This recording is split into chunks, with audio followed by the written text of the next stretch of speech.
Chapter 979. Shatter the entire dimension of Itagami Island? Koju and Yukaina were shocked by Wu Yan's words. Even Vatler's expression changed. He narrowed his eyes and his expression turned serious. Shattering dimension is difficult for normal people. However, for those with great power like Koju and Vatler, as well as attack mages who specialize in space magic, such as Natsuki, it's not difficult. However, shattering the entire dimension of Itagami Island? Forget Koju and Vatler, even the other three peak true ancestors might not be able to do it. Yet, Wu Yan boasted that he could shatter the entire dimension of Itagami Island.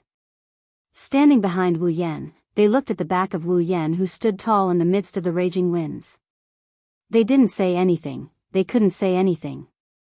Without giving them a chance to question him, the terrifying magical energy that was surging crazily from his back had already shocked them to the spot. Boom! With a muffled sound, the surrounding gales were replaced by a flow of mana, bringing with it an explosive pressure that swept in all directions and soared into the sky. A whirlpool-like hole was blasted open in the dark sky by the violent flow of mana. Such powerful demonic energy had already surpassed the level of a true ancestor. Koju, Vatler, and Yukina's pupils shrank, their hearts filled with shock. After such a long time, how could Wu Yan, who can cultivate his magic power by himself, not improve at all? When Shi attacked with his full strength, a true ancestor, a vampire who was invincible below the true ancestor level, and a sword wizard from the Lion King organization who had a super powerful weapon that could kill true ancestors became the first people to face him. In their minds, they were filled with shock. Only Kotori. She calmly looked at the scene in front of her. Her ponytails danced wildly in the mana surge. Her lips curled up. She mustered all her mana.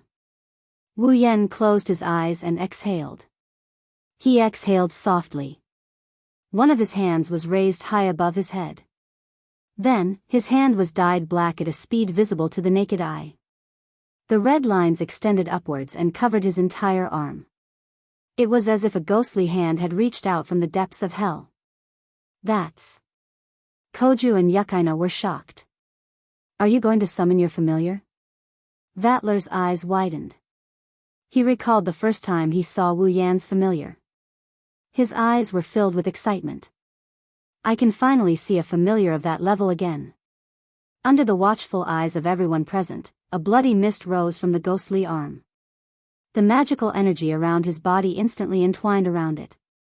Soon after, a ball of plasma formed from black electric current emerged from the bloody mist that was entwined with magical energy. I didn't think the first time I summoned you would be under these circumstances. Wu Yan's tone carried a hint of helplessness as he felt the mana flowing out of his body like a broken dam, replenishing the black plasma ball behind him and slowly expanding its mana. Vassal beasts are synonymous with destruction. They don't represent power, they represent extreme destructive power. If a vassal beast doesn't hit its target, it's fine.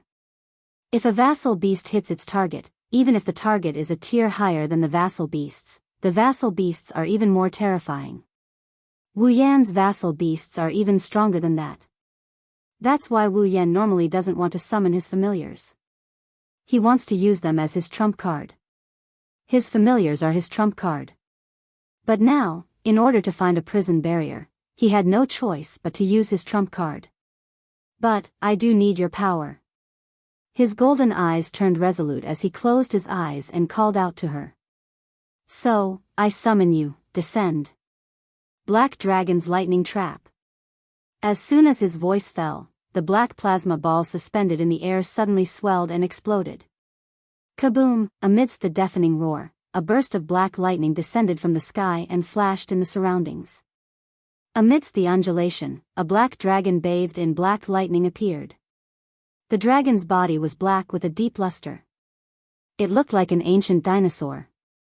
It stood on 2 feet and its shoulders were adorned with steel shoulder pads. They looked like wings made of steel and they shone with a cold luster. There were armored wings on its back that looked like a fan or a net. It had 3 black claws that looked like a baseball glove. On its back was a spiked tail that looked like a giant cone. It vibrated slowly and made a buzzing sound. A pair of blood-red eyes, the only thing that was different from its body, suddenly opened. The black dragon's lightning trap gently floated up. At the same time, a terrifying aura of destruction shook out from its body, accompanied by extremely terrifying black lightning. At the same time, everyone present saw that in the flickering black thunderbolts, the space was splitting apart bit by bit. That's... Yukaina had goosebumps all over her body. She looked at the black dragon lightning trap, and a sense of danger surged in her heart. Yukaina was horrified. Is there such a terrifying familiar in this world? That familiar. Vatler stared at the black dragon lightning trap. It's as terrifying as that white guy last time. Are all the fifth primogenitors familiars like this? Space.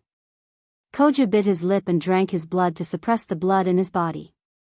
The reason for this is because the familiars in his body felt a terrifying presence and wanted to break out of his body to destroy the threat. After expending a lot of effort, Guqing temporarily suppressed the vassal beast in his body.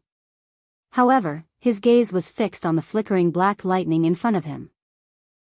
Because he saw, the space within the black lightning was shattering bit by bit. That's right, the black dragon lightning trap's ability is to destroy space.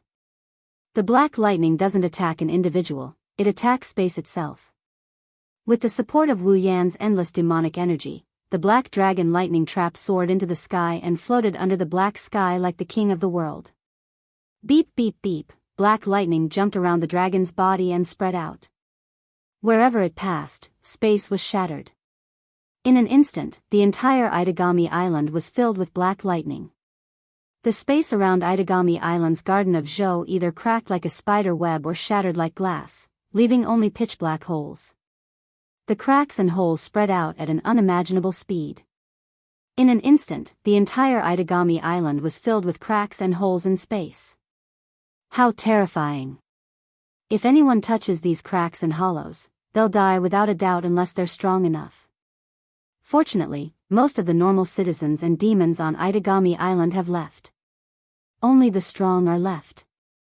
Otherwise, this scene would have brought about an unimaginable disaster. Black lightning flashed crazily under the black sky, destroying the space around Itagami Island. It looked like the end of the world.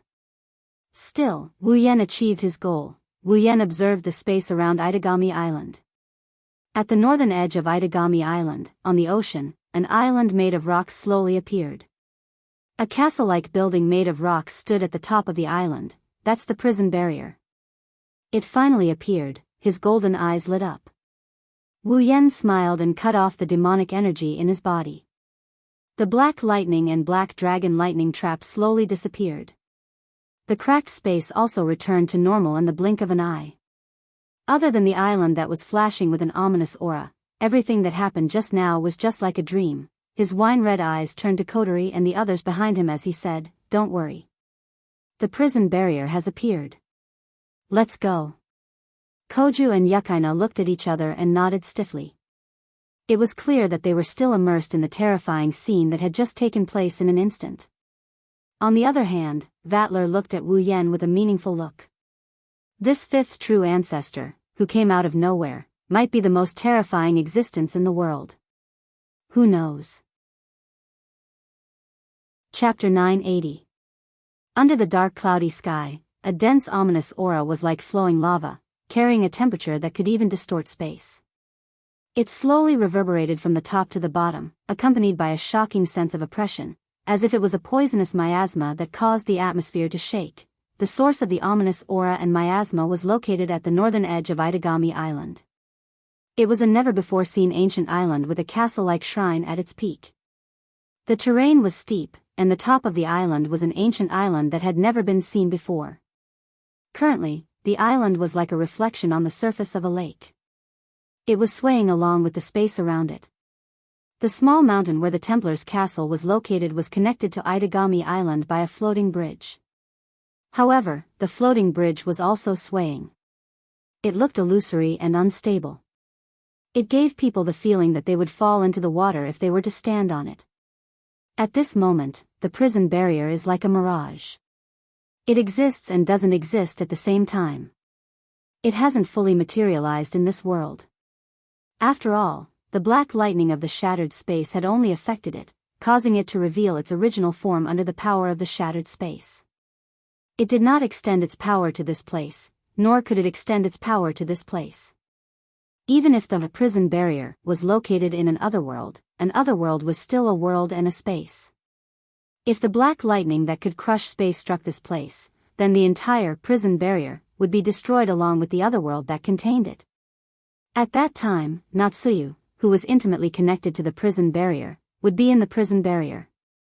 Will also disappear without a trace. Therefore, the black lightning only affected the space on this side and forced the prison barrier out. As a result, the prison barrier was now moving back and forth between the real world and the otherworld space realm, revealing itself. If this situation continued, sooner or later, the prison barrier would return to the otherworld. Of course, before that, they have to ask who is in charge. Wu Yan and Ko, who are standing at the end of the pontoon bridge, agreed. Vatler looked at the swaying ancient island. He pursed his lips and looked at Wu Yan. It seems that in order to make the prison barrier appear, I have to use a powerful attack to destroy the outer space barrier. Why don't you let me do it? He said. Vatler also released his familiar. It's a glowing blue sea serpent. Although it wasn't Vatler's best familiar beast fusion, he was still a pure-blooded vampire of the old generation who had devoured 2 elders. With the power of his familiar beast, he was able to destroy the outer barrier of the prison barrier and force it to reveal itself. It's just a matter of time. But if you dare, I will break your limbs and throw you into the sea to feed the fishes. Wu Yan's icy cold voice echoed in everyone's ears when he heard Vatler's kind gesture. The prison barrier was a magic spell created by Natsuki. If the prison barrier was hit by an external force, then Natsuki would also be hit by the force of the attack. With the might of Vatler's familiars, Natsuki wouldn't have been able to kill her, but she wouldn't have had an easy time taking on Vatler's attacks. Vatler shrugged in a regretful manner when he heard Wu Yan's cold voice. The sea serpent behind him slowly disappeared. Although fighting with you is what I hope to do, fighting with the criminals in the prison barrier seems to be more interesting, Vatler, you. Koju looked at Vatler with disgust. He looked at Vatler as if he was looking at a troublemaker, but Vatler only responded with an ambiguous smile.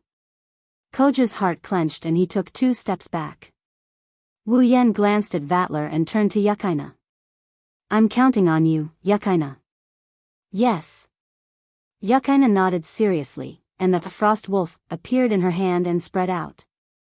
The frost wolf, with the anti-magic attribute, was the most suitable weapon to cut open the outer layer of the prison barrier. Ding! With the silver spear in hand, Yukaina smashed the end of the spear against the illusory floating bridge. A circle of ripples spread out from the spear in all directions. Everything that was affected by the ripples turned solid in an instant. Yukaina then stabbed the prison barrier with her spear. The illusory and unstable ancient island trembled for a moment before stabilizing and reappearing in this world. The seal of the prison barrier was completely undone, and they returned to this ordinary space. Thus, the crowd saw what happened. In front of them, in the Templar castle at the top of the ancient island in the real world, an entrance without a door was facing them.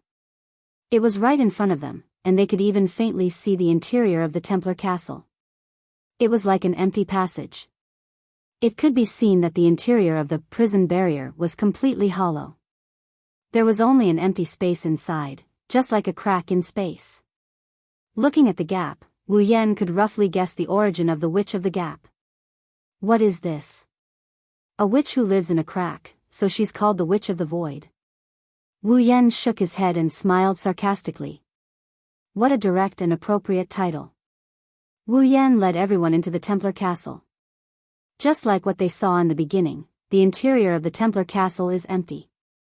There's only a vast space. The surrounding walls were made of dark stones with a tinge of purple, causing the atmosphere to lean towards gloomy and cold. In this spacious space, there was nothing but stones. There was only a chair placed in the very center of the room. Yes, there's a chair in the empty hall of the Templar castle. It's a luxurious armchair that looks like a throne. Natsuki was sitting on a chair. She was beautiful and young, and her face was like a doll's. She was wearing a black lace dress. If one ignored her petite figure, she would look like a smart and capable queen. What surprised everyone is that unlike the rumors, Natsuki isn't asleep. Instead, she's staring at them with her starry eyes. When she saw Wu Yan, they could see a hint of anger and helplessness in her beautiful eyes. Natsuki. Wu Yan was surprised to see Natsuki staring at him. Why aren't you asleep? Natsuki raised her head expressionlessly, but her tone was filled with annoyance. If I knew you'd do something so serious, even if I was asleep, I would have been woken up by your anger. Wu Yan awkwardly scratched his face. Koju hurriedly stood up. The vampire teacher is trying to save you, Natsuki-chan. Before Gu Qing could finish speaking, Nayu shot him a sharp look. Don't add the word chan behind the teacher's name. Natsuki got up from her chair and she walked in front of Wu Yan. She looked at him and then at Vatler, who was grinning beside him. She snorted. Why is this snake charmer here? I'm sorry. I didn't come uninvited this time. Vatler said with a smile. I received a formal invitation to come, even if you don't tell me, I know why you're here. Natsuki's tone softened when she met Wu Yan's gaze. She stared at Wu Yan. It's not too late to back out. Looking at Natsuki's beautiful face and eyes, Wu Yan grinned. He shook his head and he didn't say anything. However, Natsuki couldn't help but feel helpless when she saw the determination in his eyes. Think carefully, this mess isn't that easy to clean up. Wu Yan blinked and asked in confusion. Aren't you going to stop me? Is that so? Is it going to work? Natsuki didn't answer, but Wu Yan laughed. Of course not. With a wave of his hand, the gate of Babylon's crimson space rippled in his palm. Not long after, a strangely shaped dagger with a blade as sharp as lightning appeared in his hand. Koju and Yukaina watched in shock as Wu Yan raised the dagger and stabbed at Natsuki's chest. Chapter 981. No one could have predicted that things would unfold like this in the end. The strangely beautiful dagger seemed to slow down under Nayu's gaze. She could only watch as the sharp dagger stabbed towards her chest. Hesitation appeared in Nayu's eyes.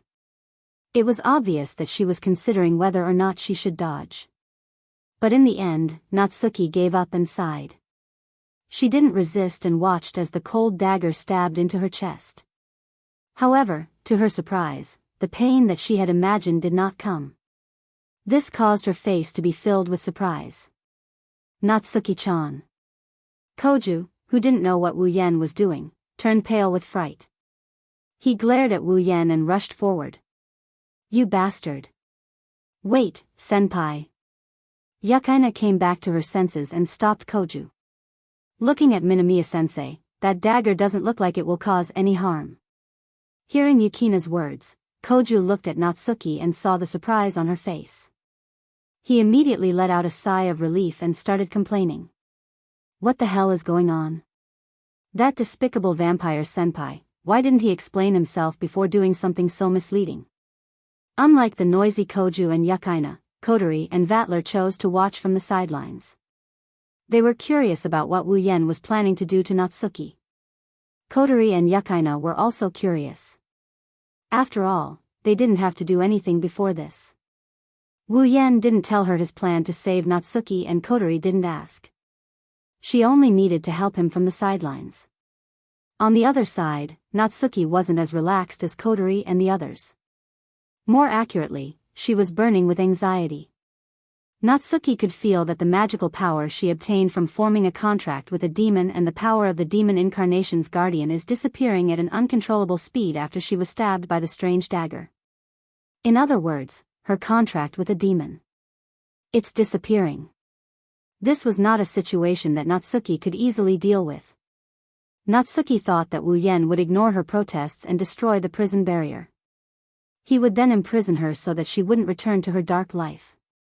She also thought of freeing herself. Wu Yan would ruthlessly kill her to redeem her.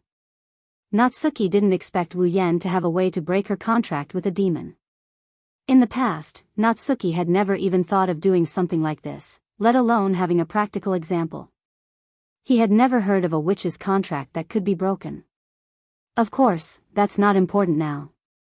What's important is that once her contract is broken, she'll lose all her powers and become a normal person. What on earth was that dagger? Na Yu's heart shook again and again. Finally, she could not help but speak up. Yen, you. Don't speak. Wu Yan narrowed his eyes. His expression was unexpectedly serious. I've said it before. I've thought about everything you've thought about. Just wait quietly. Seeing Wu Yan's serious expression, Natsuki opened her mouth and hesitated. She didn't intend to speak again. As for Wu Yan, he closed his eyes. Breaking the contract between Natsuki and the demon will turn her into a normal person. Wu Yan knew this. Although this is a way to free Natsuki, Wu Yan knew that with Natsuki's pride, she wouldn't allow herself to become a weak and ordinary girl. Therefore, Wu Yan had to break the contract between Natsuki and the demon at the same time. At the same time, he had to pay the price of breaking the contract and preserve her powers. Wu Yan's idea is very whimsical. Natsuki is making a deal with the demon. The demon isn't a good person. How can he pay a one-sided price? Therefore, Wu Yan decided to use another method. Using the ability of the Talisman of 10,000 Spells, he did not break the contract between Natsuki and the demon but instead broke the connection between Natsuki and the demon in the contract and snatched the contract that should have belonged to the demon. As long as the contract remains intact, Natsuki's powers will be preserved. Without the connection between her and the demon, Natsuki will be fine even if she doesn't pay the price. Instead of breaking the contract, he will break the connection between the two parties. Such a humanized setting did not exist in the Talisman of 10,000 Laws ability. However, with the endless martial arts' perfect control over his own body and the knight has never died by his bare hands' absolute control over his treasured artifact, this setting became possible.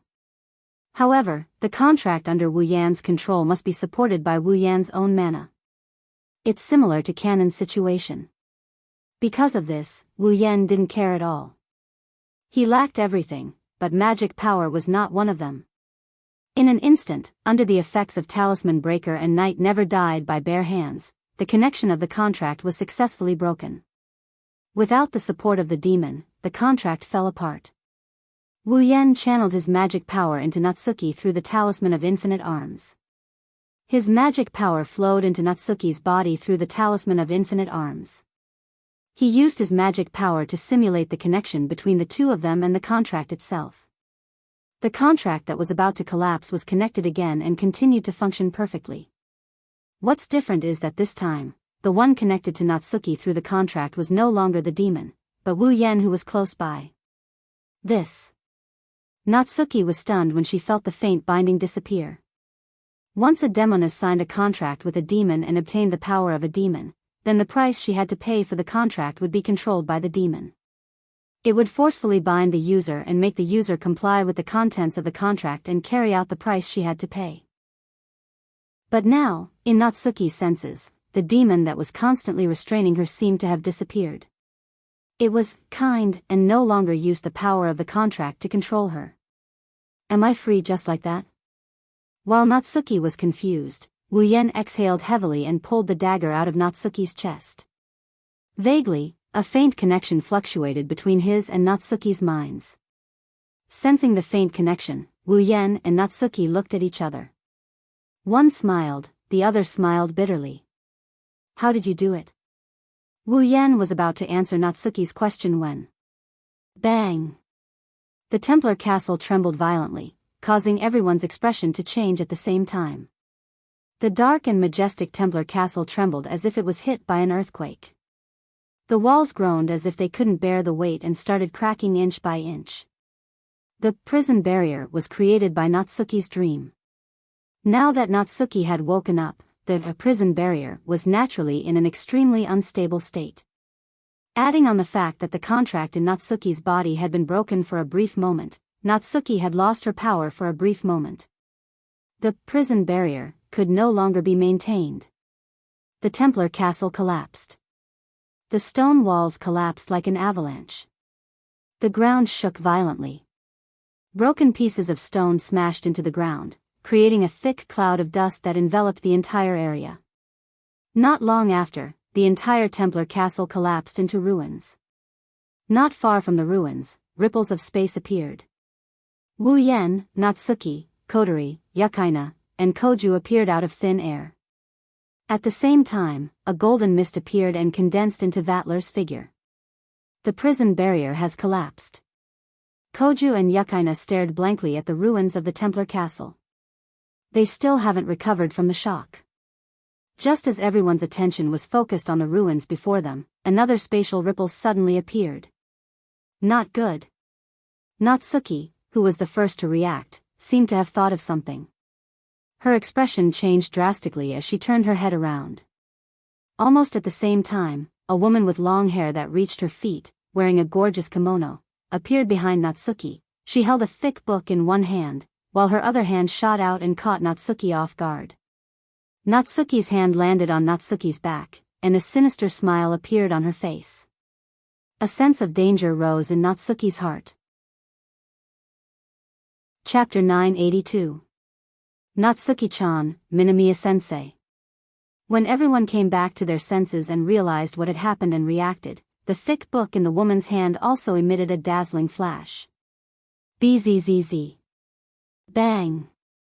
The dazzling light instantly enveloped everyone present, including the woman in luxurious clothes. It spread to the surroundings at an extremely fast speed and filled the entire top of the ancient island. It was like a lighthouse in the dark night, flashing brilliance at the same time as if announcing the return of something.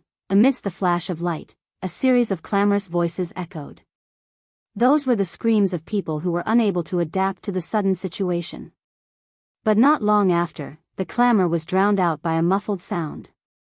Shortly after, a slender figure emerged from the dazzling flash of light and stood on top of the ruins of the Templar castle. It's the woman with long hair holding the book in her hand.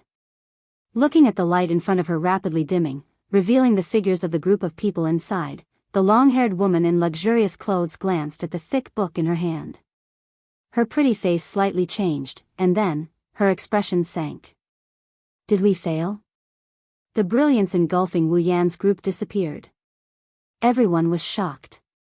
Koju and Yukaina were still in shock. Kotori also put down her book to shield herself. Vatler covered his eyes with his hands to block the flash of light and smiled as if it had nothing to do with him. Natsuki looked like she's still in shock. Wu Yan is standing beside her. The talisman breaker is already in his hand. Natsuki didn't notice when he stabbed the talisman back into her shoulder. Seeing this scene, the well-dressed woman standing at the top of the ruins of the Templar castle immediately understood the reason. What caused my calculation to fail, Natsuki-chan, Minamiya-sensei? Koju and Yukaina ran to Natsuki's side. Are you alright? Natsuki shook her head. She glanced at Wu Yan, who put away the talisman. Then, she shifted her gaze to the top of the Templar castle. Her pretty face turned solemn. It's you? Yi-chan. It's been a long time since we last met, Natsuki. A joyful smile appeared on the face of the woman named Yi. Koju, Yukaina, and the others saw it. However, it was exceptionally chilling. I didn't expect that the prison barrier would be released under such circumstances. This is truly out of my expectations. Natsuki took a deep breath. Her face tensed up. She took a few steps forward. But from the looks of it, you don't seem to be surprised at all.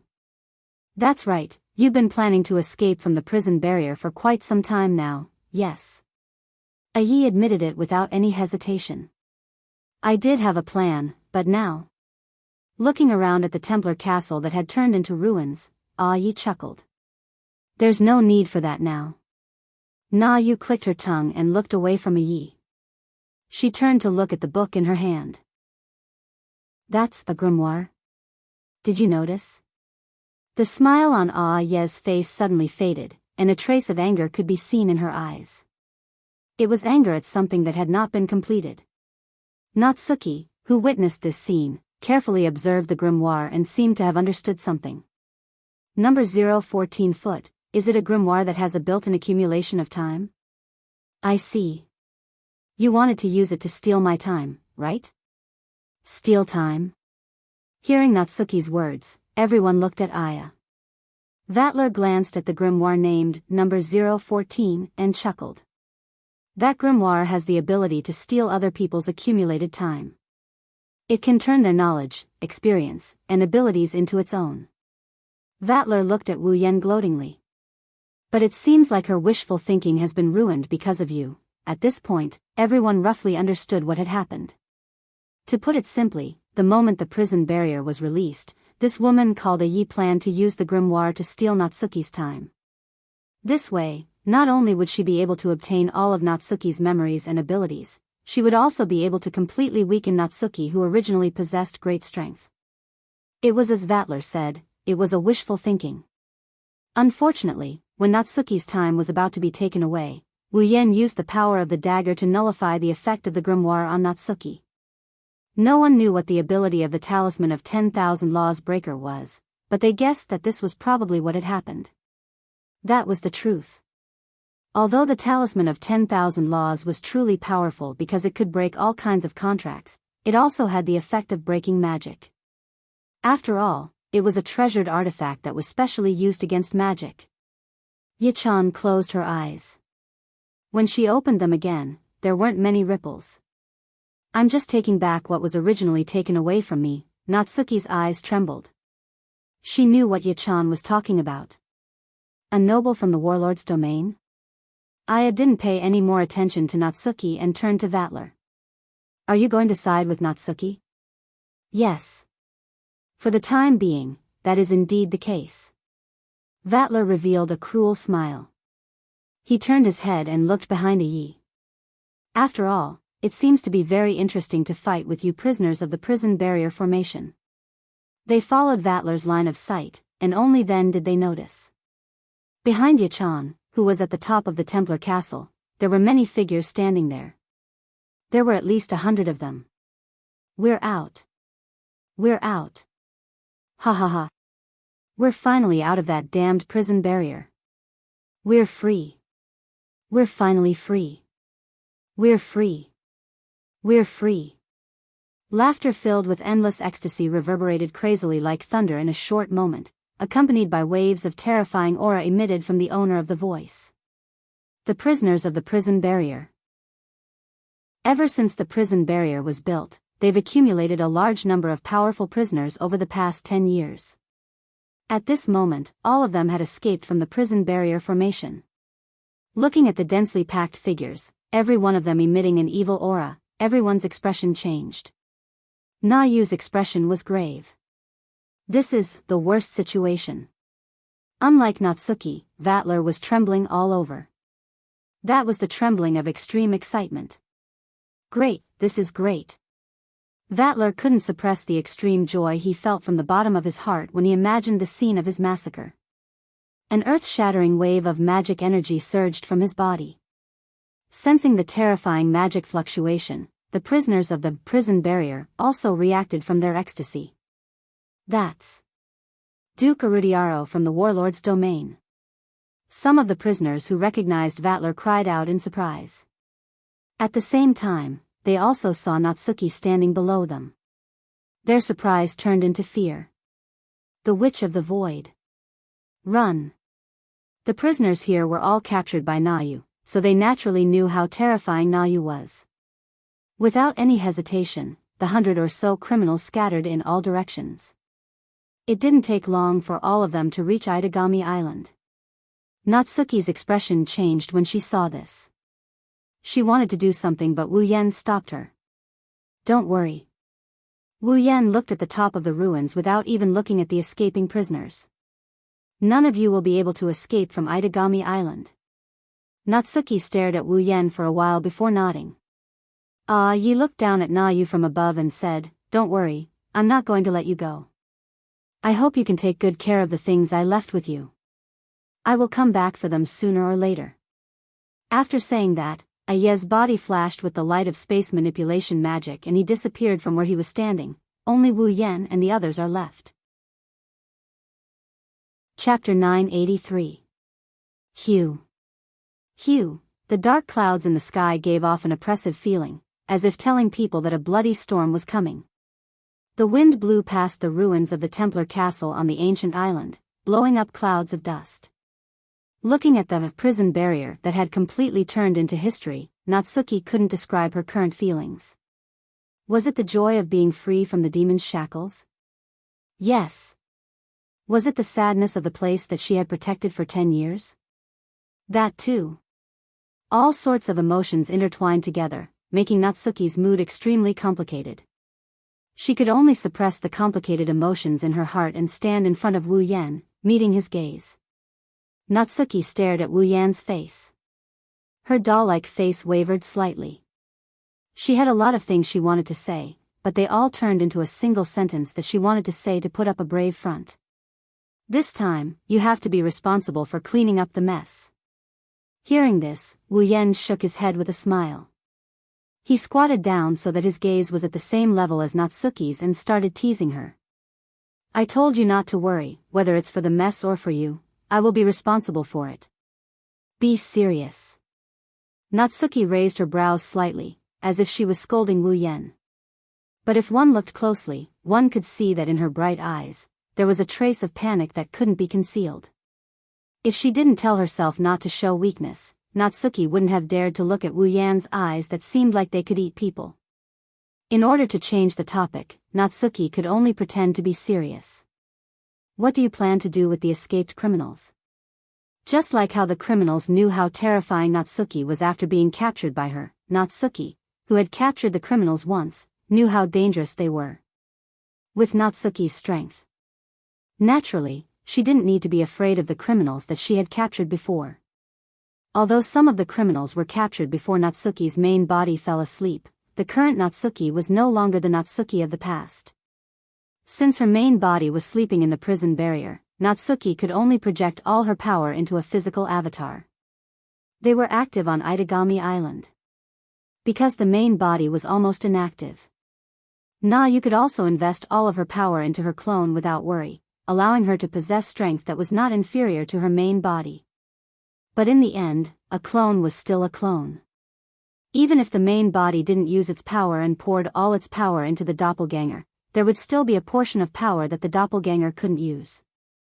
That was the guardian that belonged exclusively to the demoness.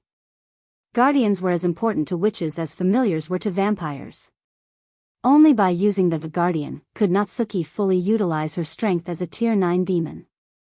Her current strength was no weaker than Vatler's. There was a price to pay for forming a contract with a demon, but the greater the price, the greater the power one would obtain.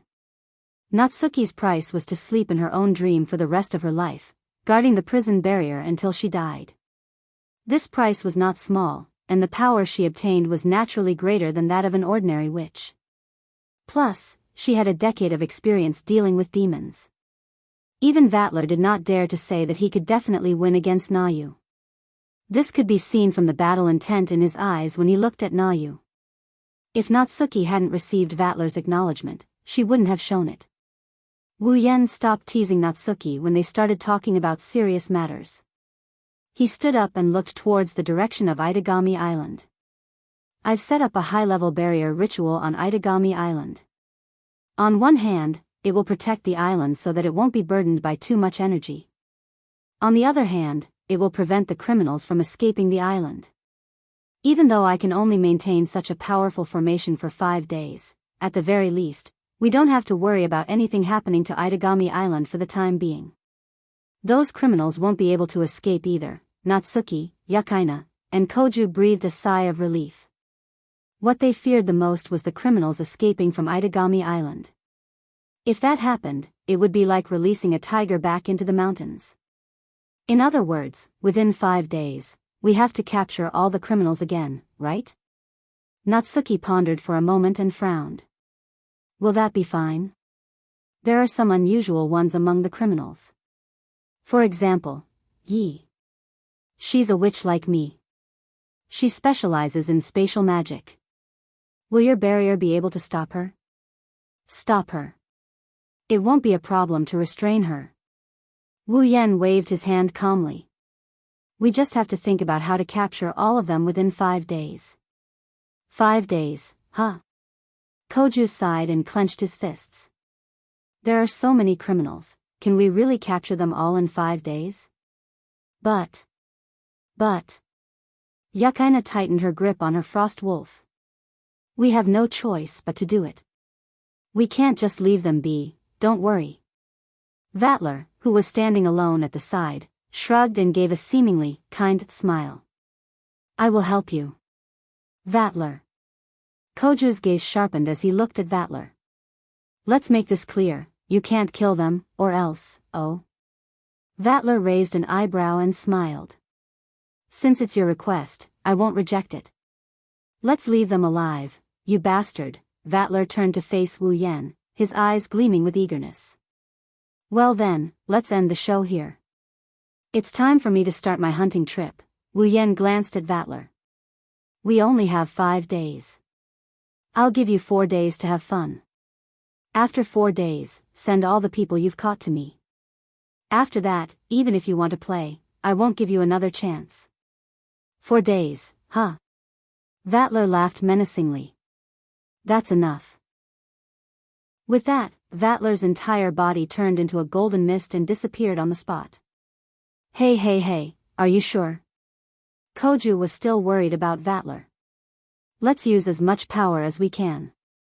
Kotori answered Koju. We don't have enough time. Yukaina nodded and looked at everyone. What should we do now? All of Itagami Island's residents have been evacuated. The only ones left are the strong attackers and demons. Kotori glanced at the island before turning to Wu Yan. We don't have to worry about the island with the barrier protecting it. What we should do now is to capture the criminals and deal with them. Everyone nodded.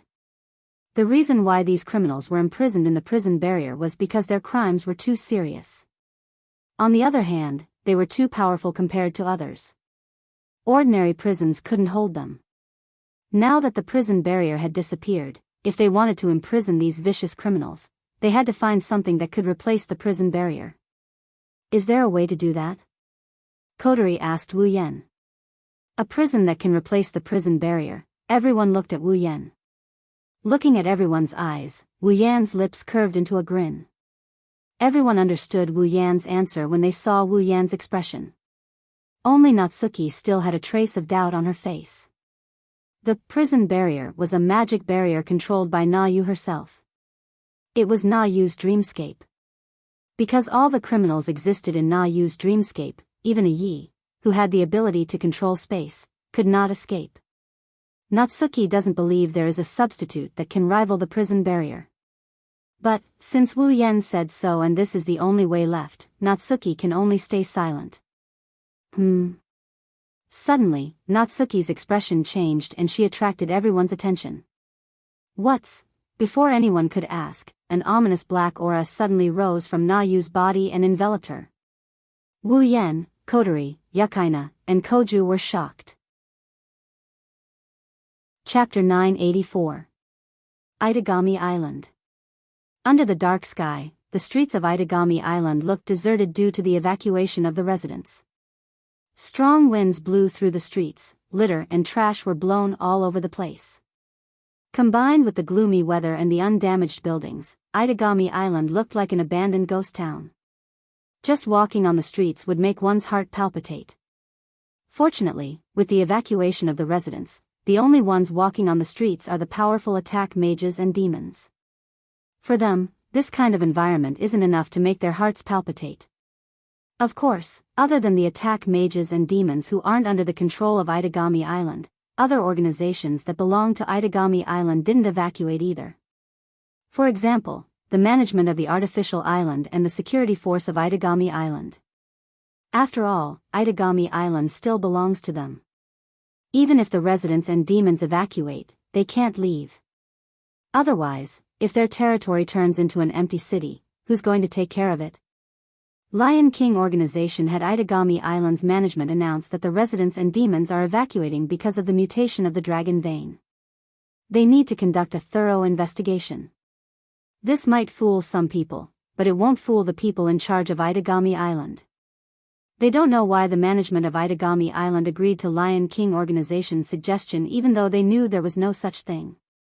However, that was no longer something they could control. What they needed to do was to play their part and do their jobs well. Therefore, they didn't know what they were going to face next, on the dead silent Itagami Island, inside the management of the artificial island. There are many machines here that are among the best in the world. They are arranged neatly, coupled with the many screens. It looks like a computer room in an internet cafe. However, compared to a normal internet cafe, this place is much more advanced. No doubt, it's much more advanced. In front of all the machines, there's also a large screen. On the big screen, there was a list of projects. These projects were the work that the staff here had to complete every day. Suddenly, buzz, buzz, buzz, buzz, buzz. On the screen. One by one, the warning signs began to flash wildly, shocking all the staff here. Captain. Abnormal magic power detected in the western region. And it's very powerful. Captain. Abnormal magic power was also detected in the eastern region. There are at least 10 of them. Captain. Abnormal mana clusters have appeared in the southern region. Captain. The northern region is also. In the studio, the people who were working in an orderly manner just now were in a mess in an instant. Alarms were flashing wildly in the whole studio. Looking at the numerous alarms on the big screen and the reports from his subordinates, the captain's face changed dramatically. What's going on? Why were there suddenly so many abnormal magic alarms? And they are all so powerful. Captain. The edge of Itagami Island is damaged. Captain. I'm also. Captain. Captain. The anxious shouts of his subordinates finally woke up the captain from his shock. Knowing that it was not the time to be in a daze, the captain immediately issued an order. Inform the Special Administrative Region garrison to meet the attack. Yes, sir. At the same time, at the edge of Itagami Island, bang bang bang bang bang, powerful shockwaves accompanied by sonic booms charged towards the ocean outside Itagami Island. It looked like the shockwaves were going to pierce through the ocean like a hot knife through butter. However, just as the shockwaves were about to reach the edge of Itagami Island, a glowing glass-like barrier appeared out of thin air. The shockwaves landed on the barrier, causing a series of muffled explosions and ripples on the barrier's surface. However, the barrier was not damaged in the slightest. In a burst of fluorescent light, it once again disappeared into the void. Damn it! What the hell is that? Why is it so hard? Who the hell set up this barrier? Did Itagami Island have a barrier like this in the past? After a series of angry shouts, the source of the shockwaves became clear. It's the convicts who escaped from the prison barrier. It's obvious that they were planning to leave Itagami Island, but the barrier in front of them is blocking their way. Even with a dozen of them working together, they couldn't break through the barrier. It's obvious how high level this barrier is. Clap, clap, clap, clap. Just as the criminals were about to execute another round of concentrated fire, a rhythmic clap slowly sounded, accompanied by a series of footsteps and a voice. As expected of the convicts from the prison barrier, they're much stronger than the average person. The dozen or so prison barrier criminals were shocked, because out of so many of them, almost none of them had noticed that someone was approaching. Abruptly, they all turned their heads to look behind them. What they saw was an exceptionally dazzling figure in a white suit in the dark. It's Vatler. Duke Arudiaro. The noble from Warlord's territory. It's him. Seeing that it was Vatler, the faces of all the criminals changed. Vatler had a bright smile on his face as he looked at the convicts. Then, he looked at the void at the edge of Itagami Island and clicked his tongue in wonder. That was the barrier ritual left on the island, right? What an amazing technique. Even I didn't notice its existence before it was attacked. I heard that it requires 3 primogenitors to work together to break it. I really want to see how hard it is. 3 primogenitors working together to break it? The convicts were stunned. If it really requires 3 primogenitors to work together to break it, what's the point of attacking here? They didn't believe that all of them together could match one true ancestor, let alone 3. Oh. I think I said something I shouldn't have. Vattler shook his head as if he had just realized something. Then, he grinned evilly. But it doesn't matter. All of you will have to leave here. Following Vattler's words, a shocking amount of mana surged, illuminating Vattler's smirking face. Don't worry, someone told me not to kill you. I will leave you with one last breath. As soon as he finished speaking, a gigantic snake with blades coiled around its body opened its ferocious mouth as if it could swallow the sky and charged towards the criminals. Ah. No. No. Ah, stop. I surrender. I surrender. Ah, help, ah, ha ha ha ha. Vattler's maniacal laughter echoed in the night like an echo. On the other side, what's going on? Unlike the convicts who are trying to escape Itagami Island, the ones who wanted to wreak havoc on Itagami Island didn't see a single person after walking around the city. They were both furious and surprised. Is Itagami Island abandoned? Impossible. This is the Demon Special District, it's blessed by the Dragon Vein. Who would abandon this place? Then why isn't there anyone here? Who knows, damn it. After being locked up in the prison barrier for so many years, I still want to find a few people to vent my anger on. Does that mean there's no one at the Cornerstone Gate? Yeah. That's right. At the very least, the Special Administrative Region Police Force must be guarding there. Then, if we go there, ha ha ha. I'm sure we'll have some fun there. Let's go. Let's go. The convicts seem to have formed an alliance. They're heading towards the Cornerstone Gate to cause trouble for the guards. However, before they could take a step forward, they noticed, a figure is standing in front of them. My apologies. Seeing that the criminals were stunned by his appearance, Gu Qing unzipped his jacket and his eyes turned red. From now on, this is my war. Amidst the angry roar, golden lightning exploded and condensed into the shape of a giant lion, violently rushing over. Come at me. Lion's gold. Roar. Chapter 985. Pew pew pew pew pew, aw, kill them. Stop them. Bang bang bang, kaboom, on Itagami Island, gunshots, roars, screams, and shouts filled the streets. The entire island was filled with smoke and fire. That's the sound of the prison barrier's criminals clashing with Itagami Island security guards. Even though Koju and Vattler managed to capture most of the criminals from the prison barrier, there are still a lot of criminals left. With Itagami Island's special status as a special demon territory, there will never be a lack of people with evil intentions. Wu Yan has only been in this world for a month and he already encountered the Black Death Emperor faction who wanted to start a war with Nalacuvala.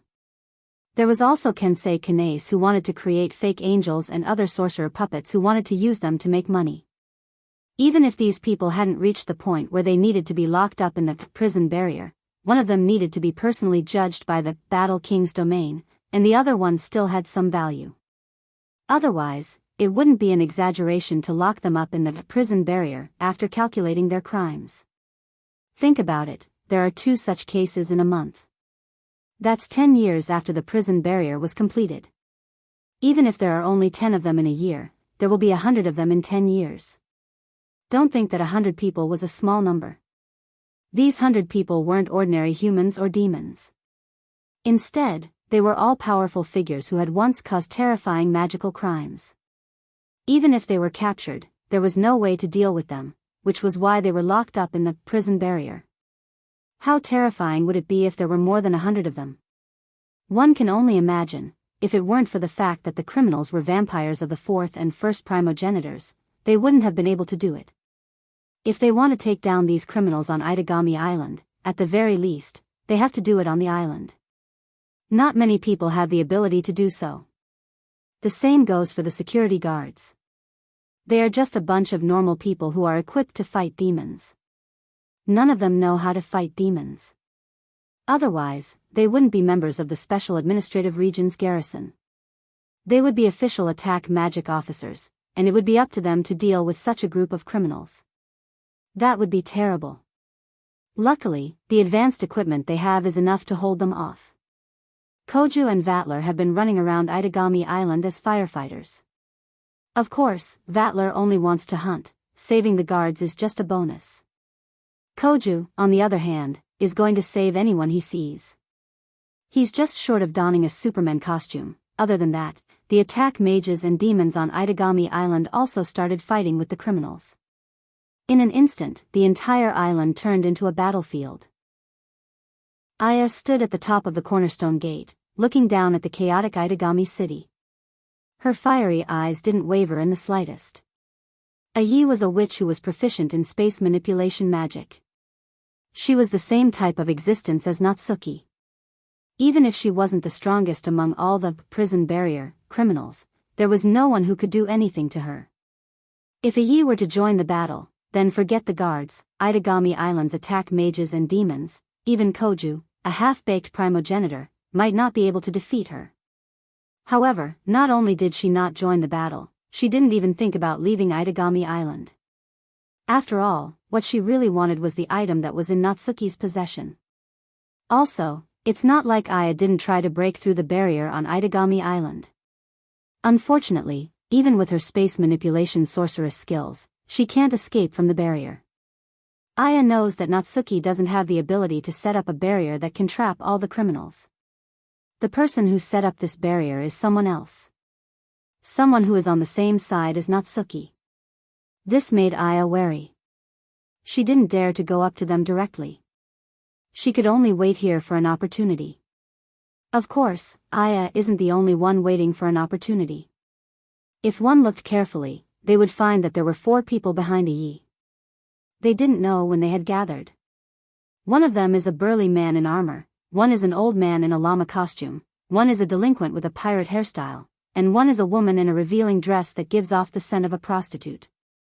All 4 of them were criminals from the prison barrier domain. Moreover, they were all evil powerhouses whose strength far surpassed those ordinary criminals and could be compared to Ai. As if he didn't notice their arrival until now, Ai turned his head and glanced at them. So it's only the 4 of you? I guess so. The one who answered Aya was the frivolous woman. She put one hand on her waist and looked up at the dark sky. She laughed mockingly. The others are still immersed in the joy of escaping from the prison barrier.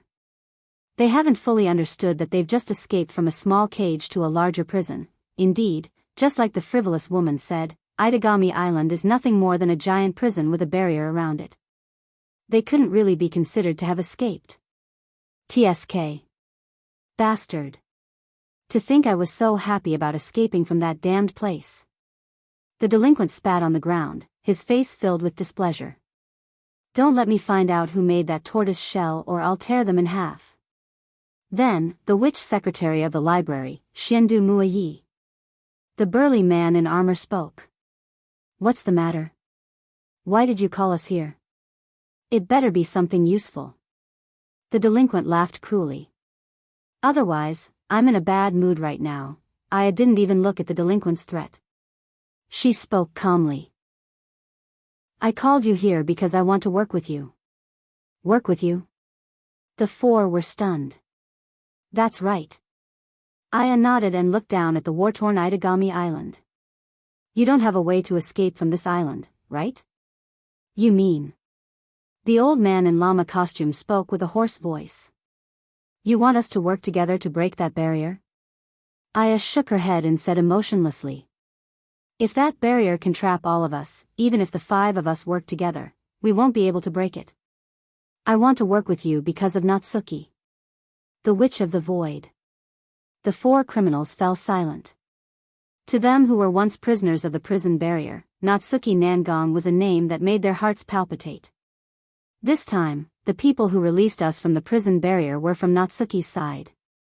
They seemed to want to save Natsuki, who was cursed by the devil. Ahie's tone was a little complicated when he said this. Don't you think it's strange?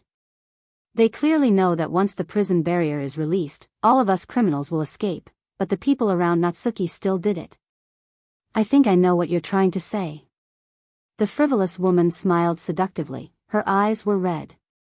The barrier around Itagami Island was set up by the Witch of the Void, right? I see.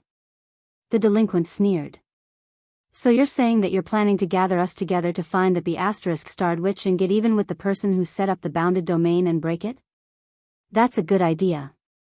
The burly man and the old man in llama costume nodded. When they were freed from the prison barrier, they didn't expect to be trapped on Itagami Island again. That's why when they saw Natsuki and Vatler together, they didn't cause any trouble and just left. After all, the prison barrier had been broken, and they were now free. Going up against the Witch of the Void in her true form was undoubtedly a very foolish thing to do. They didn't expect that they didn't regain their freedom. Perhaps, they wouldn't dare to go against Natsuki on their own. But, the 5 of them weren't ordinary people. If they worked together, they would have some confidence in defeating her. But isn't the battle maniac from Warlord's domain on their side? The frivolous woman asked Aya. Plus, the Witch of the Void, don't worry. Yi chuckled and took out a grimoire from his arms. Number 014 was written on the cover. Natsuki is no longer a threat. Chapter 986. Itagami Island, Southern Residential Area. In the living room, Wu Yan and Kodori sat side by side. They looked at the petite and pretty girl sitting across from them. They had weird looks on their faces, but their eyes were full of smiles. Kanon and Nagisa are also sitting side by side. They are also looking at the petite and pretty girl. Unlike Wu Yan and Kodori, they are blushing. They are looking at the little girl with sparkling eyes. If you listen carefully, you will notice that Nagisa is muttering the words "so cute." Indeed, the little girl is very cute. Or more accurately, she is super cute. She was wearing a brand new children's dress that seemed to have just been bought. Judging from her appearance, she was not even 10 years old. However, her black hair was extremely long, reaching below her waist. There were even tornado-like curls on her hair. Coupled with her beautiful face that was as delicate as a doll's, even though her appearance was still very young, her charm was already beginning to show. If this little girl walks on the streets, she will be treated as a painstakingly crafted doll. She will be swarmed by a group of uncles and aunties. Unfortunately, that incomparably adorable little face was currently filled with deep dissatisfaction. Can you stop before going too far? The little girl's tender and childish voice carried a trace of dissatisfaction as it was vented out from her mouth. Haven't you gotten tired of looking at me? Wu Yan, Kodori, Kanon, and Nagisa shook their heads without hesitation. Nagisa even cupped her face. She cried out like she found the little girl cute. How can we get tired of looking at her? She is too cute. I will never get tired of looking at her. Kanon nodded repeatedly. Even her saint-like face was slightly flushed. She is really cute, Namiya-sensei. That's right. This little girl who looks less than 10 years old is Natsuki Minamiya herself. Natsuki already has the appearance of a young girl. Now, she is several years younger. Other than her appearance, there is no change. Her height had decreased by quite a bit, and her voice had become much softer. Even the inexplicable majesty that had been hovering around her had completely transformed into cuteness. It could be said that if one ignored her tone and appearance, the current Natsuki was nowhere near her former self. It was also because of this. That was why Wu Yan and Kodori were acting like this. When they thought about how the dignified Natsuki had turned into a little girl who only knew how to act cute, they had the urge to laugh. They couldn't stop themselves from laughing. Of course, Natsuki herself was very dissatisfied. Wasn't it just that he looked a little younger?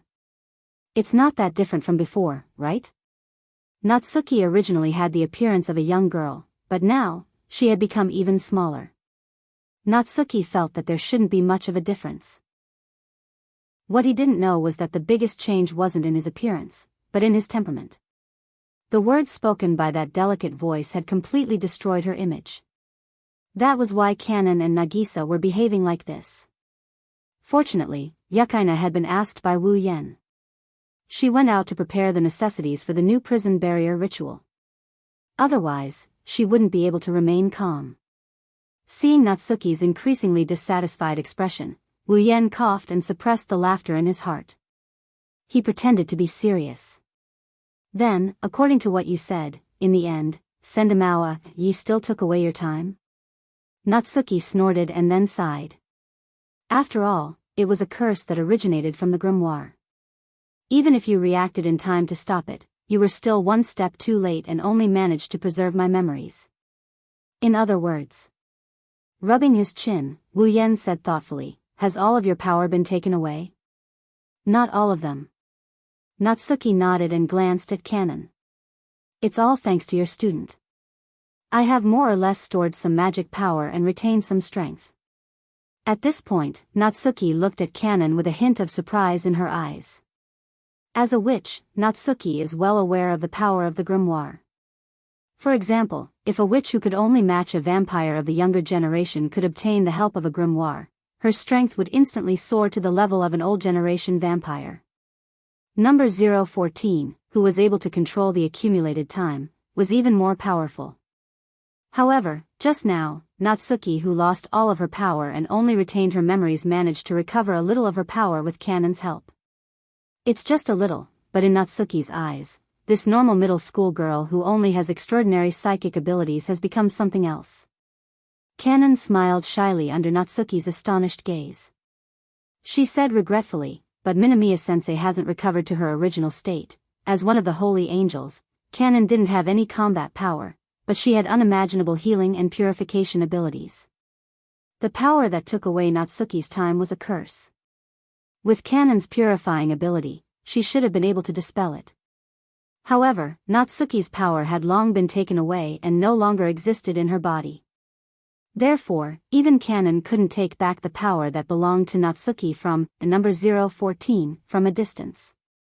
Therefore, Kanon could only expel the curse from Natsuki's body so that Natsuki, who had lost her power, could use her own ability to replenish her mana. Don't worry. Natsuki couldn't bear to see her student's dejected expression and smiled nonchalantly. Although I lost my power, I still have my memories. Ai-chan's main goal is to obtain my memories. With her personality, she will come looking for me sooner or later. When that time comes, I'll just take back my power. Wu Yan recalled that there is such a thing and he asked her about it in a puzzled manner. By the way, Shindu Mu Ai-chan said she left something with you. What is it? Wu Yan's question caused Natsuki to lower her head. She lowered her head and spoke in a low voice. What he wants isn't my memories, but a grimoire called the Dark Oath Book. Dark Oath Scroll? Wu Yan and Kotori looked at each other. They didn't say anything and looked at Natsuki. Natsuki glanced at them and her expression froze. It's a very dangerous grimoire. It has the power to change the world. You said, change the world? Wu Yan and Kotori, even Kanon and Nagisa looked at each other. A grimoire that can change the world? Is there such a grimoire? Don't doubt it. Natsuki sighed again. It's because it has such power that I burned it 10 years ago. Wu Yan and Kotori understood what's going on. Because the original copy of the Dark Oath Scroll was burned, Shindu Mu Ai-chan wanted to steal your memories to find the records of the Dark Oath Scroll? I'm afraid so. Natsuki closed her eyes. Ai-chan is known as the Witch of the Secretary. If she's the one, she should be able to recreate the Dark Oath Scroll from my memories. From Na Yu's tone, everyone could clearly hear the sadness in her voice. This caused everyone to lower their heads and fall silent. It's hard to believe, but Shindu Mu Ai-chan, the person who schemed against Natsuki, was Natsuki's good friend 10 years ago. Going against her good friend's path of hostility, let's not talk about Immortal City Mueye's situation for now, but Natsuki's heart is definitely not feeling good. Natsuki's delicate face didn't show any expression, but Wu Yan could sense the complex emotions in her heart. He slapped his own cheeks. Alright, no matter what Shindu Mu Ai-chan's goal is, since she came looking for us, we'll just have to wait patiently. Rolling his eyes, Wu Yan suddenly moved his head closer to Natsuki. He blinked his eyes and he grinned. Before that, do you want to take a shower with me? Chapter 987. Huh? Natsuki was stunned. Wash wash wash. Nagisa's face stiffened and slowly turned red. Even Kanon looked at Wu Yan in disbelief. She couldn't believe that Wu Yan said those words. Only Kotori smiled bitterly. It's a pity that Wu Yan did say those words himself. Yeah. Wu Yan crossed his arms in front of his chest and he continued in a matter-of-fact manner. Didn't you sleep in the prison barrier for 10 years? That means you haven't bathed in 10 years, right? Natsuki almost fainted from anger when she heard Wu Yan. She frowned and her eyes were filled with killing intent. Don't slander me so casually. I'm not as dirty as you think. But it's the truth. Wu Yan pursed his lips and looked at Kanon and Nagisa. Kanon, Nagisa, do you think so as well? It wasn't just a day or two, it was 10 years. Kanon and Nagisa looked at each other in dismay. In reality, Natsuki has been sleeping for 10 years. Indeed, he had been sleeping in the prison barrier formation for 10 years and had not taken a bath for 10 years. With this thought in mind, Kanon and Nagisa looked at Nayu strangely. It was as if they were looking at something pitiful, causing the word, well, to appear on Nayu's forehead. But, like Wu Yan said, this is a fact. Even if the prison barrier is his own world, he wouldn't be able to get dirty if he stayed there for too long. However, Natsuki was still a young girl. Which girl would want to be seen as someone who hasn't bathed in 10 years? Natsuki took a few deep breaths to suppress her anger and looked at Wu Yan with hostility. Even if that's the case, I can bathe alone. Why do I have to bathe with you? Wu Yan smiled brightly. His eyes were crooked from smiling. It doesn't matter, he said. You're just a little girl less than 10 years old. It's not a big deal to bathe with me, is it? Who told you it's not a big deal? Natsuki raised her voice to express her anger. You don't see me as a little girl anymore. I even need someone to bathe for me, right? Fine. Wu Yan shrugged helplessly. Natsuki snorted. Even Kotori, Kanon, and Nagisa laughed bitterly. Just when everyone thought Wu Yan was joking and didn't intend to bathe with Natsuki, Wu Yan suddenly reached out and picked her up. What are you doing? Natsuki cried out. Hee hee. Wu Yan giggled when he met Natsuki's panicked eyes. He teased her. Natsuki-chan, come bathe with me. Don't call me Natsuki-chan. Natsuki retorted and struggled. Let go of me. Natsuki's struggle is as weak as an ant compared to him. Wu Yan ignored her and he carried the struggling Natsuki into the bathroom. Kanon and Nagisa looked at Natsuki being carried into the bathroom. They didn't know how to react for a while. Oh. Did he start a new strategy? Kotori glanced at the bathroom with a smirk. You're quite capable, Kanon and Nagisa, who had just recovered from their shock, almost fell into a state of confusion again. I'll talk. Kotori-chan. Nagisa closed her eyes in exasperation as she yelled at Kotori. Don't you care about sensei? He's. I know, he's bathing with another girl. Kotori sucked on her lollipop and shook her leg expressionlessly. It's not the first time anyway. Huh. You too, don't mind it too much. Kotori sighed when she saw the two girls' stunned expressions. Otherwise, you'll be in for a lot of trouble. With that, Kotori stood up and returned to her room, leaving the two cute and beautiful girls staring at each other, completely at a loss of what to do. For a moment, the entire hall fell silent. What are you doing? Stop. Be a good girl and don't move. How are you going to take off your clothes? Who said you could take off my clothes? How are you going to bathe if you don't take off your clothes? I said I can bathe myself. You're already in here and you're still saying that? Fine, if that's the case. Ah. Stop. Hee hee, you can take off this too. No. Ah. Inside the bathroom, Wu Yan's triumphant laughter and Natsuki's enraged cries rang out. Kanon and Nagisa heard their flirtatious conversation and they blushed. Nagisa blushed and her eyes were filled with anger. While Kanon blushed, she secretly glanced in the direction of the bathroom. Her eyes were filled with envy. She also wanted to bathe with Wu Yan. Splash. With a clear splash, Natsuki was tossed into the water.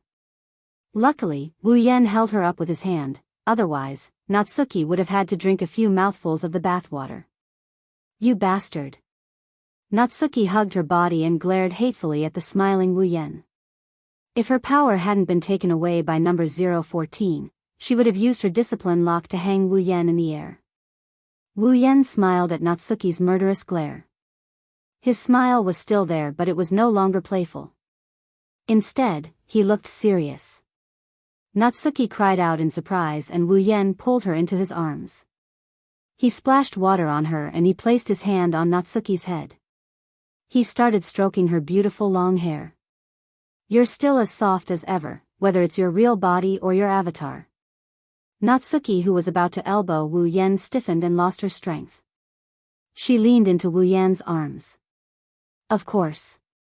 Natsuki lowered her head and stroked her hair. That avatar I created based on my own body. It's almost the same as my real body. Is that so? Wu Yan chuckled and rubbed his chin against Natsuki's head. But I still feel like there's a big difference. He tightened his grip on Natsuki's waist, pulling her smooth body closer to his chest. Wu Yan whispered into Natsuki's ear. I feel like the real body is much warmer than the avatar. Idiot. Na Yu turned her head away in an unnatural manner. Slight ripples appeared in her eyes, causing her heart to beat faster. She could only let out a scolding that was neither light nor heavy to hide her current feelings. You turned the entire Itagami Island upside down for a little bit of warmth, what an idiot. Wu Yan shook his head with a chuckle. He continued to help Natsuki wash her body. If I'm an idiot for doing this, then let me be an idiot for the rest of my life. Natsuki fell silent. She lowered her head and didn't say anything for a long time. After a long time, she finally said something. Idiot. Perhaps Wu Yan sensed something different from Natsuki's words. A gentle smile appeared on his face. Natsuki snuggled into Wu Yan's embrace and she closed her eyes. Her heart is strangely calm. Ding. Avatar Natsuki has fused with user's body. Mental fusion. Existence meets the conditions to activate Beast Mark. Beast Mark has been activated. Avatar Natsuki has been transformed into a vassal beast. The system beep that came from the depths of his mind caused his smile to freeze. Before he could react, another beep came. Beep. Avatar Natsuki is in an abnormal state. Vassal beast transformation failed. Avatar Natsuki has returned to normal. Transformation will begin again. What? Wu Yan cried out in shock. Natsuki looked at him in confusion. What's wrong? Nothing. And nothing. Wu Yan brushed Natsuki off. He ignored Natsuki's confused gaze and continued what he was doing. His wine-red eyes were filled with thoughts. Chapter 988. Bang! As soon as he returned to the apartment and saw the sofa, Gu Qing threw himself onto it, ignoring the fact that his face was smashed onto the sofa. His eyes were filled with exhaustion. I'm so tired. I'm going to fall apart. I'm going to shatter. I'm going to die, the face buried under the sofa kept moaning. Koju, who was originally very carefree, had completely turned into a dispirited person. This made Nagisa very unhappy. Kojo-kun, you're just running an errand for sensei, you're not going to fight the prison barrier. If you continue like this, no girl will like you. Koju forced himself up and forced a smile. He wanted to cry but no tears came out. What do you mean I'm not going to fight the criminals in the prison barrier? I'm going to fight the criminals in the prison barrier, of course. Gu Qing couldn't say this out loud. Otherwise, wouldn't his excuse of running errands be exposed? Unlike Koju, Yukaina had a serious expression on her face. She walked to Wu Yan with a straight face. Sensei, here's what you want. I've prepared everything. So fast? Wu Yan looked at Yukaina in surprise. Yukaina chuckled. There's a Lion King organization office on Itagami Island. I went to ask them for help. After all, it's hard to find anything on Itagami Island. Ever since the prison barrier was liberated, Itagami Island has turned into a battlefield. Even though it's protected by the barrier, it's still not safe. Due to the barrier, Itagami Island is protected by the barrier. However, running around in such a place filled with battles, not to mention finding things, even their safety was a problem. Plus, most of the residents on Itagami Island are gone. She has to do it herself if she wants to find something. If it wasn't for the Lion King organization office on the island. Even with Yukina's shrewdness, it would be hard to gather all the necessities for the new prison. Yukina's job is simple. It's not as easy as Koju's. Wu Yan gave Yukaina a thumbs up. He turned to Koju on the sofa. Then, what about those prison barrier criminals who were arrested again? They've lost their ability to fight for the time being. I followed your instructions and threw them to the cornerstone gate. They should be guarded by the special forces, right? Koju scratched his head. He didn't try to hide it from Nagisa. Now, in Nagisa's eyes, he was just an errand boy who was going to report to the management community on the artificial island to help the teachers catch the criminals in the prison barrier. Therefore, he didn't need to avoid Nagisa to talk about this in person. The special forces. Wu Yan rubbed his chin. I hope they can keep an eye on the criminals. Don't underestimate the Special Administrative Region Garrison Force.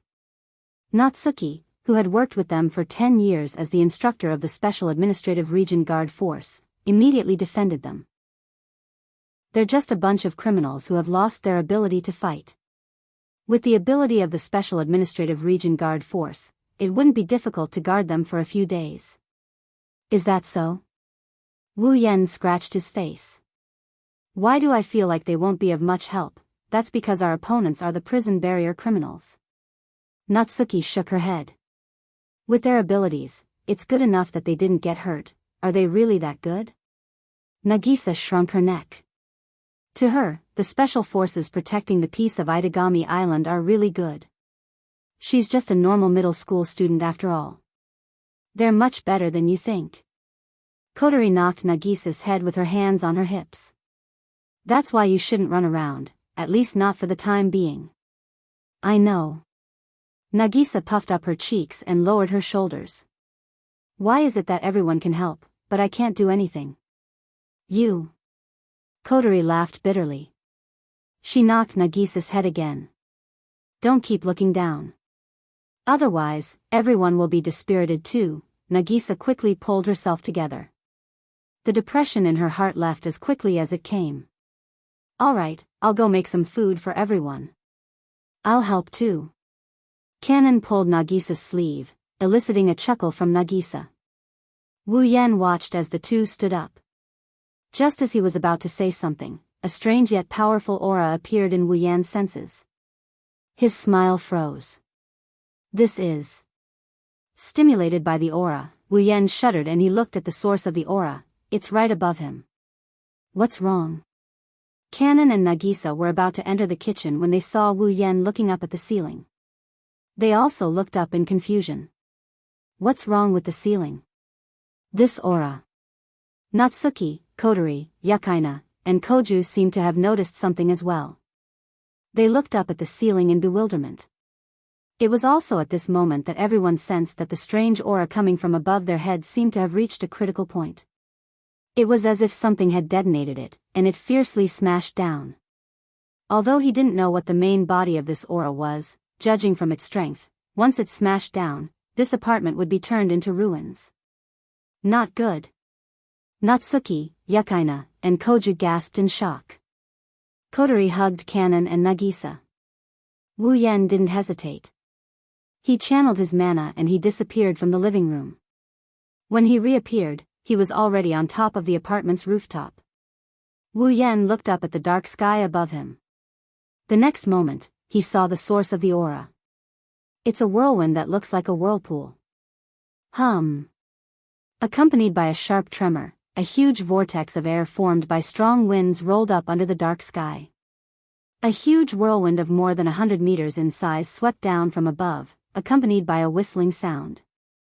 It was like the tail of a tornado falling from the sky, falling in the direction of the apartment. It's not going to show any mercy. Natsuki, Nagisa, Yukaina, and Koju will be heavily injured if they get sucked into the whirlwind. They might even die. Realizing this, Wu Yan's eyes flashed with anger. There are no other residents in the apartment. Those who are left are the most important people to him. How dare you! Crimson ripples appeared in the air. Before the ripples spread, Wu Yan grabbed the gate of Babylon and pulled the Nyaton Shana out of the gate of Babylon. Raising his head to look at the sky, he coldly stared at the huge whirlwind that was descending from the sky. A ring of red lotus flames suddenly ignited on the blade of Nyen Shana. Under the control of its master, the Nien Temple Shana, whose eyes flashed with a cold light and was burning with red lotus flames, swung it up into the air. Whoosh! As the dazzling firelight drew a precise arc, a sea of fire with an area of more than 100 meters, even larger than the whirlwind, suddenly rose with the dazzling firelight as the source. As if erupting from the depths of hell, it carried the atmosphere so hot that it was evaporating, and violently met the whirlwind. Boom! An incomparably hot sea of fire suddenly swarmed forward, roasting the space and wrapping the whirlwind vortex that came into contact with it inside. In an instant, the whirlwind that came into contact with the sea of fire was engulfed by the domineering flames. The whirlwind trembled and evaporated into nothingness. Under the dark sky, above the heavy apartment, the whirlwind dissipated and turned into a puff of smoke together with the sea of fire of red lotus, drifting away into the distance. What? A gasp of disbelief resounded as the whirlwind and the sea of flames dissipated. Wu Yan turned around and looked at the source of the sound, which is the rooftop of the building next to the apartment building. There are 5 figures there. One of them is Immortal Muayi. The criminals from the prison barrier. They're here to attack. Chapter 989. What? The person who exclaimed was the prison barrier criminal who looked like a delinquent. You actually made my... A face that was originally filled with arrogance and despotism was replaced by a gloomy expression, rendering that loathsome face ashen. It could be seen that his attack was ineffective. For the delinquent youth, it seemed to be a matter of great shock. That flame. The old man in the llama costume suddenly widened his wrinkled eyes. There was a flicker of fire in his eyes. That's definitely not an ordinary flame. Who is he? The flirtatious woman and the burly man both looked at Wu Yan, who was floating in the air. One of them still looked seductive and the other cold, but from their tone, it's clear that they're serious. Having stayed in the prison barrier together for such a long time, they knew how strong the delinquent youth was. Now, the full force attack of the delinquent youth was actually blocked just like that, so they couldn't help but become vigilant. Even Immortal City's Mua Yi couldn't help but squint his fiery eyes. At the moment the prison barrier was released, Immortal Capital Mua Yi could have successfully taken away that month's time with the situation at that time. However, because Wu Yan stabbed the talisman into Natsuki's body, number 014's curse wasn't complete. It took away her power, but it didn't take away her memories. For Immortal Wadaka Yi who wants to recreate the Dark Oath book, this is completely useless. And now, because of this man, looks like he was the one who set up the barrier. Immortal Muayi lowered his head. His murmur attracted the attention of the other 4 prison barrier criminals. It's him. The criminals all looked at Wu Yan. A murderous aura began to rise from their bodies. It's a murderous aura that only evil people who've gone through countless massacres and whose hands are stained with blood can have. Yen.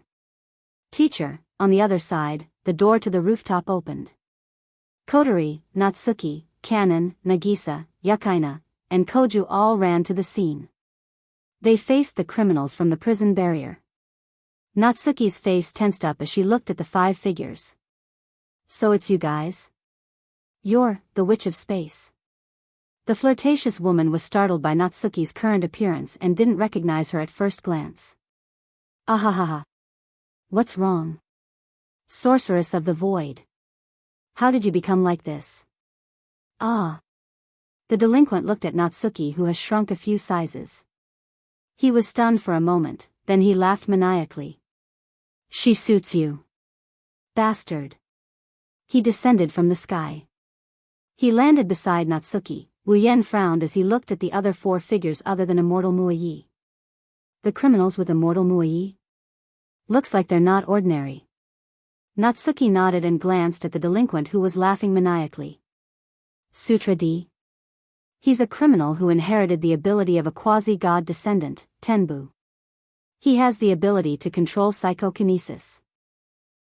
He should be the one who attacked just now. His line of sight swept over Sutra Kazan, who was standing at the side of Sutra Kazan. The flirtatious woman beside D, Natsuki, spoke. Girlio? Giraldi, the bloodline of the 3rd primogenitor, the Chaos Empress. He's a pure-blooded vampire from the old generation. His familiar can control the minds of others. He's a dangerous character. She finished. Natsuki looked at the burly armored man.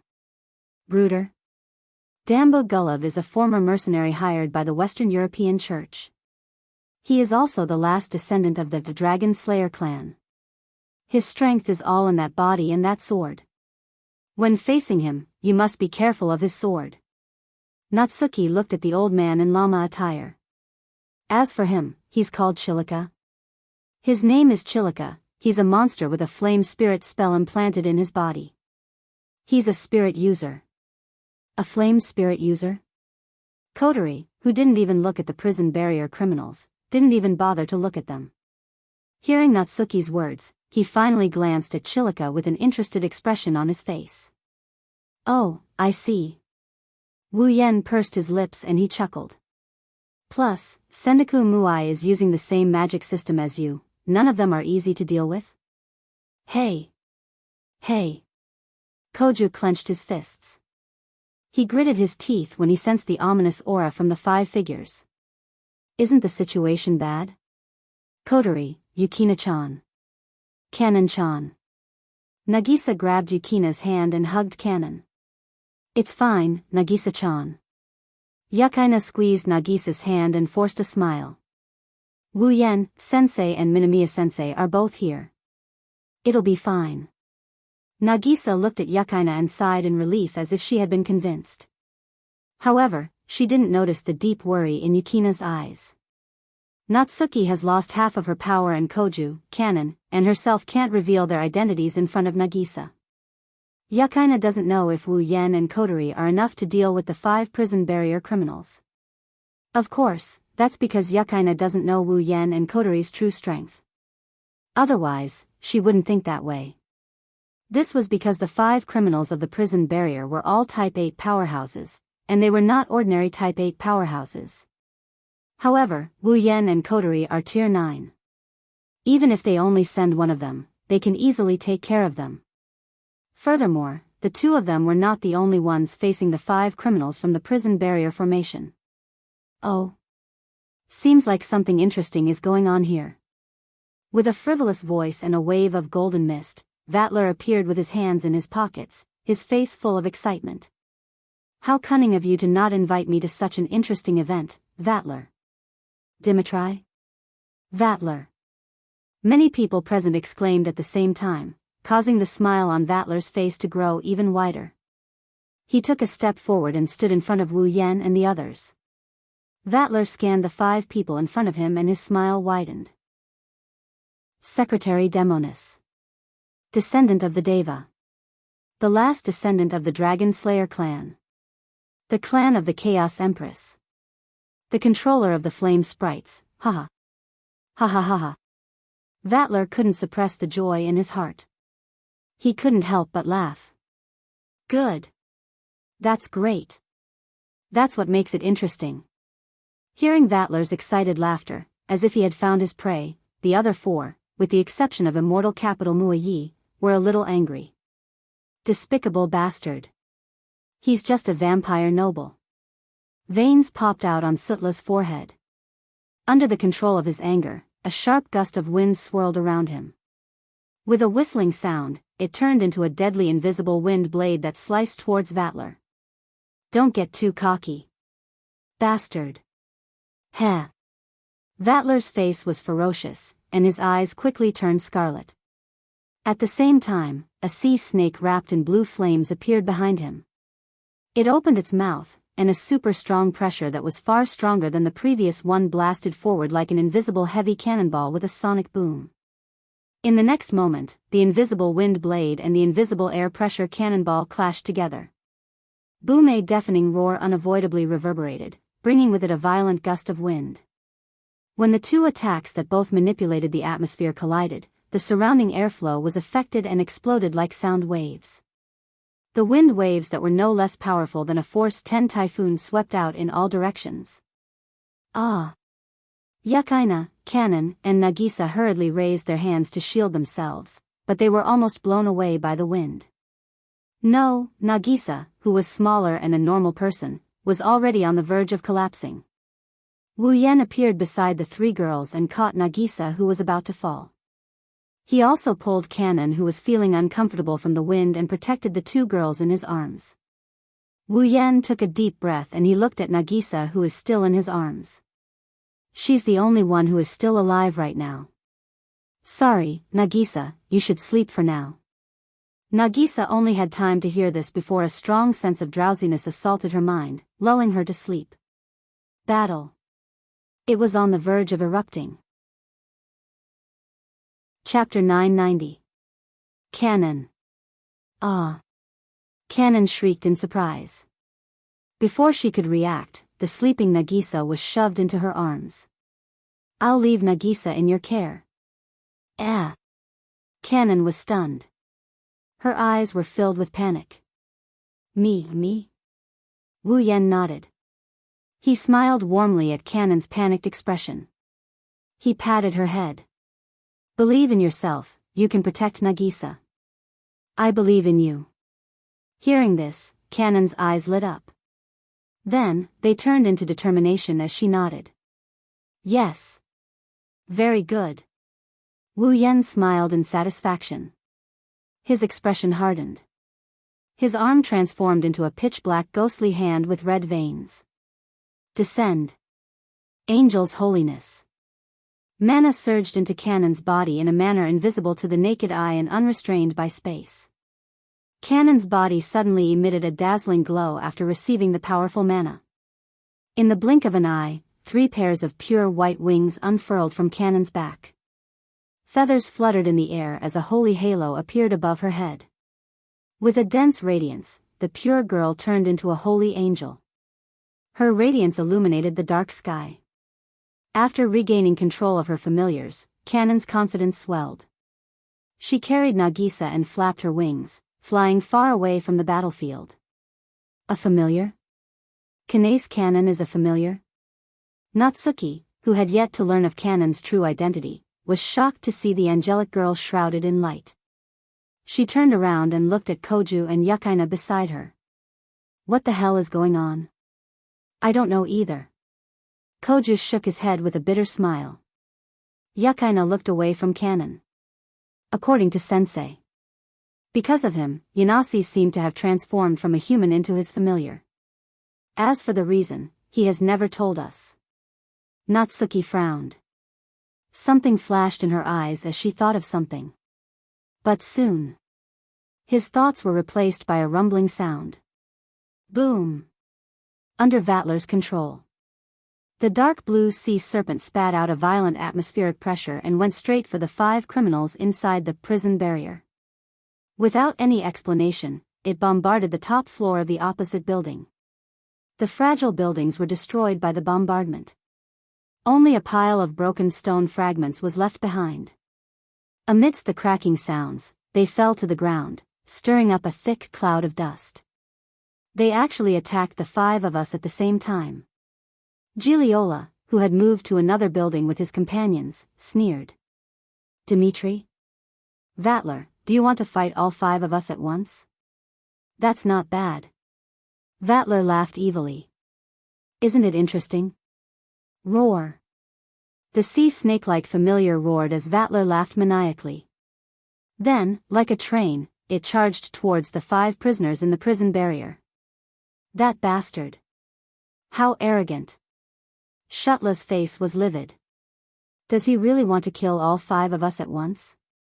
Seriously. Brooder coldly watched the sea serpent familiar charge at him.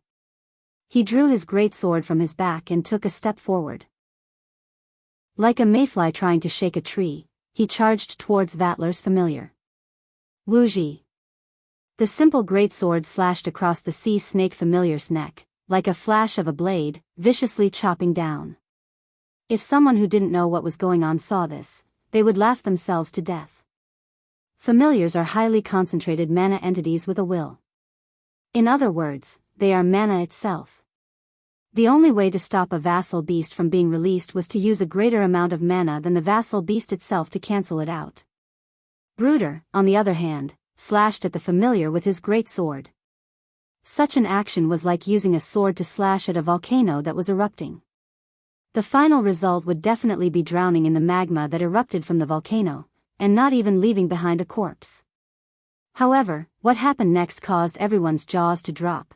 The armored Brooder swung his great sword at the sea serpent familiar. There was a dazzling flash as a normal yet powerful slash landed on the familiar's neck. Vatler's familiar was sliced in half. It didn't even have time to cry out before it disappeared into thin air. Wah! Koju and Yukina's pupils shrunk to the size of a needle. Vatler was stunned for a moment before he laughed happily. It's as if the one that died wasn't his familiar but a piece of trash. I almost forgot. You're a descendant of the Dragon Slayer clan. Vatler's familiar is a serpent, but it's powerful enough to carry some dragon attributes. Otherwise, Vatler's serpent familiar wouldn't be able to take on the form of a dragon when they fuse together. For a dragon slayer like Brooder, even if it was the familiar of a vampire that was invincible below the level of a true ancestor, it was still easier to deal with than a vampire familiar of the younger generation. However, Vatler's joy only grew when he saw this. Not bad. Not bad at all. The joy in his heart brought about a powerful magic that no one could ignore. It was like the most eye-catching color that dyed Vatler's body in a fiery glow. Rising from the glow was a snake-shaped familiar that glowed with a black light. Roar! The serpent familiar roared. Under the influence of a special power, its roar became a tangible sound wave. As it roared, pitch-black cracks appeared in the air and shot towards Brooder like ferocious spears. Bang bang bang. Vatler had gone all out. Apart from fusing with his familiar, he was using his strongest attack. He didn't care about his surroundings at all. He ordered his familiar to attack indiscriminately. The surrounding buildings were engulfed by the invasion of the pitch-black cracks. Like decaying wooden houses, they were destroyed in the blink of an eye. Stone fragments flew in all directions mercilessly and spread out, forcing the criminals to once again dodge. However, such behavior had completely ignited the fury in the hearts of some criminals. Don't get too full of yourself. Snake Charmer. Gigliola's eyes turned into a true red color. Magic power rolled up from her body, and a long whip flashing with red light appeared in her hand. It's a familiar weapon, an ability that only female vampires under the command of the third true ancestor can use. Gigliora summoned his whip-shaped familiar. The soft, boneless whip tore through the air and arrived in front of Vatler's familiar in an instant. It then coiled around the familiar tightly. Roar! The snake-shaped familiar roared again. However, this time, its roar was laced with traces of pain. Under everyone's shocked gazes, the serpent familiar roared in pain and turned around. It abandoned Vatler to attack Wu Yan and the others. This is... Vatler frowned when he sensed his familiar break free from his control. Then, a satisfied smile appeared on his face. So that's how it is. A familiar that can control wills? She can even control other familiar beasts. As expected of a pure-blood princess. Is this the time to smile so casually? Koju shouted hysterically from behind. Seeing Vatler ignore the vassal beasts that were about to attack them, he gritted his teeth and raised his hand. Frost Wolf. Koju was about to summon his familiar when a feminine shout interrupted him. A silver spear with a cold gleam appeared in front of the serpent familiar at an unimaginable speed. It pierced the serpent familiar's head without hesitation. There was no sound, and the serpent familiar and the whip-like familiar were crushed into nothingness by the silver spear. Wah! Giliora was shocked. Wielding her silver spear, Yukaina stood in front of everyone and faced Jiriola. Sensei. Let me deal with her.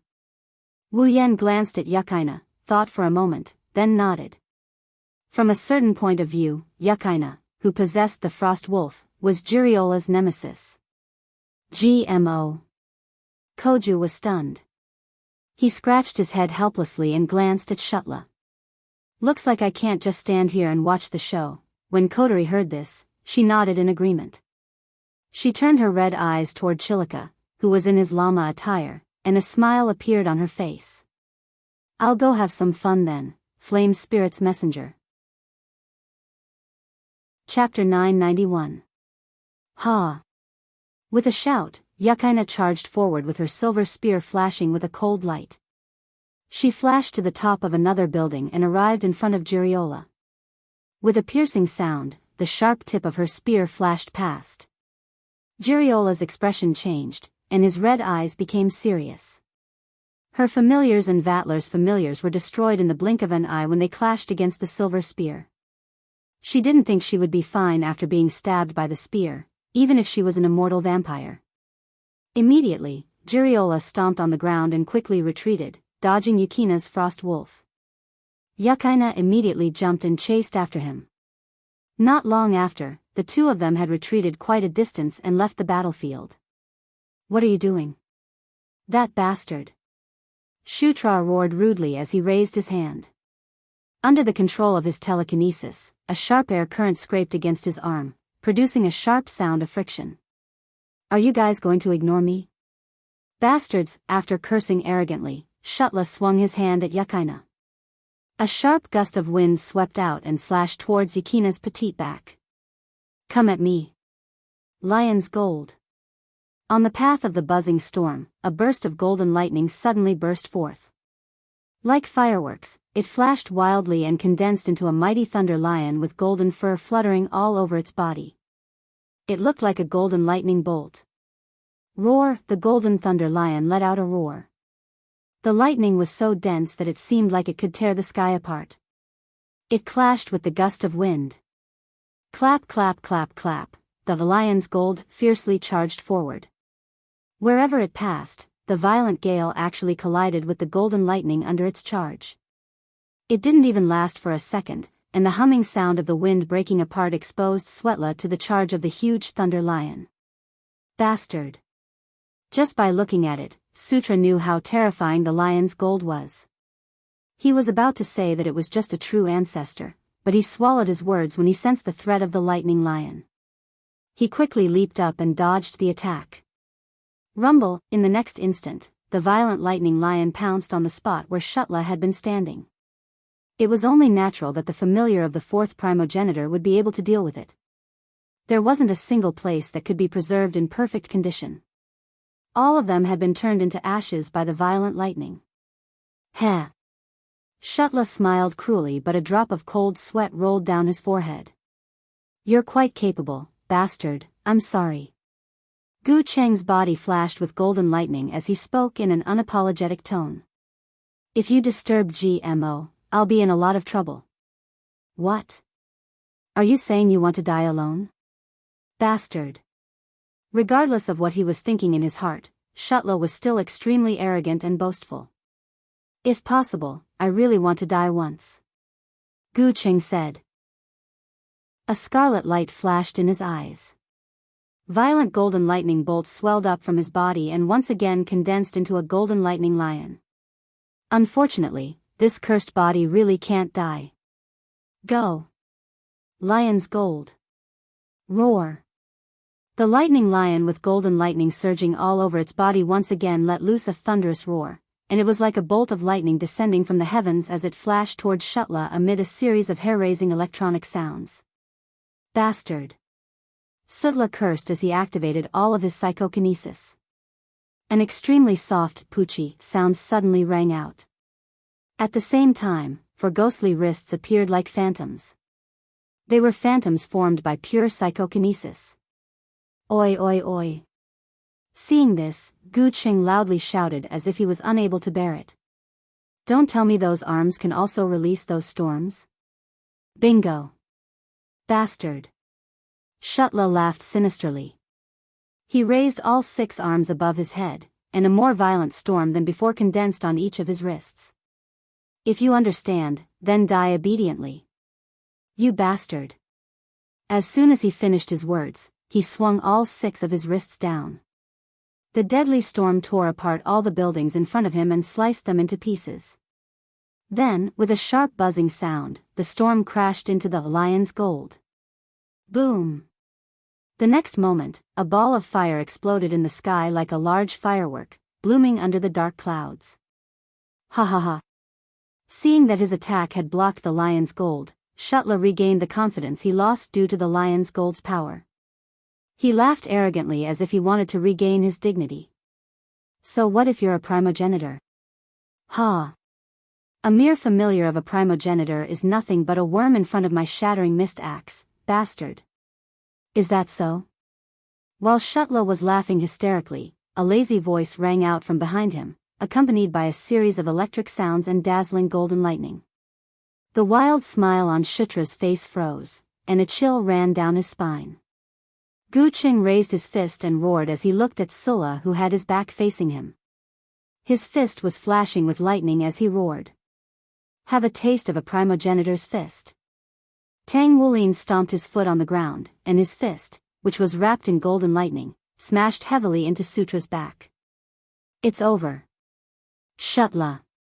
Bam! A muffled thump rang out as a burst of sharp pain erupted from his back.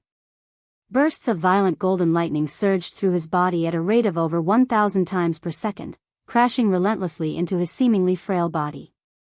His body bent at an unnatural angle, and Shutla was sent flying. He slammed into the wall of a concrete building and sank into it. He didn't crawl out. Phew! Gu Qing slowly retracted his fist and looked at the sunken wall. He sighed in exhaustion. Senpai. It was at this moment that Yukaina, who was holding a frost wolf in one hand and a person in the other, leaped to Koju's side. The person in her hand was the fainted Giliola. Are you done with your side? Yukaina.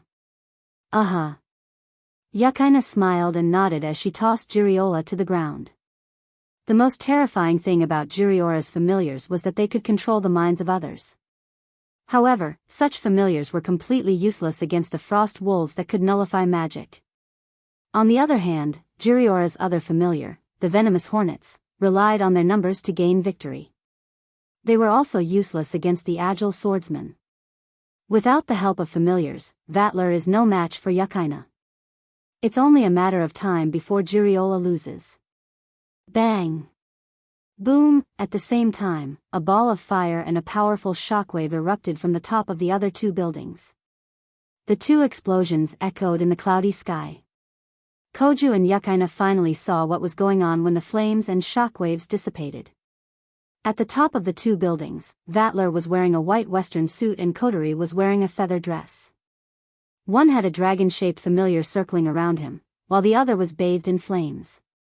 In front of Kotori and Vatler were the charred Chi-Liga and Brooder, who was covered in wounds and had his armor shattered. Kotori and Vatler's battle is over. Apart from immortal Muayi, all the prisoners of the prison barrier had been defeated. Seeing this scene, Natsuki, who had been confronting Sendoki, I couldn't help but reveal a smile. She looked at the expressionless long-haired girl in kimono standing on top of the opposite building. Now, you're the only one left, Ai. For a moment, a look of pity appeared on Nayu's face. Give up, Ai. You won't succeed, is that so? Unfortunately, I didn't even look at her companion's defeat. She wasn't shaken by the fact that she's about to face a group of powerful enemies. Instead, she smiled. Seeing the smile on immortal capital Mu-Ye's face, Natsuki suddenly had a bad feeling. Chapter 992. Nayu frowned as she looked at the smiling Shindu Muayi from afar. Natsuki and Ai used to be good friends who trusted each other 10 years ago. Even though the confrontation in front of them made it hard to imagine how good their relationship was back then, it was still a fact. Nayu understood Yi very well, just like how Yi understood Nayu. Therefore, Nayu knew that with Yi's personality, even if the witch herself was a deceiving existence, this kind of behavior would not be a bluff. Flames, lightning, an afterimage, and a golden mist appeared behind Natsuki. They formed Kotori, Koju, Yukaina, and Vatler. Natsuki-chan, Minamiya-sensei. Koju and Yukaina came to Natsuki's side. They looked at Sendaku-I with Natsuki. Kotori quietly returned to Wu Yan's side. She maintained her fairy form and retracted her flames. Kotori looked straight ahead, she didn't look at Wu Yan. Aren't we going to capture her? They might not be as strong as Wu Yan and Yukaina-I, but the 5 prison barrier criminals are strong. They're much stronger than normal prison barrier criminals. With the strength of these 5 prison barrier criminals, the 5 of them would definitely be able to defeat them. She should be the strongest existence in the prison barrier formation. In other words, if he could take down all 5 of them, the release of the prison barrier wouldn't be too much of a surprise. Now that Sutra, Giliola, Chilika, and Brooder have been defeated, Fairy Mui-I is the only one left. If he took her down, this incident would basically be over. Wu Yan knew what Kotori meant, but both he and Kotori have a feeling. Things aren't going to end so easily. Natsuki, Yukaina, and Koju have the same feeling. There's one as well. Only Vatler. He's still the same. You're not going to make a move? Vatler raised an eyebrow. He closed his eyes and smiled. Although I've already enjoyed myself to my heart's content, it's still possible for me to take action. Natsuki glanced at Vatler. She ignored him. His gaze swept forward. Ah, Yi. What on earth are you scheming? You still haven't noticed? Immortal Muayi chuckled. It was unknown if he was regretting that the tacit understanding between him and Natsuki was not as good as he had imagined, or if he was making fun of Natsuki's lack of intelligence. Did you think that I would come here with my men without any preparations and fight with you openly? Or do you think I'm just standing here waiting for those guys to lose? Hearing this, everyone's expression changed. Yi smiled happily. My name is Xian Dumu Yi. She is known as the Witch of the Secretary. Hearing this, Natsuki seemed to understand something and her body trembled. Yi, could it be that you, a book that records the knowledge and incantations related to magic, allowing you to gain power? This is a magic grimoire. Immortal City Muayi raised his head and met Natsuki's eyes. As for me, I have the ability to recreate the magic and curses contained in the grimoire through writing. That's why I'm known as the Witch Secretary. Natsuki, the time you've given me is more than enough. As soon as his voice fell, the atmosphere at the scene suddenly became strange. It was as if the color of the world had changed. The originally violent air seemed to have a sticky touch. At this moment, even gravity seemed to have changed. The atmosphere became heavy. Mysterious words glowed with golden light and released powerful magic waves. They lit up on the roof of the building where Wu Yan and the others were standing. Everyone was shocked. They instinctively took a few steps back and looked around at the small words that covered the entire apartment. Their nerves tensed up. This is... Natsuki carefully observed the words filled with magic. Her expression finally changed. Number 014's magic rune. She abruptly raised her head and looked at the smiling Yi. Her eyes gradually narrowed and her expression darkened. You still haven't given up on taking my memories? Yi. I've said it before, I'm only taking back what originally belonged to me. Yi withdrew the smile on his face and calmly waved his hand. Give me back the Dark Oath Scroll, Natsuki, tch. Natsuki pursed her lips and fell silent. Minamiya-sensei. Yukaina clenched her teeth, raised her Snowfrost Wolf, and stabbed it into the ground. A ripple spread out like a wave, destroying all the runes around her. But before Yukaina could breathe a sigh of relief, the destroyed runes appeared once again with a surge of mana. How can this be? Yukaina cried out. It's useless, transfer student. Natsuki shook her head without looking back. Yi has already set up magic runes in the entire apartment. Unless you can instantly remove all the magic runes, with Yi's ability, he will only need to use a bit of mana to recreate a portion of the magic runes that have already been written once, then. Koju's expression hardened. He raised his pitch-black hand covered in red lines. Destroy the whole apartment. That won't work, right? This time it was Kotori who spoke. She looked at the floating runes and said expressionlessly. These runes seem to have been carved directly into the space. Even if you destroy the entire apartment, you won't be able to save Natsuki. As expected of a witch who specializes in spatial manipulation, damn it. After hearing Kotori's words, Koju aimed his hand at Yi. It was obvious that he was going to take down Yi before the magic runes took effect. Unfortunately, Kotori poured a bucket of cold water on him. Give up, Akatsuki. With that woman's spatial manipulation, who knows where she'll teleport to before your familiar hits her? Then what do you think we should do? Koju shouted angrily. This won't work, that won't work. Are they supposed to just watch as Natsuki's memories are taken away? That girl is right, fourth primogenitor. Yi glanced at Koju. I think you should just give up. These runes are directed at Natsuki herself. Even if Natsuki escapes from Itagami Island, or if you guys use that dagger from last time, you won't be able to stop it when the entire space around you has turned into a grimoire. You guys are out of options. Unlike last time, Yi didn't need to take away Nayu's time this time. He only needed to take away her memories. Since even the space had turned into a grimoire and was directly targeting Nayu, unless he stuck the rune of breaking all laws on Nayu's head, he couldn't stop it.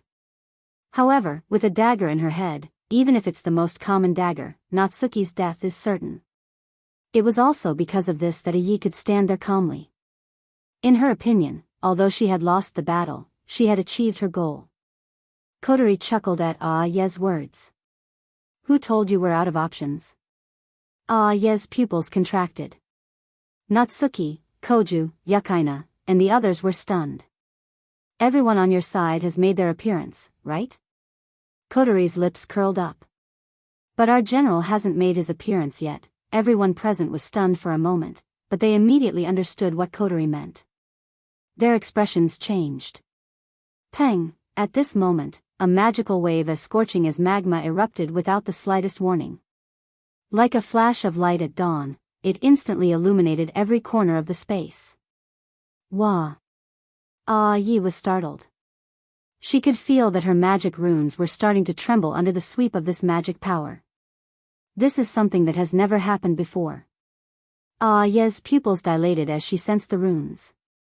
For a moment, she fell into a daze. Before Immortal City Yi could recover from his shock, a flame suddenly ignited in front of him amidst the storm-like magic waves.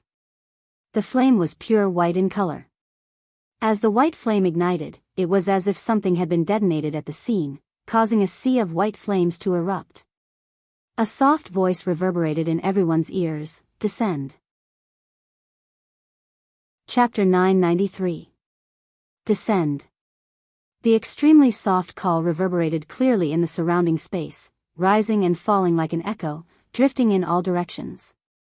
Under this echo-like call, the white flame seemed to have been injected with something to ignite it. With a whistling sound, it swelled up. Thump thump.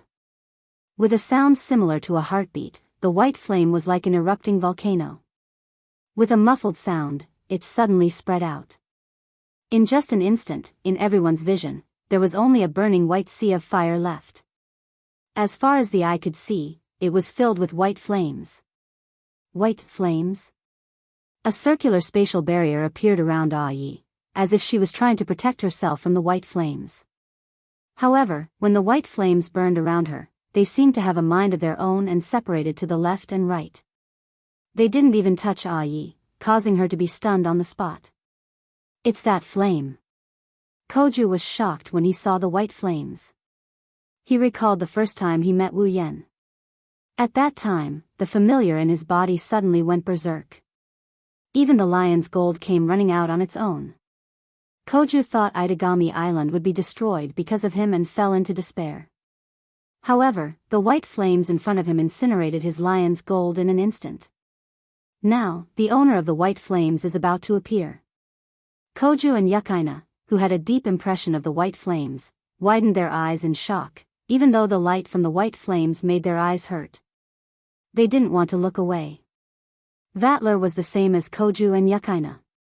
It's that familiar.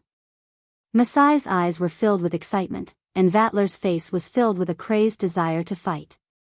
After all, the first time he came to Itagami Island, he was defeated by a familiar with white flames.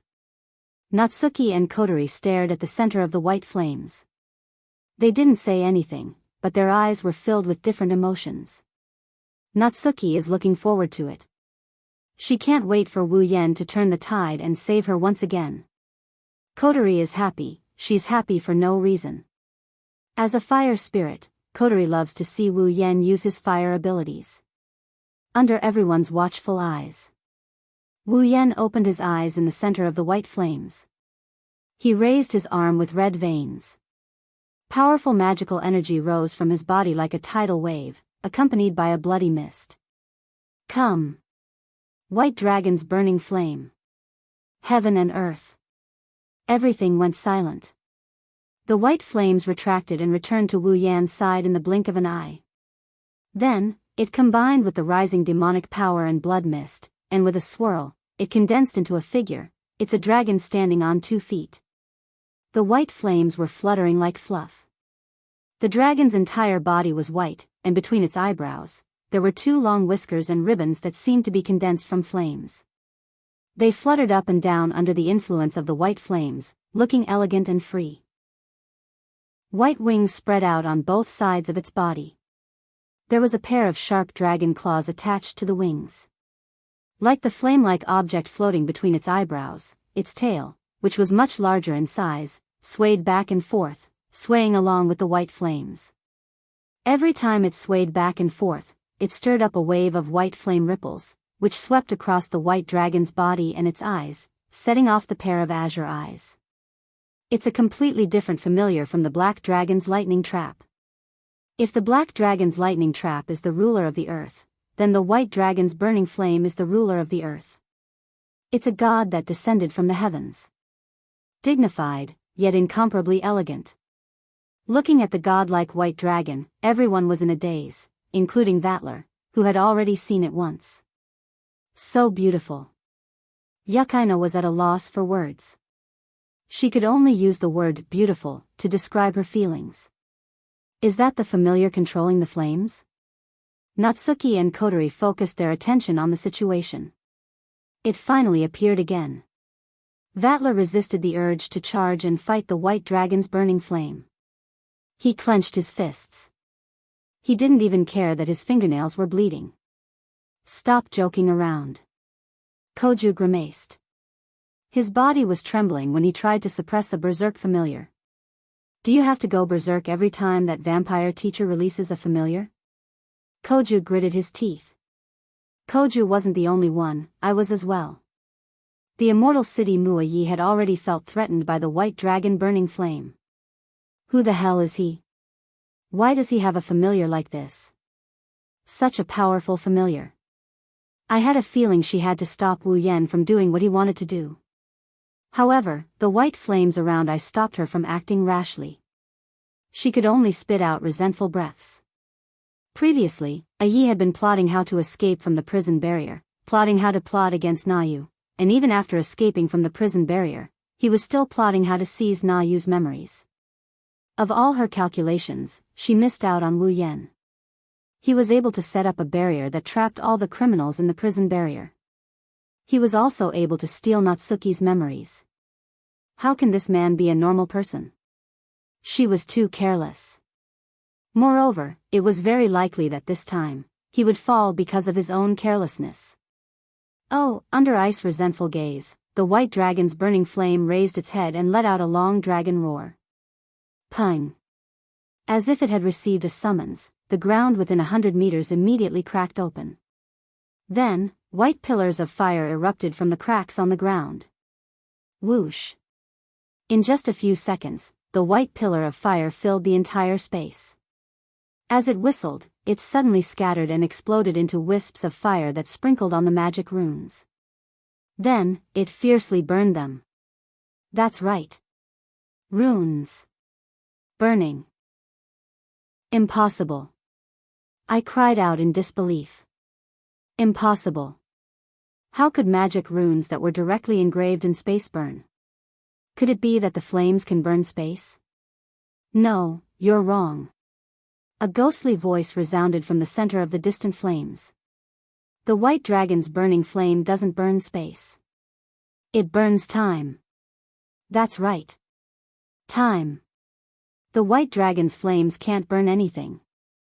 The only thing it can burn is time. Therefore, the rune's time was burned away by the white flames. Naturally, they couldn't exist anymore. The white dragon burns time. The black dragon shatters space.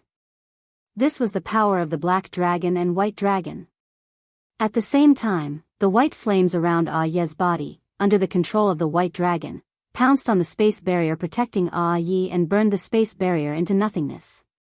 Bang! With a crisp sound, the space barrier shattered. The white flames immediately pounced on I. I looked at the incoming white flames in despair. She closed her eyes and waited for death to come. However, the flames suddenly stopped in the air and no longer pounced on I. Instead, a palm strike landed on I's neck. With a muffled groan, I's consciousness gradually faded away. She slowly fell to the ground. In her hand, she was still holding number 014. She opened her eyes with great difficulty and looked at number 014 in her hand. Her heart was filled with unwillingness. Is this the end? With this unwillingness, Yi closed his eyes. Finally, his consciousness completely faded away. Woo! The slowly burning white flames within 100-meter radius slowly faded away with another dragon roar. Together with the elegant white dragon, they disappeared from this world. Natsuki and Wu Yan stood side by side in front of I. Natsuki bent down and picked up number 14. At this moment. Ding! Character Natsuki Nangong's abnormal status has been removed. Yao Beast Mark has been activated. Vassal Beast transformation has begun. Ding! Obtained Vassal Beast, Witch of Void. Natsuki's expression changed when she sensed the changes in her body. Her petite body turned into specks of black light and floated into Wu Yan's body. Wu Yan smiled helplessly when he sensed a familiar presence in his body. Chapter 994. The sky was emitting white and blue light. Thick white clouds were floating in the sky. The sun, which had not been seen for a long time, reappeared here. Together with rays of light and heat, the sun shone on the blue ocean and the artificial island that was glowing with vitality. In the blink of an eye, 5 days have passed since the prison barrier was liberated and all the prisoners escaped. It's a miracle that even the heavens are paying attention to the situation on Itagami Island. 5 days ago, ever since the prison barrier was liberated, the sky above Itagami Island has been covered by dark clouds, giving off a heavy feeling. 5 days later, the skies seem to have sensed the change in Itagami Island. The gloomy sky that lasted for 5 days finally dissipated at a speed visible to the naked eye. Along with it came the dark clouds that covered the entire sky. At the same time, a glass-like barrier appeared around Itagami Island without any warning. This is the barrier that protected Itagami Island for the past 5 days.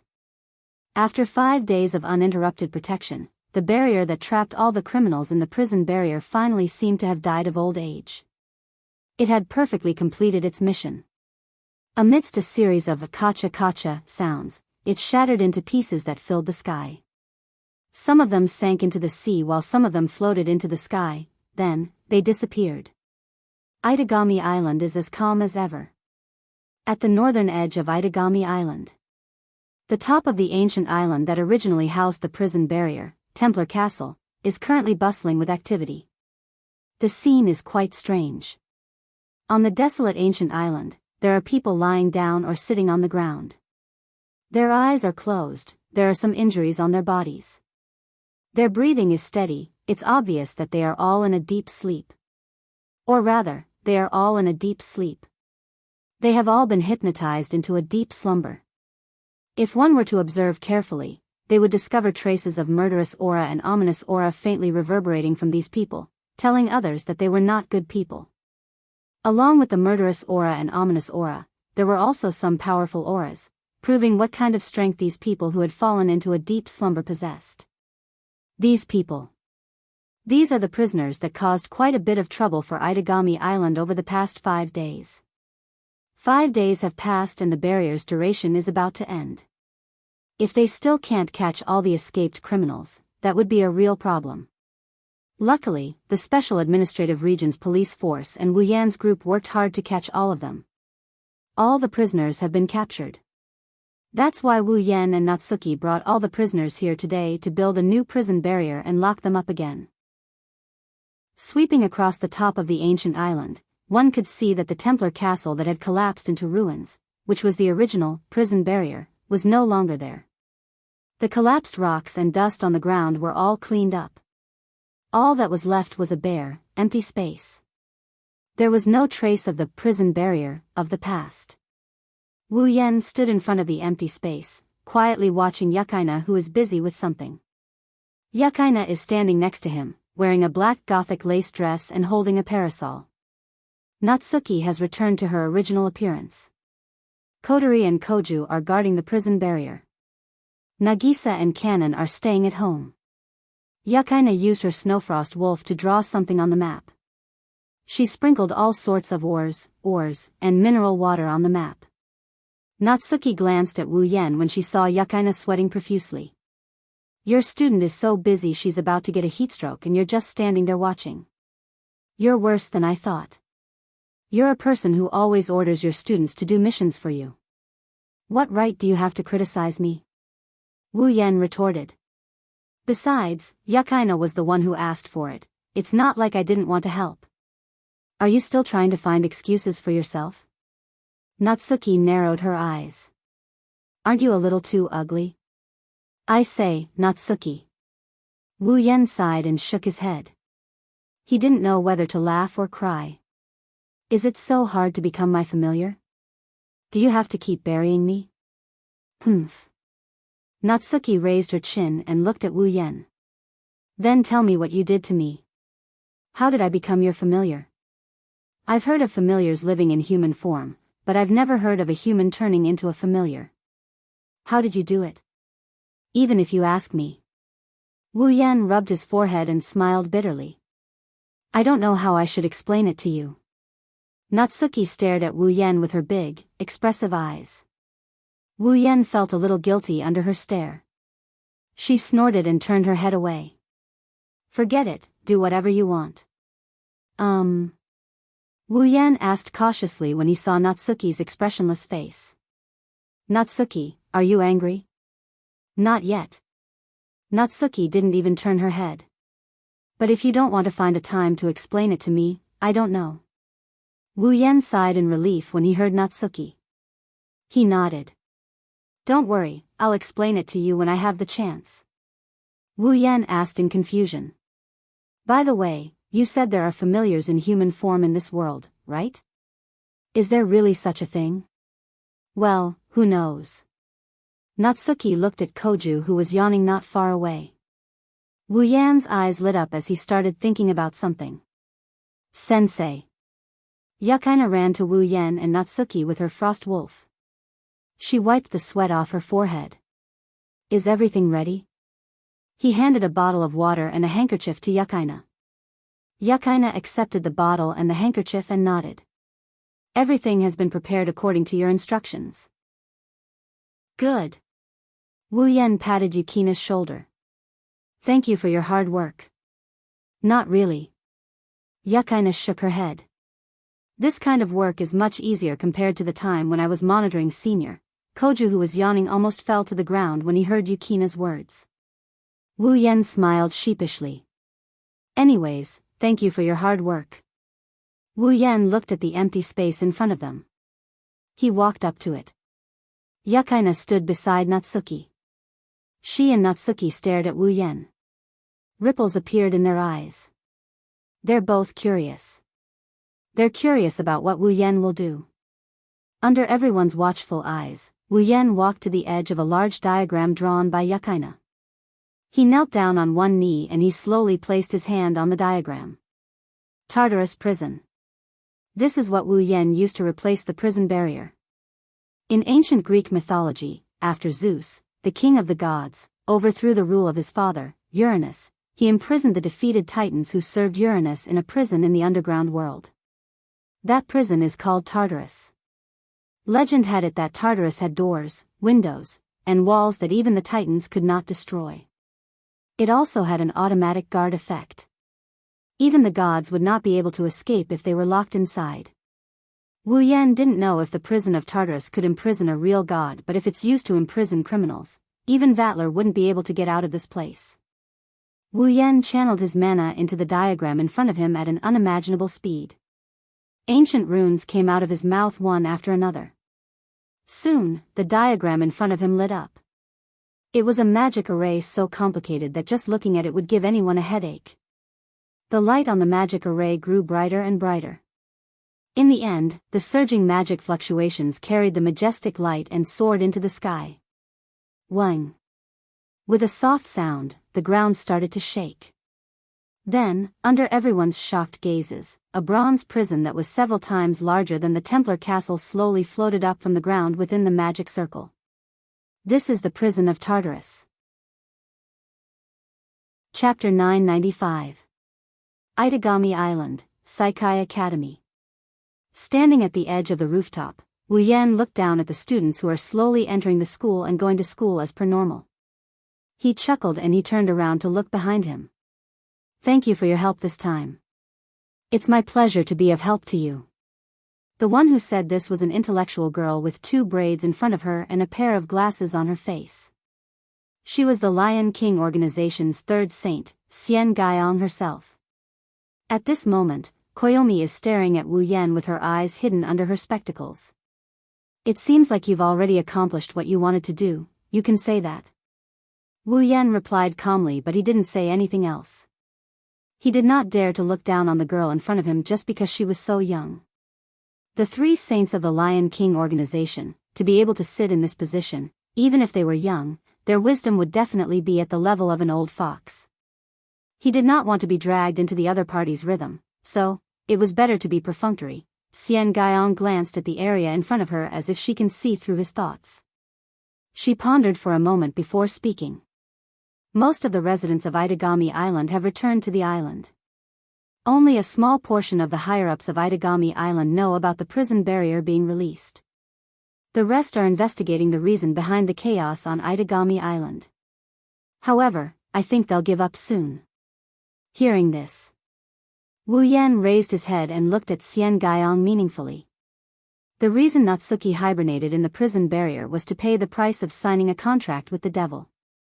However, since she knows about the contract, why would she want to sign a contract with the devil if she has to pay a huge price to obtain power? Is it because Natsuki craves power? Or is it because she doesn't mind paying a small price compared to power? None of the above.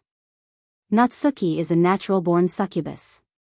When she was born, when she had just arrived in this world, she had already become a witch.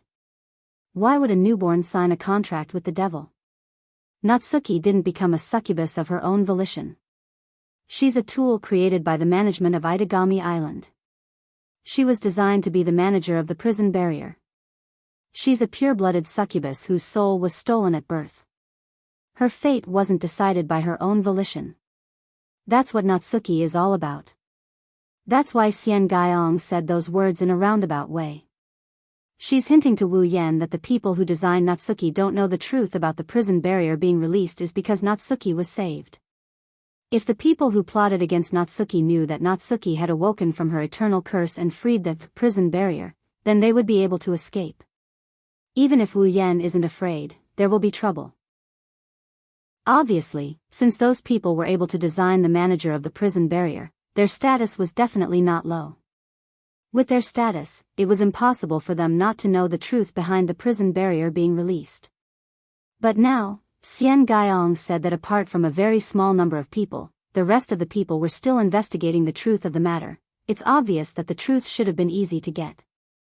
Since they're still investigating, there must be someone behind this. As for who the culprit is, there's no need to confirm it after hearing Xian Guiyong's words. Moreover, they have the power to stop those with a high status. Only someone with a similarly high status would be able to do such a thing. Xian Guiyong is trying to get on his good side. But, why? Is it because he's a primogenitor? Thousands of thoughts flashed through his mind in a second. On the surface, Wu Yan only paused for a second before looking at Xian Guiyong. I will remember. Wu Yan walked past Koyong and headed for the exit of the rooftop. Lastly, can I ask you a question? Just as Wu Yan was about to step out of the rooftop, Koyomi's voice rang in his ears. What do you think of the current situation? Pausing for a second, Wu Yan's lips curled into a smile. He walked out of the rooftop, leaving behind a sentence that echoed in Xian Guiyong's ears. I don't know. Anyway, I have no interest in building an empire of the night or leading the vampires. Wu Yan's figure and his footsteps gradually faded away. Xian Guiyong quietly looked down at the campus below, watching the students chatting and laughing as they walked together. After a long while, he sighed. What a cunning primogenitor. Walking down the stairs of the high school section's rooftop, Wu Yan's mind rang with a series of system notifications. Ding! Mission 3 completed. Obtained 30,000 equipment points, item points, ability points, and summoning points. Instance World, Bloodlust Rampage Instance World Mission, Redemption Mission 1, Become an Attack Magician in Itagami City, completed, reward, 5,000 equipment points, item points, ability points, and summoning points. Mission 2, Stop the Ascension Ritual and Save the Fake Angel, Kinase Natsuan, completed, reward, 10,000 equipment points, item points, ability points, and summoning points. Mission 3, Find out the secret behind Natsuki Minamiya and deal with it, completed, reward, 30,000 equipment points, item points, ability points, and summoning points. Character, Wu Yan. Equipment points, 47170 item points, 1305000 ability points, 46,000 summoning points, 47300 level, 80. Ding! Instance World Mission completed. User can now choose to leave the current instance world at any time. Instance World Mission is now open to user. Entering Bloodlust Rampage World again. System will no longer issue Instance World Mission. User can now enter and exit Bloodlust Rampage World at will. Finally, all 3 Instance World missions are completed. Wu Yan took in a deep breath of fresh air as he listened to the notification in his mind. He remembered the reason he came to this world was to summon his own familiar. He didn't want the bloodline ability he awakened to become useless. However, he did not expect that so many things had happened in the past month or so since he had arrived in this world. Compared to a month ago, he only had Kotori by his side. Now, not only did he have 2 powerful familiars, he even turned 2 young girls into his familiars. In addition to the Nalakuvula incident, the fake angel incident, and the prison barrier incident, Wu Yan felt like he's been in this world for a long time now. I wonder how Chuju, Mikoto, and the others are doing in the Spalier world. How are my sisters doing? I'm starting to miss them. Was it time to go back? Wu Yan was so engrossed in his thoughts that he didn't notice a petite figure blocking his path. As a middle school teacher, what are you doing on the rooftop of a high school building? The sudden voice startled Wu Yan, who was in a daze. At the same time, it also woke him up from his stupor. He reflexively looked in front of him, and when he saw the doll-like face staring at him with an expressionless face, he helplessly sighed. Oh, it's Natsuki. Wu Yan shook his head and chuckled. Don't scare me, okay? You can scare me to death. I've been standing here since the beginning. You're the one who walked right into me. Natsuki put her hands on her hips with a mischievous smile on her face. Judging from your state of mind, something interesting must have happened on the rooftop. Are you no longer interested in the middle school students and are now eyeing the high school students? What are you talking about? Wu Yan rolled his eyes. What do you mean by eyeing the high school students? I was just thinking about something. Thinking about something? Wu Yan nodded. He looked at Natsuki's confused expression and pondered for a moment. He seemed to have made a decision and held her hand. It's good that you're here. It's time to talk to you about something. Oh. Natsuki glanced at Wu Yan. She seemed to know what Wu Yan was going to talk about, so she didn't object to it. Instead, she said something. Before that, let go of my hand. Huh? Don't tell me you are shy. Anyway, let go of my hand. You paused for a moment, right? That's right. You must be, right? You. Chapter 996. Itagami Island, Southern Residential District, Room 703. Wu Yan and Kotori sat on the same sofa as Natsuki and Kanon. Wu Yan and Kotori exchanged glances when they saw the troubled looks on the two girls' faces. They didn't say anything as they waited for the girls to digest everything they just told them. Due to their silence, the atmosphere in the living room is heavy. Natsuki raised her head and looked at Wu Yan and Kotori. In other words, the two of you aren't actually from this world, but from another world with the help of a very magical system, right? Yes. It might be difficult for you to understand the specifics since you haven't been summoned, but that's the gist of it. Kotori was the one who answered Natsuki. It was rare for her to be so serious at a time like this. In short, we're not from this world, that much is undeniable. He's not from this world. Kanon looked at Wu Yan with an uneasy expression. Then, Sensei and Kotori-chan, will you leave this world one day? The room went silent for 2 to 3 seconds. Natsuki lowered her head for a moment before looking up again. Her gem-like eyes stared at the two in front of her. You chose to tell me everything now, does that mean? Soon, you will leave this world, right? Kanon's heart skipped a beat when she heard Natsuki's words. Her green eyes flashed with sadness. Kotori bitterly smiled. Wu Yan panicked as well. He quickly shook his head and waved his hands. That's right, but I will bring you two with me when the time comes. After all, you are my familiars. Hearing this, the sadness in Kanon's eyes disappeared. She lit up. A beautiful smile appeared on her face, and even Nayu's expression became a lot better. Neither Natsuki nor Kanon felt a sense of belonging to Itagami Island, especially Kanon. Natsuki is a witch designed by the island's management. How could she have any positive thoughts about Itagami Island? Natsuki only cared about her students on Itagami Island. The reason why she fought against a Yi 10 years ago was to protect her classmates who were still students at that time. For so many years, they had been guarding this island only because the people that Natsuki cared about were on the island. She doesn't care about Itagami Island. Also, Wu Yan did say that the moment he leaves this world, time will stop flowing. Natsuki didn't really believe that such a ridiculous thing would happen, but if that's the case, then she can rest assured that she can follow Wu Yan. She didn't want to abandon her students, nor did she want her career as a teacher to end here. As for Kanon, she will follow wherever Wu Yan and the others go. She decided to follow them when Wu Yan acknowledged her as his family. Becoming your familiar sure is troublesome. Natsuki pointed her fan at Wu Yan's nose. She had a serious look on her face as she said this. That's how it is for us, but don't you have a middle schooler girlfriend? How is she going to solve this? Nagisa. Wu Yan and Kotori furrowed their brows. Aren't you going to explain it to her? Natsuki asked expressionlessly. Wu Yan smiled bitterly. Forget it. If I tell her, it will only add to her troubles. Anyway, the time in this world will stop. It doesn't matter, are you sure you want to do this? Natsuki, Kanon, and even Kotori looked at Wu Yan with a serious expression. You have to think this through. Natsuki said. It's best if you don't brush her off. Kotori glanced at Wu Yan.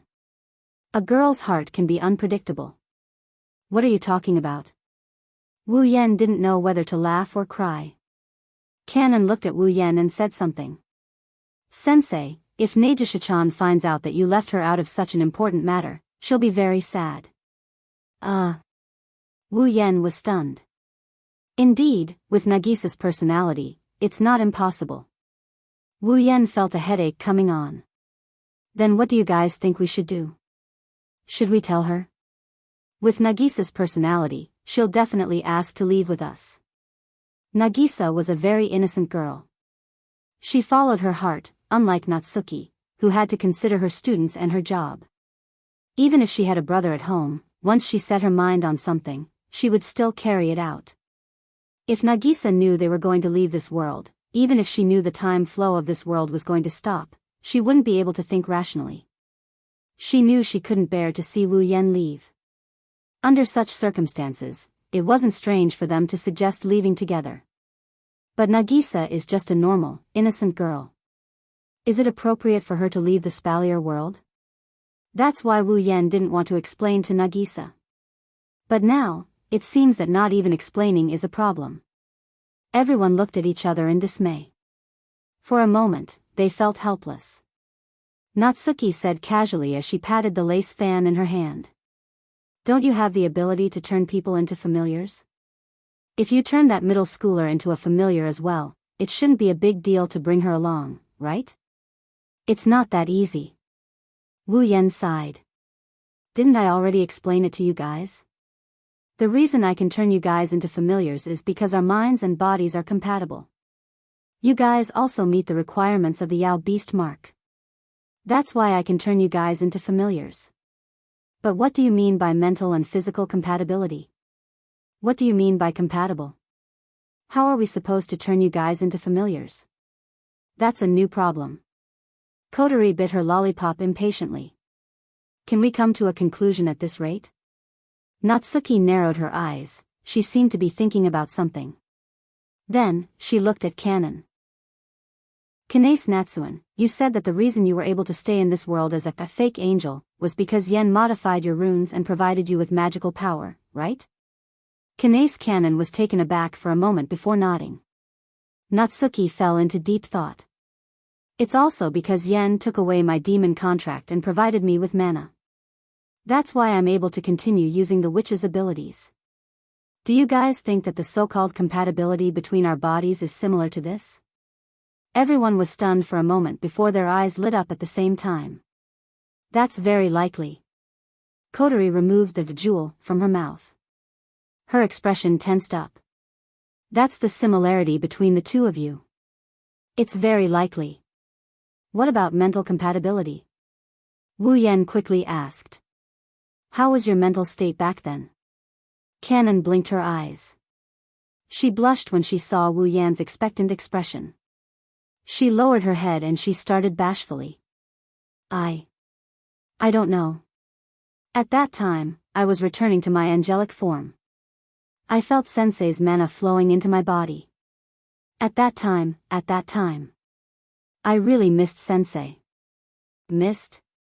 Wu Yan and Kotori asked in confusion. They looked at Kanon before looking at Natsuki. What about you? Wu Yan and Kotori saw the panic in Natsuki's eyes. She turned her head away in a fluster and she didn't say anything else. Kotori chuckled when she saw this. She propped her face up with one hand. You said you missed him. I think the so-called mental compatibility between the two of you might mean that your feelings for Oniai-san reached a certain height at some point in time. Huh? Wu Yan opened his mouth. He said with a hint of resentment. That can't be. His question was answered by an amused expression, a shy expression, and an expression that was glaring at him. At this point, if Wu Yan still doesn't get it, he might as well find a horse to kick him to death. He bitterly laughed but he quickly regained his smile. If that's the case, it might be possible to turn Nagisa into a familiar. Chapter 997. Early morning. The clouds gradually turned white, and the sky gradually turned blue. The golden brilliance gradually turned the earth green, bringing with it a trace of vitality, giving the world a color. There's still some coolness in the air, keeping Itagami Island's morning from being too hot. However, this coolness will fade soon enough and the sun will return to the land once again. One has to admit that the temperature on Itagami Island is torture. Before daybreak and the temperature remained cool, Nagisa had already opened her sleepy eyes. She patted her cheeks and pulled herself together. Then, she stretched herself and got up from the bed. Her eyes blinked as she regained her energy. She seems to be able to control the color of the world. Nagisa is still wearing a short-sleeved pajama top and shorts.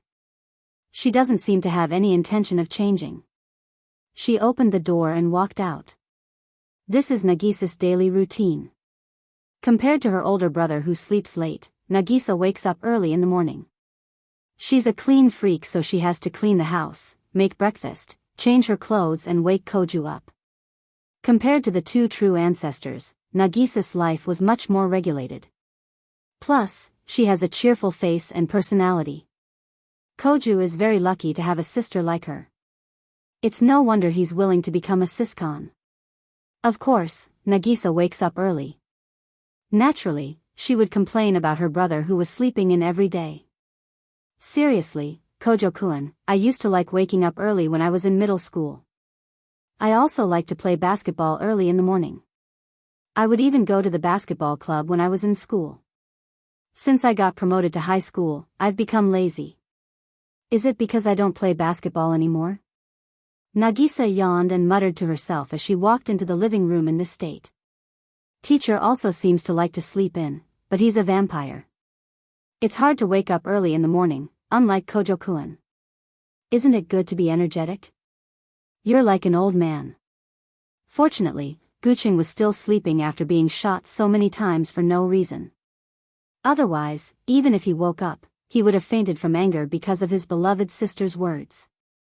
He would have fallen asleep again. He's also a vampire. He's the world's strongest vampire. Koju's daily life is a lot worse than Wu Yan's, at least in this place. Nagisa, who was still complaining about her teacher, stepped into the living room and saw the situation in the living room. Her expression froze and her mouth fell open. Yo! Good morning. Nagisa. A voice filled with the radiance of spring rang out from the dining table in front of them. At the same time, it woke up the stunned Nagisa. When Nagisa saw the full face of the person greeting her with a smile on his face, she exclaimed in surprise. Teacher. I see, Nagisa usually wakes up early. Wu Yan smiled warmly at Nagisa's surprised expression. Fortunately, I woke up before dawn. Otherwise, I might have been chased out. Teacher, you. Nagisa opened her mouth and stuttered.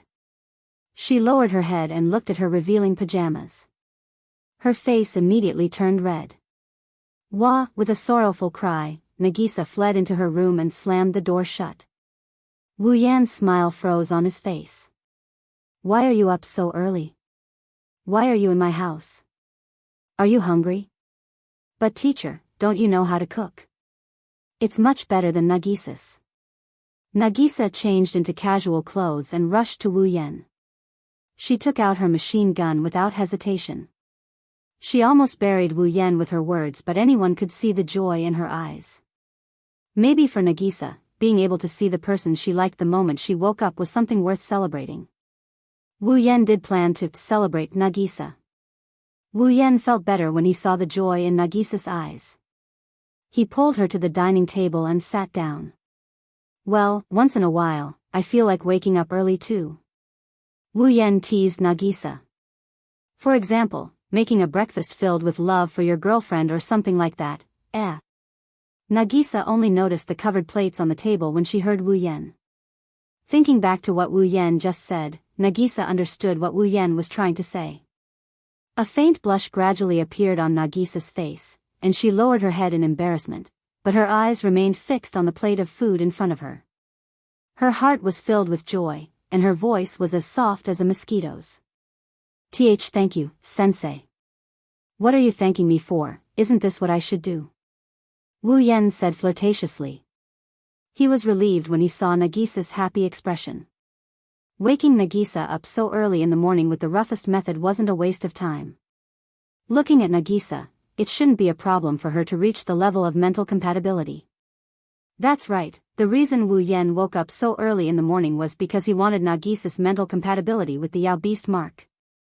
Yesterday, Kodori, Natsuki, and Kanon had analyzed the conditions for activating the demonic beast mark.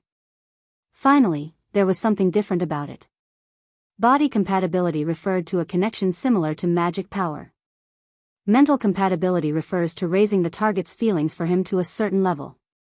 With this initial conjecture, it's possible to turn Nagisa into his familiar.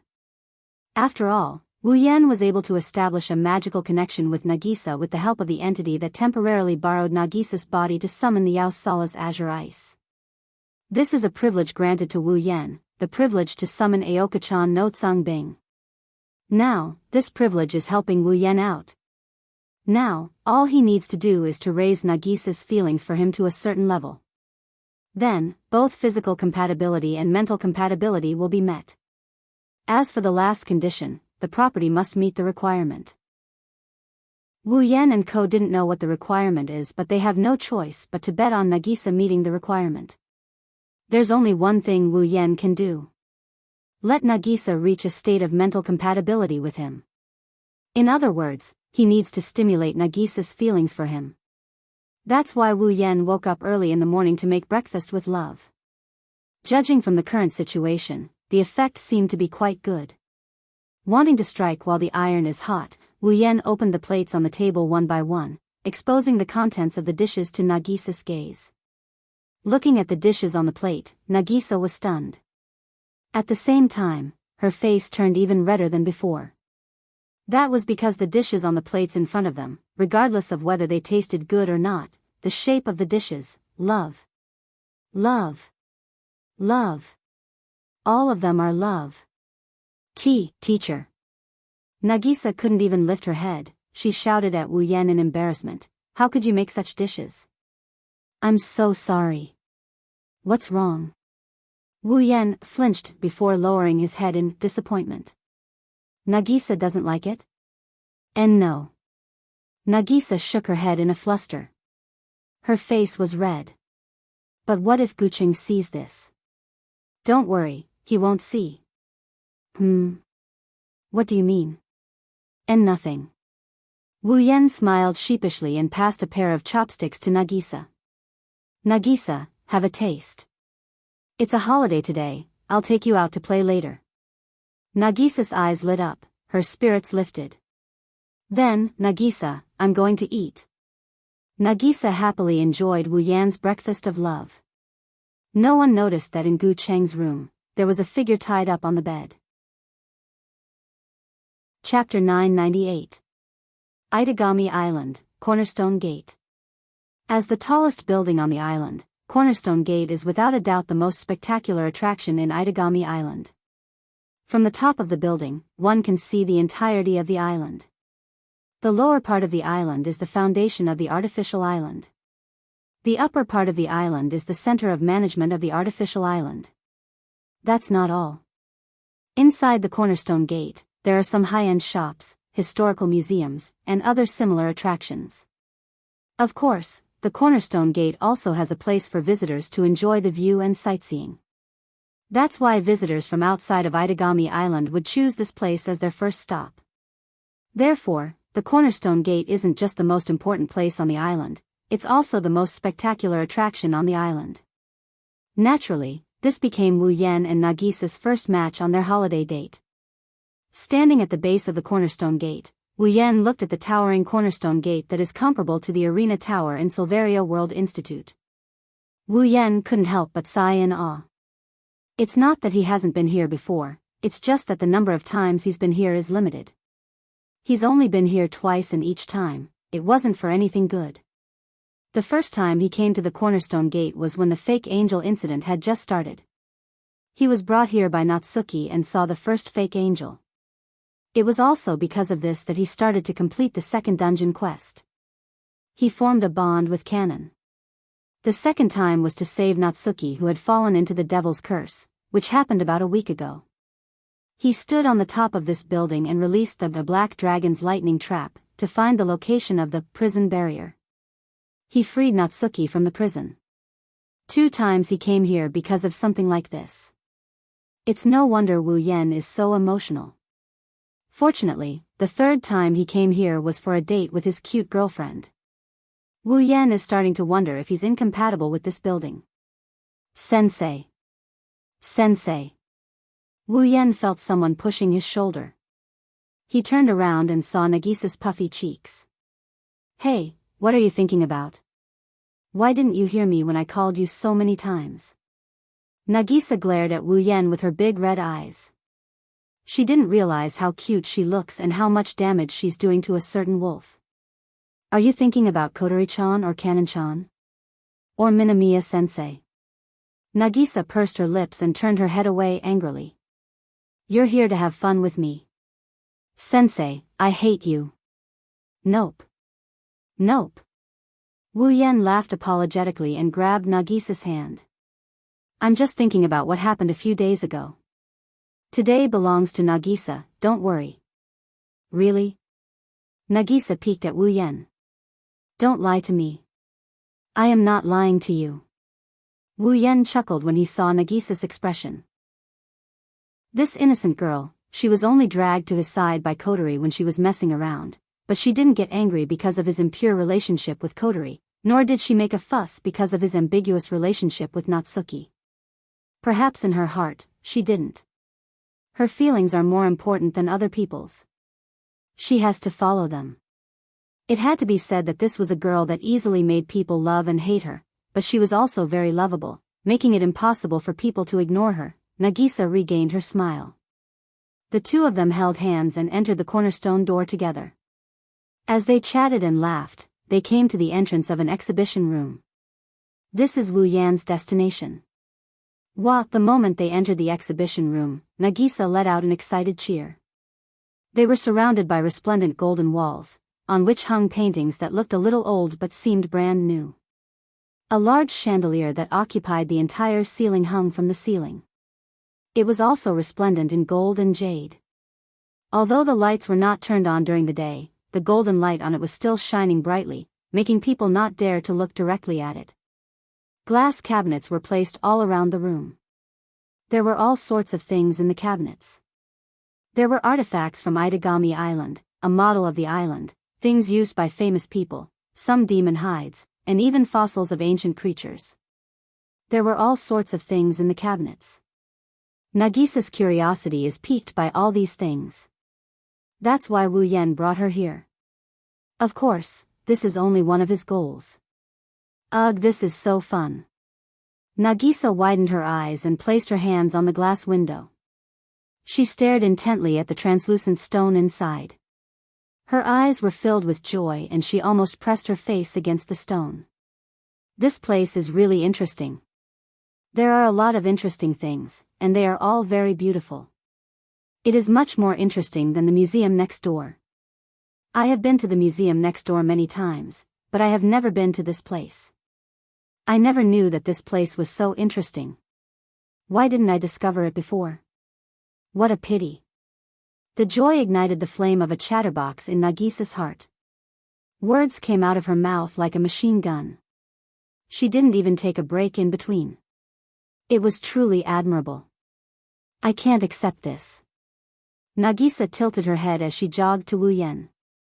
Nagisa has lived on this island for 4 years, much longer than Sensei.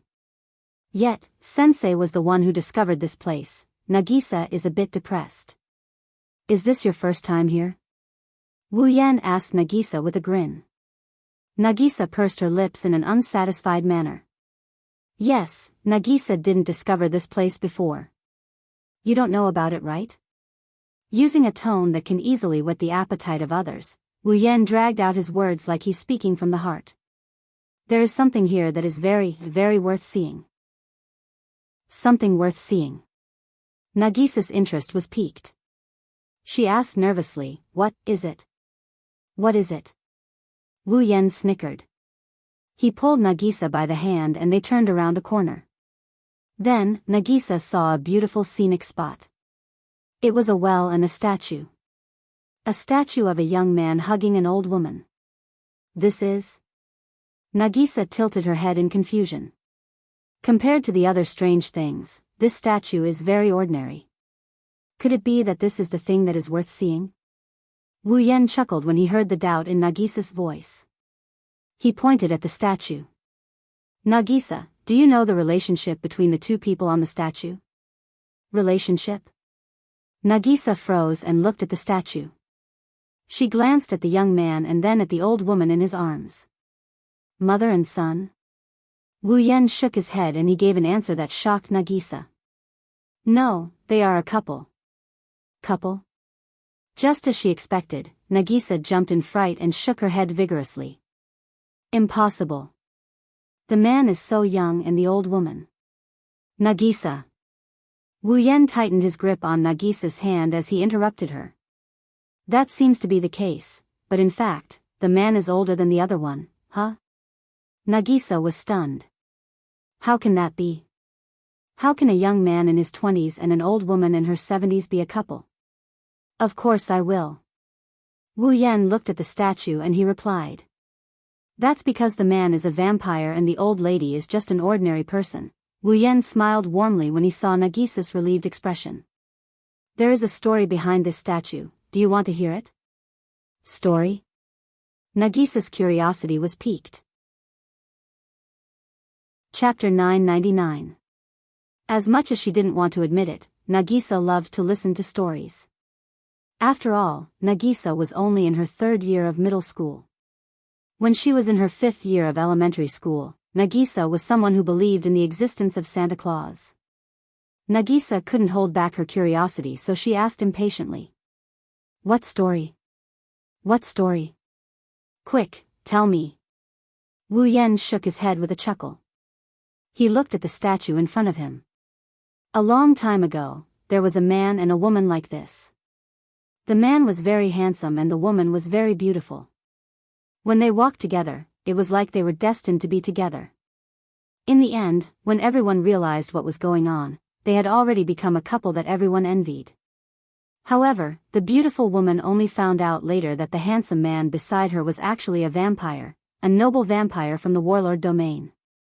The beautiful woman did not question the handsome man's love for her because of this. Under the handsome man's apologetic explanation, she still accepted him as usual. Unfortunately, the good times didn't last. The warlord domain was a battlefield. The ruler of the warlord domain, the first true ancestor, the forgotten warlord, had yet to establish his empire of the night. In order to defeat all the enemies and establish his own empire of the night, the first true ancestor, the forgotten warlord, began to gather his blood-kin subjects. He wanted to break the stalemate of the warlord domain and stabilize his position. As the first true ancestor, the noble blood-kin of the forgotten warlord, the handsome man accepted his king's summons and was about to participate in the war. The envied couple. Instead, they faced the tragic situation of separation. The beautiful woman once again accepted reality. When the handsome man was in pain, she gently understood him, mediated, and forgave him. She made a vow. She will always be here waiting for the return of her lover, and she will never leave. In the end, the handsome man left. He also made a vow to his lover that he would do his best to end the war as soon as possible. Go back to her side. Holding the longing for his lover and the urgency to end the war, the handsome man did his best to end the war as soon as possible. But in the end, the war lasted for 50 years. 50 years. To an ordinary human being, this is already more than half a lifetime. The handsome man regretted it very much. He regretted that he didn't turn his lover into his blood follower before he left so that she would have eternal life. Was his lover still alive? 50 years had passed, was she still in love with him? Were they still waiting for his return? A handsome man doesn't know, but at least he still loves his lover. When the war ended, the handsome man returned to his lover's place. The scene that appeared in front of him became a scene that he would never forget. 50 years ago, the place where he lived with his lover was completely ruined and turned into an abandoned building. But, in this building with incomplete ceilings, his lover was still here. However, 50 years have passed. That beautiful lover of his back then is no longer there. She has become an old man who is lying on a broken bed and is about to die. That's not important. What's important is that the handsome man will never forget that when he stepped into this building and exposed himself to the dying old man, he saw clearly that the old man's wrinkled eyes lit up. Then, He smiled and closed his eyes. Once he closed his eyes, the dying old man's eyes never opened again. That weak smile of the dying old man also became an arrow that pierced through the handsome man's heart, hugging the thin and weak body of his dead lover. The handsome man's tears dried up and he lost his heart. That day, the sky began to rain heavily. Since then, every time the people living nearby passed by here, they would see a handsome young man hugging an old man's body and staying alone in the broken building. He didn't move, as if he had lost his vitality. He didn't eat or drink and just stayed there like that. Out of pity in their hearts, the people who lived nearby dug a well next to the handsome young man. Every day, they would come to the well to feed the handsome young man water. Over time, this became a local habit. Almost everyone who lived there would come here to feed the handsome young man water when they were free, maintaining this habit. 1 year, 2 years, 5 years, 10 years, who knows how many years later. One day, when a person came here to feed the handsome young man water, he found the handsome young man was gone, and so was the old man in his arms. The only thing left behind was a well used to feed him water and a statue. Wu Yan let out a sigh of relief after he finished telling the story of the statue. He had unintentionally heard this story from some of his colleagues who were also attack magic officers. Even though he heard it once, Wu Yan couldn't help but feel melancholy after hearing it again. Wu Yan turned to look at Nagisa. He jumped in fright when he saw her. Her round eyes were filled with tears. Nagisa pouted as if she was being bullied. Wu Yan didn't know whether to laugh or cry. "What's wrong with you?" "Ugh." Nagisa sniffled and said with tears in her eyes, "I feel so pitiful, is that so?" Wu Yan chuckled when he heard Nagisa's words. "But did you know?" From then on, anyone who had fed that handsome vampire noble with water, whether it was by themselves or the descendants of those who had fed him water, all received a perfect love and lived happily ever after. Nagisa froze. Looking at Nagisa's cute expression, Wu Yan pinched her nose.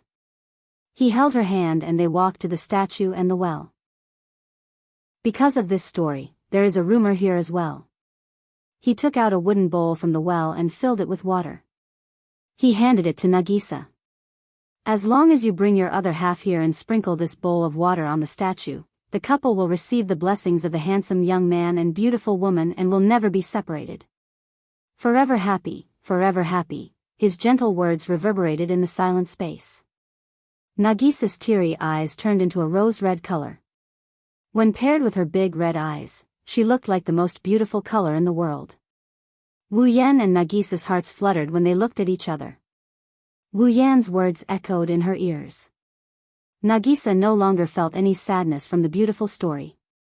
Instead, she was overwhelmed with joy. She couldn't react in time and stared blankly at the bowl of water in front of her.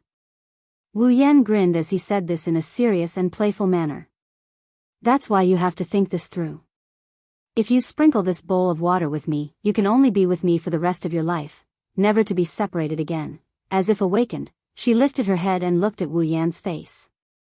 However, she quickly lowered her red face and fidgeted. After a long time, Nagisa gently reached out and grabbed the bowl. She also grabbed Wu Yan's hand, carrying the wooden bowl. The two gently sprinkled the water on the statue as if it was a treasure. For a moment, the statue flashed with a wave of light, not sure if it was because of reflection or some other reason. Nagisa held the empty bowl tightly. She stared straight at Wu Yan's smiling face, her heart filled with happiness. Ding! Character Dawn Nagisa has fused with the user's body. Mental fusion. Existence meets the conditions to activate Yao Beast Mark. Yao Beast Mark activated. Character Dawn Nagisa transformed into a familiar. Chapter 1000. A brilliant aurora-like radiance enveloped the entire space and also the boundless void. The brilliant light was constantly changing its shape and color. It was like an aurora, and also like a rainbow. In the air, time seemed to have come to a complete standstill.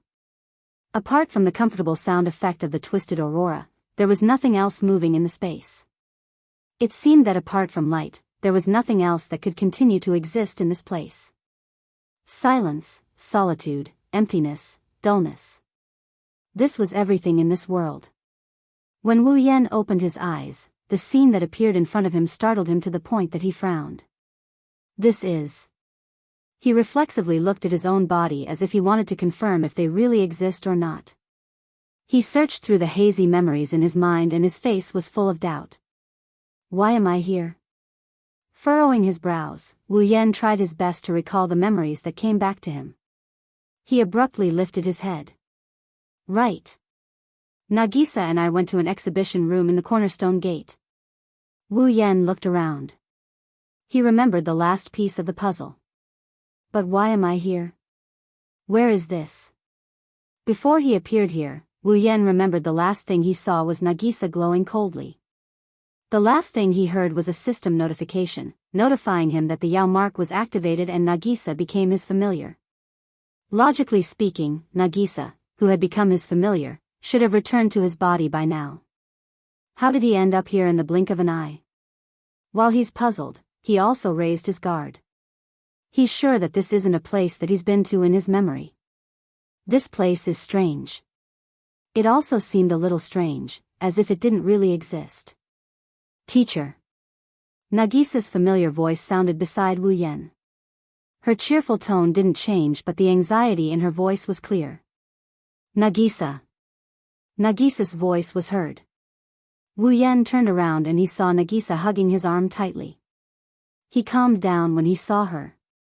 Teacher. Nagisa tightened her grip on Wu Yan's arm. She inched closer to Wu Yan in fear. Where is this place? This is my world, as well as thy world. At this moment, the space that had originally fallen into a state of time freeze. At the same time, a beautiful and clear voice rang out, as if it had regained its flow, a trace of life had appeared. No, it should be cold air. In the distorted space, a burst of white frost quickly swept over as the beautiful and clear voice reverberated. In an instant, the entire distorted space was covered in ice. Tiny ice crystals the size of flower petals mixed in with the white mist, mixing with the atmosphere. Sharp icicles began to protrude from the ground. They stood upright like thorns, as if they were preventing someone from approaching. Behind the icicles, in the white icy mist, there was a huge figure surrounded by white cold air. Slowly, it emerged. Wings like a demon bird, lower limbs like a mermaid, the posture of a queen. It was a vassal beast. Wu Yan had only seen it twice, but he was extremely familiar with it. Enchantress of Ash Nice. Wu Yan gasped. Nagisa stared at the Ice Queen with a strange look in her eyes. Her red eyes looked a bit dazed. Wu Yan didn't have time to observe Nagisa's performance because he saw. In the white mist, there was a figure below the Enchantress of Ash Nice, a figure about the same size as Nagisa. The owner of the figure had a head of long, pale blonde hair, but that long, straight blonde hair seemed to be able to change into other colors. In the blur, the long blonde hair seemed to be writhing like flames. Every time it writhed, there would be a flash of other colors. It was like a rainbow, and it was very eye-catching. Her eyes were dark blue, just like her hair. They also flashed with other kinds of luster, but unlike her rainbow-like light blonde hair, her eyes only flickered with flames. Her pair of ears were obviously elongated, just like an elf. Or perhaps it would be more appropriate to describe her as a fairy. She had a dreamlike and exquisite face. The young girl possessed a beauty that surpassed that of a human. It was a kind of extreme beauty that would cause people to subconsciously fear her. At this moment, a faint smile adorned her extremely beautiful face. It was a smile that matched her seductive appearance. It was a very innocent and arrogant smile. You. Wu Yan inhaled the frosty air, his expression chilling. Are you the body of consciousness that has been staying in Nagisa's body? Before he could finish his sentence, the scene that appeared in front of him made him flabbergasted. You. There was a prideful smile hanging on her beautiful face, but when Wu Yan said those words with a stern face and a tone that sounded like a reprimand, the girl's prideful smile crumbled and was replaced by a timid expression. It's like a high and mighty goddess suddenly fell into the mortal realm and turned into a timid little girl. The extreme difference in her behavior made the cold-faced Wu Yan a bit uncomfortable. Teacher. Nagisa angrily shouted at Wu Yan, "Don't scare her." Wu Yan looked at the angry Nagisa in shock. He wanted to say something, but Nagisa suddenly ran in front of the seductive girl and gently patted her back. "Good girl, don't be scared, I don't mean any harm." "Ah, you." The girl made a cute sound. She looked at Nagisa and then Wu Yan before speaking weakly. "I forgive thee." "Ha." Wu Yan's expression turned into one of amusement, the corner of his lips twitched. "Why does it look like I'm the one bullying her?" This thought flashed through his mind, but Wu Yan breathed a sigh of relief. At least, based on the girl's expression, she shouldn't be an enemy, right? Wu Yan bitterly smiled and shook his head. He looked at Nagisa. "Do you know her?" "Nagisa." Nagisa blinked her big eyes in surprise. No. Wu Yan felt his mind was in a mess. "Then why do you seem so concerned about her?" "Do I?" Nagisa tilted her head and frowned. "I don't know either, but there's a voice in my head telling me that I should be concerned about her." "A voice in your head?" Wu Yan felt like he's getting more and more confused. He quickly gathered his thoughts and glanced at the timid girl. "Is this all right?" She appeared with a familiar just now. "She should be a vampire." "Aren't you afraid?" Nagisa gasped when she heard Wu Yan. "It's true." "Nagisa, I don't think I'm afraid of her." Wu Yan frowned when he saw the genuine surprise on Nagisa's face. "Why aren't you afraid of her?" "I don't know." Nagisa gave the same answer. She turned to look at the timid girl in her arms with a confused expression. "But I feel like I've been with her for a long time." Wu Yan fell silent. Indeed, from a certain point of view, the girl has been with Nagisa for a long time. After all, the girl has always been in Nagisa's body with that familiar. Wu Yan rubbed his forehead and glanced at the girl. Perhaps sensing Wu Yan's gaze, the girl shrunk back timidly. Don't look at me like that." Sorry. Wu Yan smiled bitterly. He recalled the girl who used Nagisa's body to confront him and even kissed him to acknowledge his existence. Wu Yan couldn't associate her with this little princess who only knew how to act cute. Wu Yan tried his best to lighten his tone as he asked. "Then, tell me first. What's your name?" The girl snuck a peek at Wu Yan before mustering up her courage. Agurola. Chapter 1001. Agrora. When the girl's name entered Wu Yan's ears, his relaxed expression froze on his face as he didn't want to frighten the girl. His wine-red eyes started fluctuating intensely. "Agrora? Isn't this the fourth primogenitor Kokeng and Yukaina spoke of? This girl who scares him when he speaks louder is the fourth primogenitor of the previous generation?" Looking at the beautiful girl who was looking at him with a timid yet curious expression, an absurd feeling kept rising in his heart. This cute thing can be the fourth primogenitor, no wonder Kokeng can be the fourth primogenitor. "Agrora?" Nagisa, who was hugging Agrora, shook her head in a daze. She clutched her head in pain. "Why do I feel so familiar?" "Nagisa." Nagisa's painful moans woke Wu Yan up. Wu Yan hurriedly pulled Nagisa into his arms.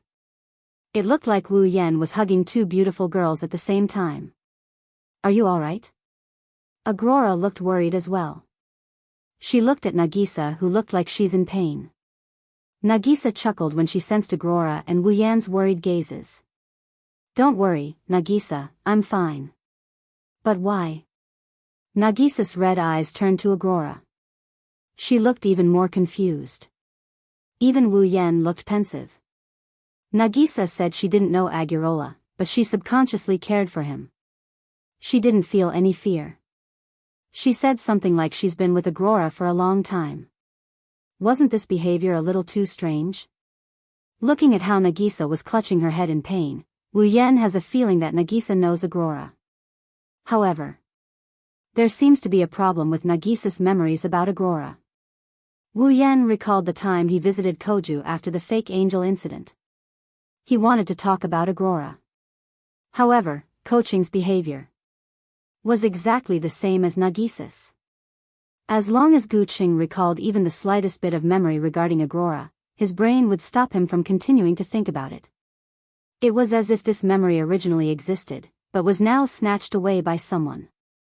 Nagisa. Could it be the same situation? What's even stranger is the fact that Agrora is in Nagisa's body. Vampires can devour their own kind to obtain higher-level blood. Vatler was an old pure-blooded vampire.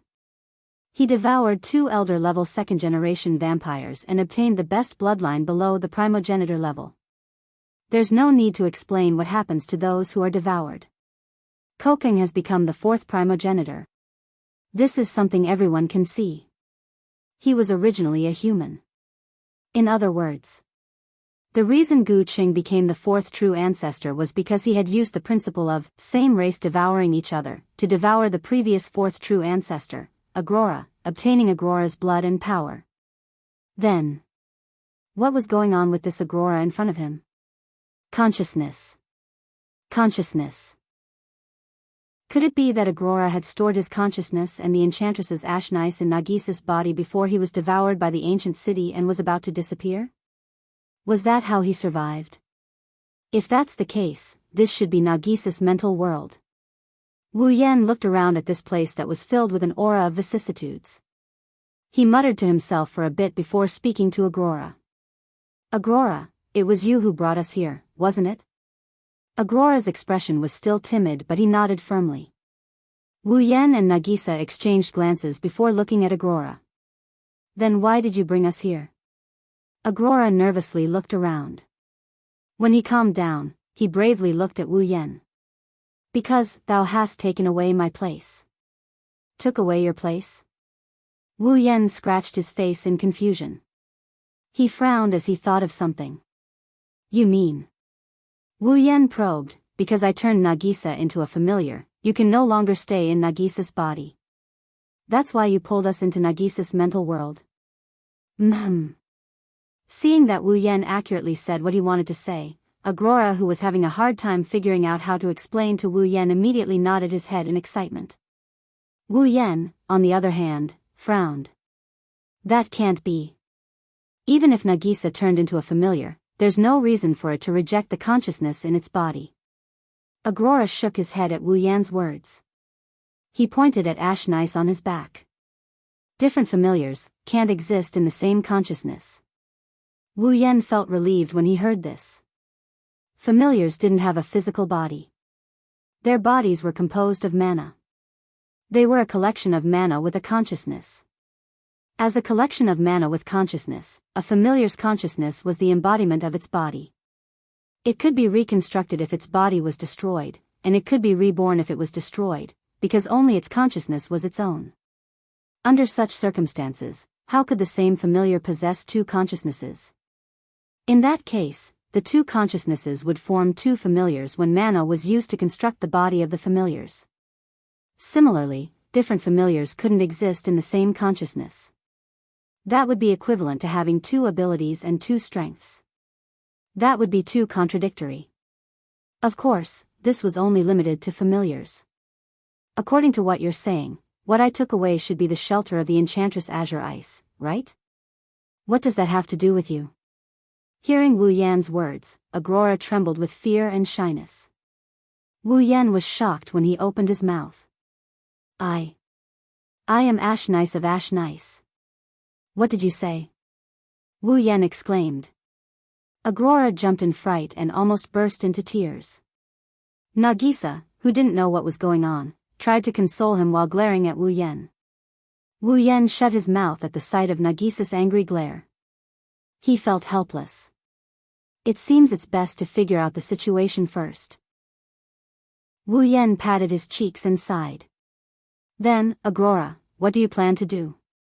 Nagisa is destined to be my vassal beast. Even I can't control it. Agrora fell silent. Nagisa is about to become Wu Yan's familiar. This is an irreversible fact. Once Nagisa's consciousness becomes a familiar, Agrora, the Ashnice of the Enchantress, will be automatically expelled from Nagisa's consciousness. Without a host, Aurora will only have one path to take. Death. Under Wu Yan and Nagisa's gaze, Aurora looked back and forth between them. She bit her lip. I am willing to fuse with Nagisa. Fuse? Wu Yan and Nagisa were stunned. Wu Yan quickly regained his composure. Aurora probably wants to fuse her consciousness with Nagisa's and turn her consciousness into a personality. That way, she can continue existing. Just like Kodori, she had a dual personality, but both personalities were Kodori. That way, there wouldn't be any rejection between the two personalities. But is this really okay? Wu Yan frowned. Once you fuse with Nagisa, you will become my familiar. Ashnice of Ashnice of Ashnice is the fourth primogenitor's familiar, right? That way, you won't be able to return to Koju's side. Aurora's expression shook violently, but when he saw Nagisa's blank expression, his expression became firm. Nagisa saved me. Without Nagisa, I wouldn't exist. I don't want to leave Nagisa. I want to be with Nagisa forever. Aurora. Nagisa looked at Aurora with a touched expression. She hugged Aurora's soft body and she looked at Wu Yan. Nagisa doesn't know what's going on, but Sensei, Nagisa also wants to be with Aurora. You too. Wu Yan shook his head with a bitter smile. Since you've already said so much, what else can I say?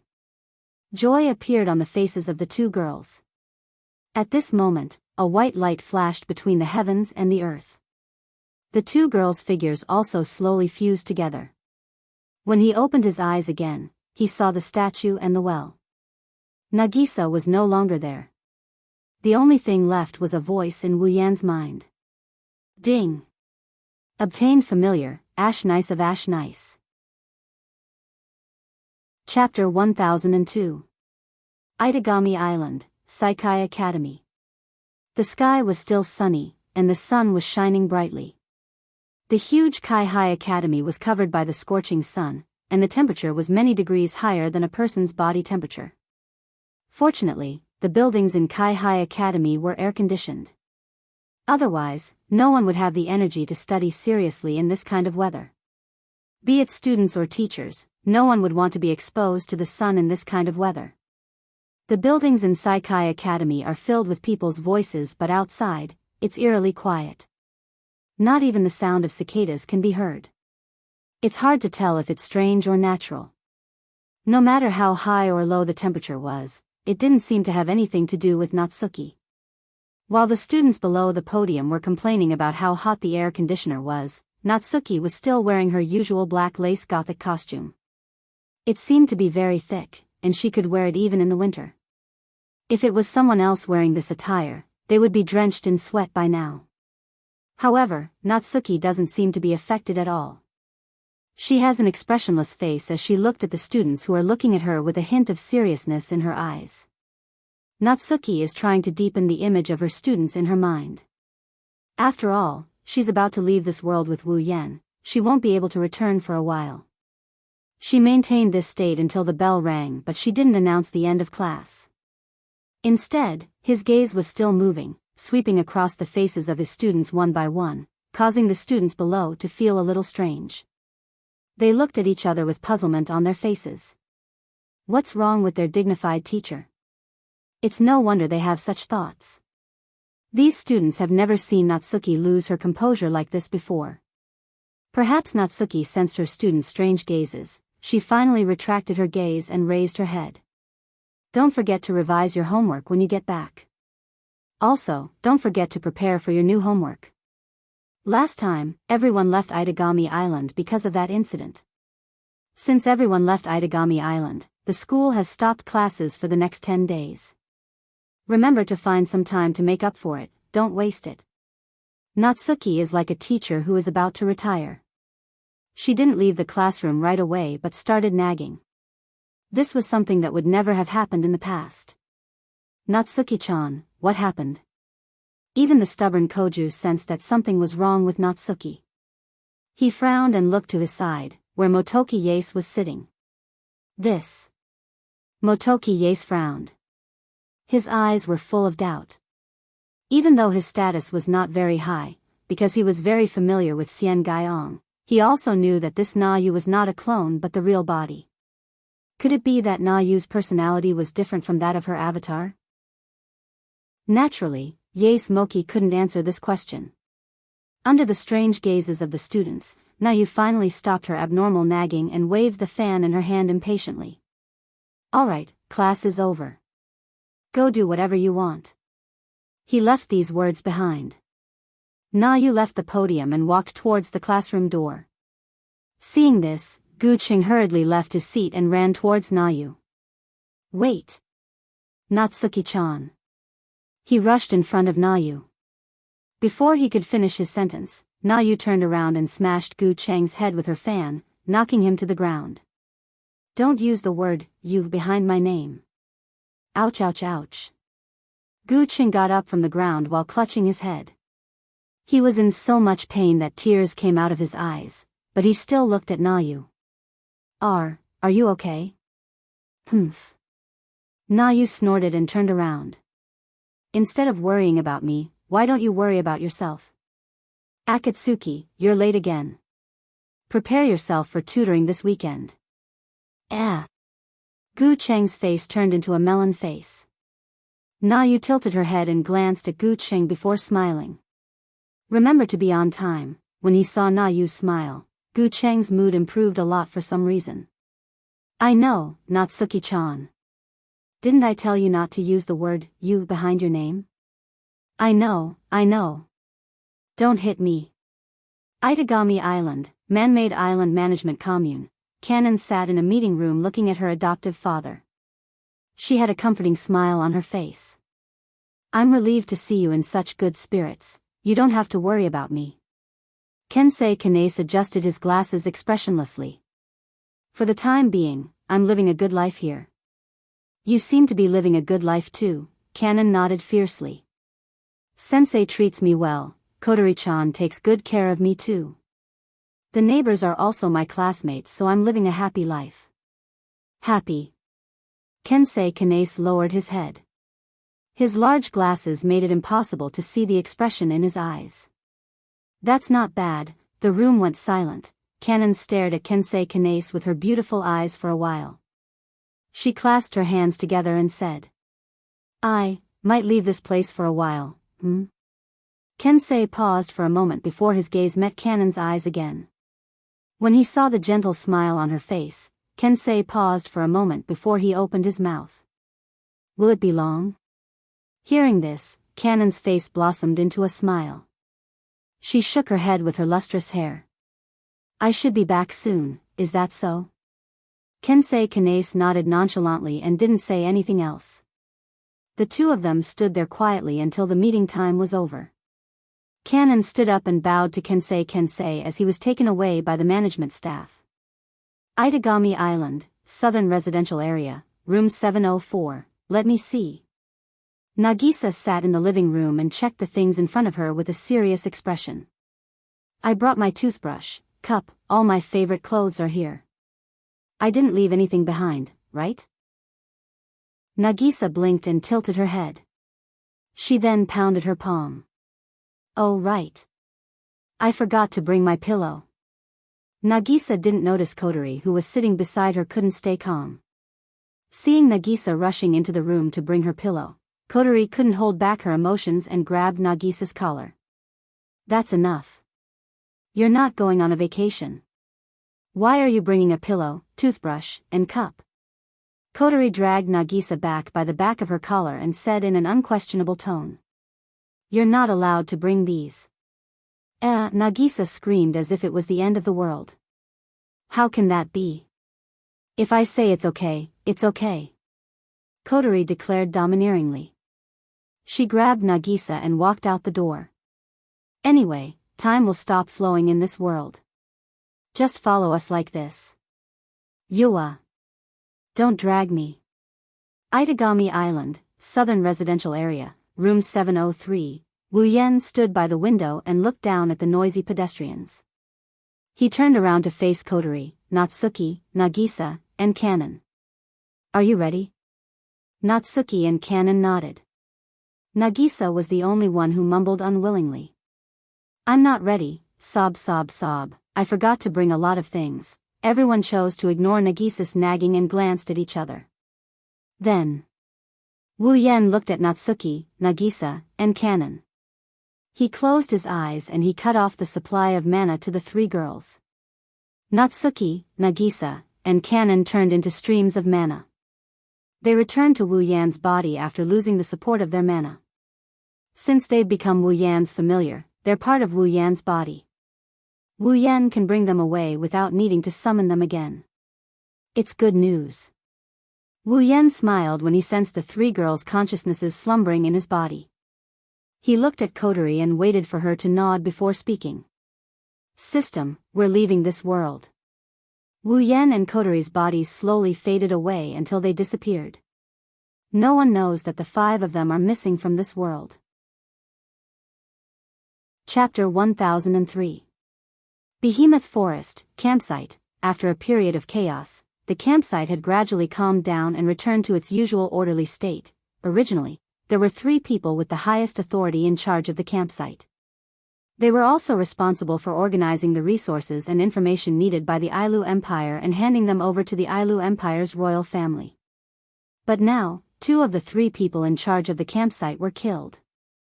Only Pelosi was left to manage the campsite.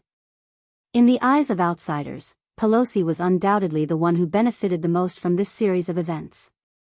Not only did he eliminate 2 competitors without wasting any energy, but he also became the only person in charge of the camp in one fell swoop.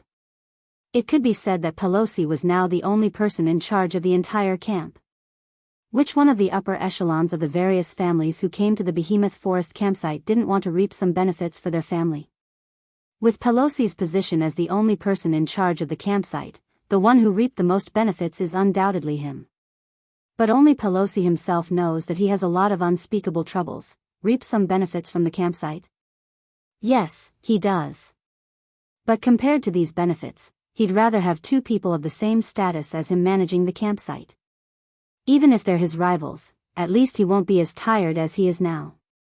Not only does he have to constantly monitor the situation in the Behemoth Forest, but he also has to make an inventory of the Behemoth Forest's profits every day.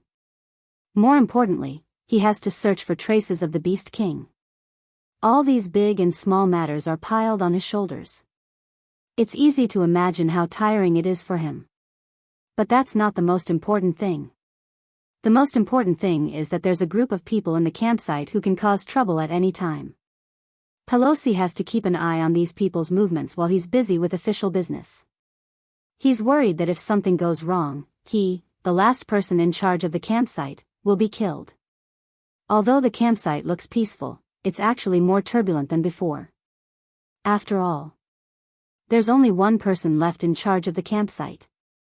The Ailu Empire probably won't allow the Lori family to monopolize the campsite, so the royal family will probably choose another person to take over. How can the upper echelons of the other families not be tempted by this possibility? Before the Thunder King left the camp, he had repeatedly and earnestly warned Pelosi that he had to maintain the order of the entire camp. Don't let those restless fellows use this opportunity to cause any trouble. If it really reached that stage, the camp would have to pay attention to the situation in the Behemoth Forest, and at the same time, they would also have to deal with internal and external problems. It wouldn't be strange if the camp was destroyed. Thus, another heavy responsibility was placed on Pelosi's shoulders, because of this. In just a short period of time, Pelosi had lost a lot of weight. Fortunately, Pelosi did not realize that the most serious troublemaker among the group of troublemakers was no longer in the camp and had disappeared without a trace. Otherwise, he would definitely be even thinner. Wu Yan had spent about 2 months in the Blood Raid world, but only about half a day had passed in the Spalier world. It was normal that no one had discovered him in half a day, of course. The chaos in the camp had nothing to do with Chuju and the girls. As long as it wasn't directed at them, they didn't want to be involved in the camp's affairs. Plus, on their side, there's still a problem that hasn't been solved yet. At this moment, in a large tent that belonged to the girls, a rather strange scene took place. "Let me go." Shokuhu Misaki struggled with all her might. Her face was red from exerting too much force. However, she didn't seem like she was going to give up. Despite being a sports idiot, Shokuhu Misaki displayed an astonishing amount of strength as she struggled to move forward. Shokuhu Misaki may not have a hard time walking, she may be a sports idiot, but she's not that stupid to the point where she needs 10 seconds to take a single step. The reason why it's so hard is because there are 3 people hanging on her soft waist. Shokuhu, calm down. Kinohata Sayai's face was red. She was being dragged along by Shokuhu Misaki. She almost wanted to use her ability. You shouldn't be so stubborn. Frenda also hugged Shokuhu Misaki's waist tightly, trying her best to stop her from moving forward, while shouting at her. You're just bad at cooking, right? What's the big deal, aren't you a queen? Why do you have to cook yourself, can't you just wait for someone else to cook for you? Yeah. Shokuhu. For the first time, Takitsubu Riku followed Kinohata Sayai and Frenda and hugged Shokuhu Misaki tightly. If you're hungry, I can cook for you. No. Shokuhu Misaki didn't even think about it, she refused and continued her difficult journey. How dare you look down on my cooking? While saying that, Shokuhu Misaki's gaze turned to the corner. There, Kurumi was smiling and sipping on a cup of black tea. Obviously, the person who looked down on her cooking is Kurumi. Seeing Kurumi's happy face, Shokuhu Misaki was furious, she struggled even harder. Let me go. Kinohata. Frenda. Takitsubu. This time. I will cook something that will surprise all of you. No, hearing Shokuhu Misaki's words, the trio screamed as if their parents just died. At the same time, they hugged Shokuhu Misaki even harder, unwilling to let go. Surprise. Chuju and Mikoto looked at Shokuhu Misaki, who made such a declaration, their mouths twitched. Recalling the cookie Shokuhu Misaki made today, Chuju and Mikoto's face turned red. Indeed, that dish is too shocking, it looks fun. Flandre-chan sucked on her finger as she watched the trio playing around with Shokuhu Misaki. She rolled her red eyes and looked at Shirono. Hey, Shirono, let's go play with the sisters, okay? That. Fourth Shaman's face was a little flustered as she tugged at Flandre-chan's hand. Let's not disturb the sisters, why? Shirono was stunned, she didn't know what to say. It was Shirono who spoke up with a sneaky laugh. Well, they are trying to improve their relationship, maybe there will be some flirty sparks, ambiguous sparks. Flandre-chan's mind was filled with question marks. As for Astria and Toka, they were hugging each other as they trembled in fear. Shokuhune-san's cooking is scary, it's not good at all. I don't want to eat it. For 2 gluttons who can eat anything to say something like that, they must have tasted Shokuhu Misaki's cookie before. Just like that, the 4 girls were fooling around. Beside them, there was a girl who was watching with a smile, 2 girls who were embarrassed, 2 little girls who were watching curiously, and 2 girls with plump figures who were hugging each other while shivering. It was not an exaggeration to say that this scene was strange. When Wu Yen and Kotori appeared in the tent, they saw this strange scene. One can only imagine how they reacted to this situation. Kotori raised an eyebrow and looked at Wu Yen. Are they playing around? Well. Wu Yen put on a fake smile. Who knows, Yen. Hinajaku and Mikoto finally noticed Wu Yen and Kotori standing there. They cried out in surprise and they rushed over. Wu Yen thought they were going to give him a warm hug, but who knew, 2 slender hands grabbed his collar at the same time and pulled him in front of them. What are you doing here? Think of something. Stop that woman from going crazy. Looking at the ferocious expressions on the 2 beautiful faces so close to him, he almost couldn't wrap his head around it. However, his intuition told him that it's best not to think too much about it, so he quickly changed the topic. Oh right, where's Ikaros? Ikaros? Hinajaku and Mikoto looked at each other in surprise. I think I saw her just now. She probably went to the lake to take a bath. Wu Yan's eyes flashed with a bright light. Chapter 1004. The night was as dark as wine. The fluorescent moonlight was like a transparent veil. Under the starlight, it slowly covered the ground far below. The ground seemed to be covered in frost. Little silver spots were like stars in the sky. They dotted the ground for a while and disappeared for a while. When they reappeared, they were no longer in the same place. There were no clouds in the sky, the night sky was unobstructed. The moonlight and starlight scanned every corner of the ground, the trees in the behemoth forest, the tents in the campsite, the hills around the campsite, and a small lake. The lake was located in a corner of the campsite, it was surrounded by cliffs on 3 sides. There was only one path that could fit 4 or 5 people, it led to a forest of tents in front of the campsite. That forest of tents was where Wu Yan's group and the Misaka sisters' tents were. In the camp, many people knew that there was a lake in this corner. Although the area was not large, the lake water was very clear.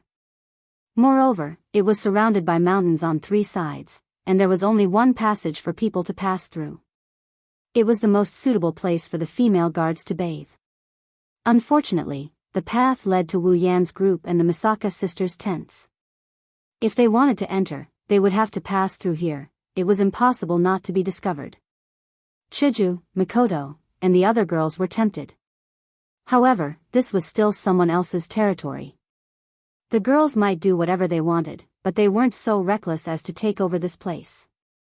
So, under Shokuhu Misaki's control, she used some of the resources she hunted in the behemoth forest to make the lake a place for the girls and the Misaka sisters to bathe. Of course, a certain wolf could also use this place, but after he found out about the existence of such a place and started to have some dirty thoughts, the girls seemed to have seen through his inner thoughts. Every time he used it, there was no one else in the lake. He didn't even have a Misaka sister. This filled the wolf with so much hatred that he beat his chest and stomped his feet.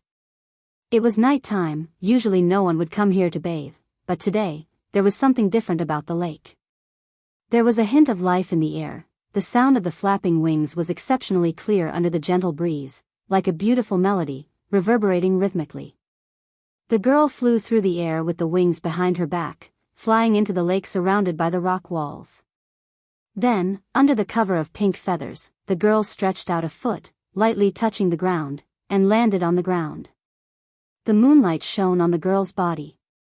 It illuminated her voluptuous body and reflected her pair of beautiful pink wings. It also exposed the angel-like girl's devastatingly beautiful and delicate appearance under the light. Her pair of jade-like eyes made people feel pity for her as they flickered with faint ripples. If the male guards in the campsite saw this, they would have lost all of their hearts. Who knows how many hearts would be snatched away by this angel that descended from the heavens. Then, they would be heartlessly abandoned in her heart that belonged to only one person for the rest of her life. The girl was none other than Ikaros. Looking at the sparkling lake in front of her, Ikaros' pitiful face revealed a trace of peculiarity, very moving. The wings on her back shrunk to the size of a palm. If you don't look carefully, you won't be able to see it. Ikaros crouched down after folding her wings behind her back. Her jade-like hands gently glided across the surface of the lake, creating an exceptionally beautiful scene. But Ikaros didn't seem to mind at all. She stood up again and started to take off her clothes, smooth skin, wing-like collarbones, and a curvaceous figure. As long as any of these appeared on a woman, it would be enough to increase the beauty of this woman by dozens of points. And if all of these were concentrated on a young girl, then she would truly become a beauty that could bring disaster to a country. Fortunately, and as if it was only natural, Ikaros had everything, and she also had a beautiful face that could take one's breath away. A girl like this, even if she removed her wings, no one would doubt that she's an angel. The reeds around the lake covered Ikaros' body. Even if someone were to stand on the only path and look up, they wouldn't be able to see what's going on in the lake. This is one of the reasons why the girls were able to bathe here without worry. Under the cover of the reeds, Ikaros stepped into the lake with her beautiful ankles. Amidst the ripples, she reached the center of the lake. The lake isn't that deep, the deepest part is only Ikaros' shoulder. Otherwise, Ikaros' wings would have sunk into the lake with its master if they're sucked in the water. Her hands gently caressed her shoulders, collarbones, her round breasts. Ikaros washed her body to her heart's content. She looked like she was putting a lot of effort into it, but if one were to look closely, they would have noticed that her eyes have lost focus. If other people's eyes lose focus, there's only one reason: it's because they're distracted. But those who are familiar with Ikaros know that she's not the type to lose her mind. The only time she loses her mind is when she's missing her master. Ikaros doesn't have a lot of emotions, this is something everyone knows. She has computing and combat abilities that surpass the average angel, but it's not an exaggeration to say that her emotional abilities are close to zero. She doesn't know the difference between men and women, she doesn't know what love is. She only learned a little bit of how to conduct herself under the influence of the girls around her, but it's only a little bit. If Astrea can only be described as cute without computer skills, then Ikaros can only be described as pitiful without any emotional abilities. But because of this, once Ikaros fell in love, this love would last forever, and no one would be able to destroy it. Wu Yan is a lucky guy, he walked into Ikaros's heart when she was still in a daze. That's how he managed to win her heart. Wu Yan spent about 2 months in Bloodlust Rampage. Converted to Spalier World Time, it's about half a day. In other words, it's only been half a day since Wu Yan left Ikaros's line of sight. But for Ikaros, forget half a day, she can't help but miss her master for even a minute and a second. There's only one person left in her mind. Ikaros splashed water on herself absent-mindedly while muttering the word master. She's wondering when Wu Yan will return. It was also at this moment that an extremely soft sound of footsteps could be heard on the path leading to the lake. The footsteps are as light as water droplets, a normal person wouldn't be able to hear it even if they were standing 3 or 4 meters away. The footsteps in the path are at least 20 meters away, the possibility of being heard is even lower. But Ikaros still heard the footsteps despite being in a daze.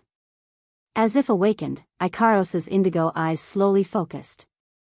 She looked towards the direction of the lake entrance, a sci-fi box expanded in her eyes. Ikaros tried her best to bury herself in the water. She crossed her arms in front of her chest, covering the important parts of her body. Her eyes were fixed on the entrance of the tunnel. She was on high alert. Ikaros, who doesn't have emotional abilities, shouldn't be able to understand this. Even after interacting with Wu Yan's group, the only thing she can do is to be shy in front of Wu Yan. When facing other people, even if they're young girls, Ikaros won't be affected much. But Ikaros knows her master likes her body a lot, that's why Ikaros's heart has been branded. Her body belongs to her master. With this thought in mind, Ikaros's eyes showed some vigilance, the wings on her back started to tremble. If she finds out it's not a woman or someone she knows, she's going to fly away as fast as she can without hesitation. But when the owner of the footsteps appeared in front of Ikaros's eyes, that thought vanished like a puff of smoke. Chapter 1005. When the 2 pairs of eyes met, the 2 pairs of eyes simultaneously shone with a strange light. In her indigo eyes, the rippling frame disappeared without a trace. Instead, it's replaced by waves, ripples, joy, and longing that couldn't be suppressed no matter what. It's extremely complicated, but they all represent the girl's current emotions, they can't be concealed. Her wine-red eyes aren't that complicated, there's only one emotion inside: stunning. Her long pink hair was no longer tied up by a ponytail and cascaded down like a waterfall, covering the girl's smooth back. Her skin seemed to be flushed due to shyness. Although the color was dark, there was an indescribable beauty when matched with her fair skin. Her pupils are indigo, her hair is pink, and other than these 2 colors, there's only one color left on her body. That's white. Enough to touch people's hearts. Whether it's her exposed shoulders or her barely discernible body under the water, the girl's pearl-like white skin stole Wu Yan's gaze, making him unable to shift his gaze away. This isn't the first time Wu Yan admired this body without hindrance, it's not even the first time he played with it, touched it, but seeing it again, Wu Yan still can't stop his heart from beating faster than normal. It's like there's a fire burning in his heart, it's uncomfortable and throbbing. Master. Different from the stunned Wu Yan, Ikaros is still immersed in the joy of seeing Wu Yan, there's no change in her expression. She's still as lovable as ever, but the light in her eyes has already melted. Ikaros has 1,000 words she wants to say, she also has the urge to say 1,000 words, but these words, these impulses, they're all catalyzed by the ripples in her heart. In the end, it all turned into a simple sentence. Welcome back. Hearing this, Wu Yan was stunned for a moment before smiling. The strange emotions in his heart also calmed down in this warm greeting. I'm back, Ikaros, master. Ikaros doesn't know how to smile. However, she is in a very good mood right now. She wanted to get out of the water and stick to Wu Yan's back like she always does. Then, wherever Wu Yan goes, she will follow. But obviously, Ikaros remembers that she's in the water but forgot that she's completely naked. Splash. The sound of water splashing could be heard. Ikaros's upper body are exposed to the water, it's also exposed to Wu Yan's eyes. Wu Yan's eyes almost popped out. Wait. Ikaros. Seeing Ikaros about to come ashore, Wu Yan subconsciously covered his nose and called out to stop her. It's not that he wants to be a gentleman, nor is it that he wants to pretend to be a good person or that he suddenly found his conscience. It's just that he's worried that if he really let Ikaros walk ashore like this, he wouldn't be able to resist pouncing on this alluring body. Of course. Pouncing on her isn't a big deal. I don't think Ikaros will reject Wu Yan's love. But if it really comes down to it, he might forget why he's here. The reason why he came to see Ikaros is because it's been 2 months. Wu Yan misses her a lot. Secondly, there's something he wants to say to Ikaros when they're alone. As for why Wu Yan who wants to see Ikaros and has something to say to her, he chose to do it when she's bathing. Only he himself knows the answer to that question. With great difficulty, Wu Yan averted his gaze from Ikaros's full body. He bitterly smiled. Don't come ashore yet, you're not dressed yet. Hearing Wu Yan's words, Ikaros finally realized her condition. Her cheeks flushed red, her indigo eyes filled with shyness. This is the kind of emotion that only bursts out when facing Wu Yan. Once again submerging herself into the water, Ikaros sneaked a peek at Wu Yan. After confirming Wu Yan didn't leave, Ikaros breathed a sigh of relief. Instead, she felt an inexplicable sense of loss. It's strange. Not sure if he noticed Ikaros's strange behavior, Wu Yan bitterly put down his hand that was covering his nose and scolded himself. If I don't cover my nose, will it bleed? It's not like I'm that idiot Koju. Shaking his head, Wu Yan looked at Ikaros. He scratched his cheek and spoke. I'm really sorry, Ikaros. Ikaros was stunned. Seeing this, Wu Yan helplessly shrugged and chuckled. Every time I go out, I make you worry. I'm really sorry, Ikaros. Ikaros finally understood why Wu Yan said this. She lowered her head and shook it. Her mouth opened as if she wanted to say something but she didn't know what to say. Expressing her feelings has always been Ikaros's weakness. As if he saw through Ikaros's dilemma, Wu Yan laughed. Well, Ikaros, no matter what, I've apologized to you. Just accept it. This time, Ikaros felt even more troubled. She asked anxiously. Is this an order? What order? Wu Yan didn't know whether to laugh or cry. I never intended to order you to do anything. Ikaros only needs to do what your heart desires. My heart desires. Ikaros tilted her head and looked at Wu Yan in confusion. If that's the case, will Master be happy? Wu Yan was stunned. He sighed helplessly. Ikaros, I want you to be happy. I don't want you to cater to me for my sake, understand? Ikaros stayed silent for a bit. Not long after, a sentence that made Wu Yan's heart tremble came out of her mouth. I don't really understand, but if Master is happy, Ikaros will be happy too. Listening to Ikaros's childlike naivety but her heartfelt words, Wu Yan could clearly feel Ikaros's feelings for him. That nerve in the deepest part of his brain was stirred up again and again. Wu Yan almost lost control of himself and shed tears. Phew. Taking a deep breath, Wu Yan suppressed the throbbing in his heart.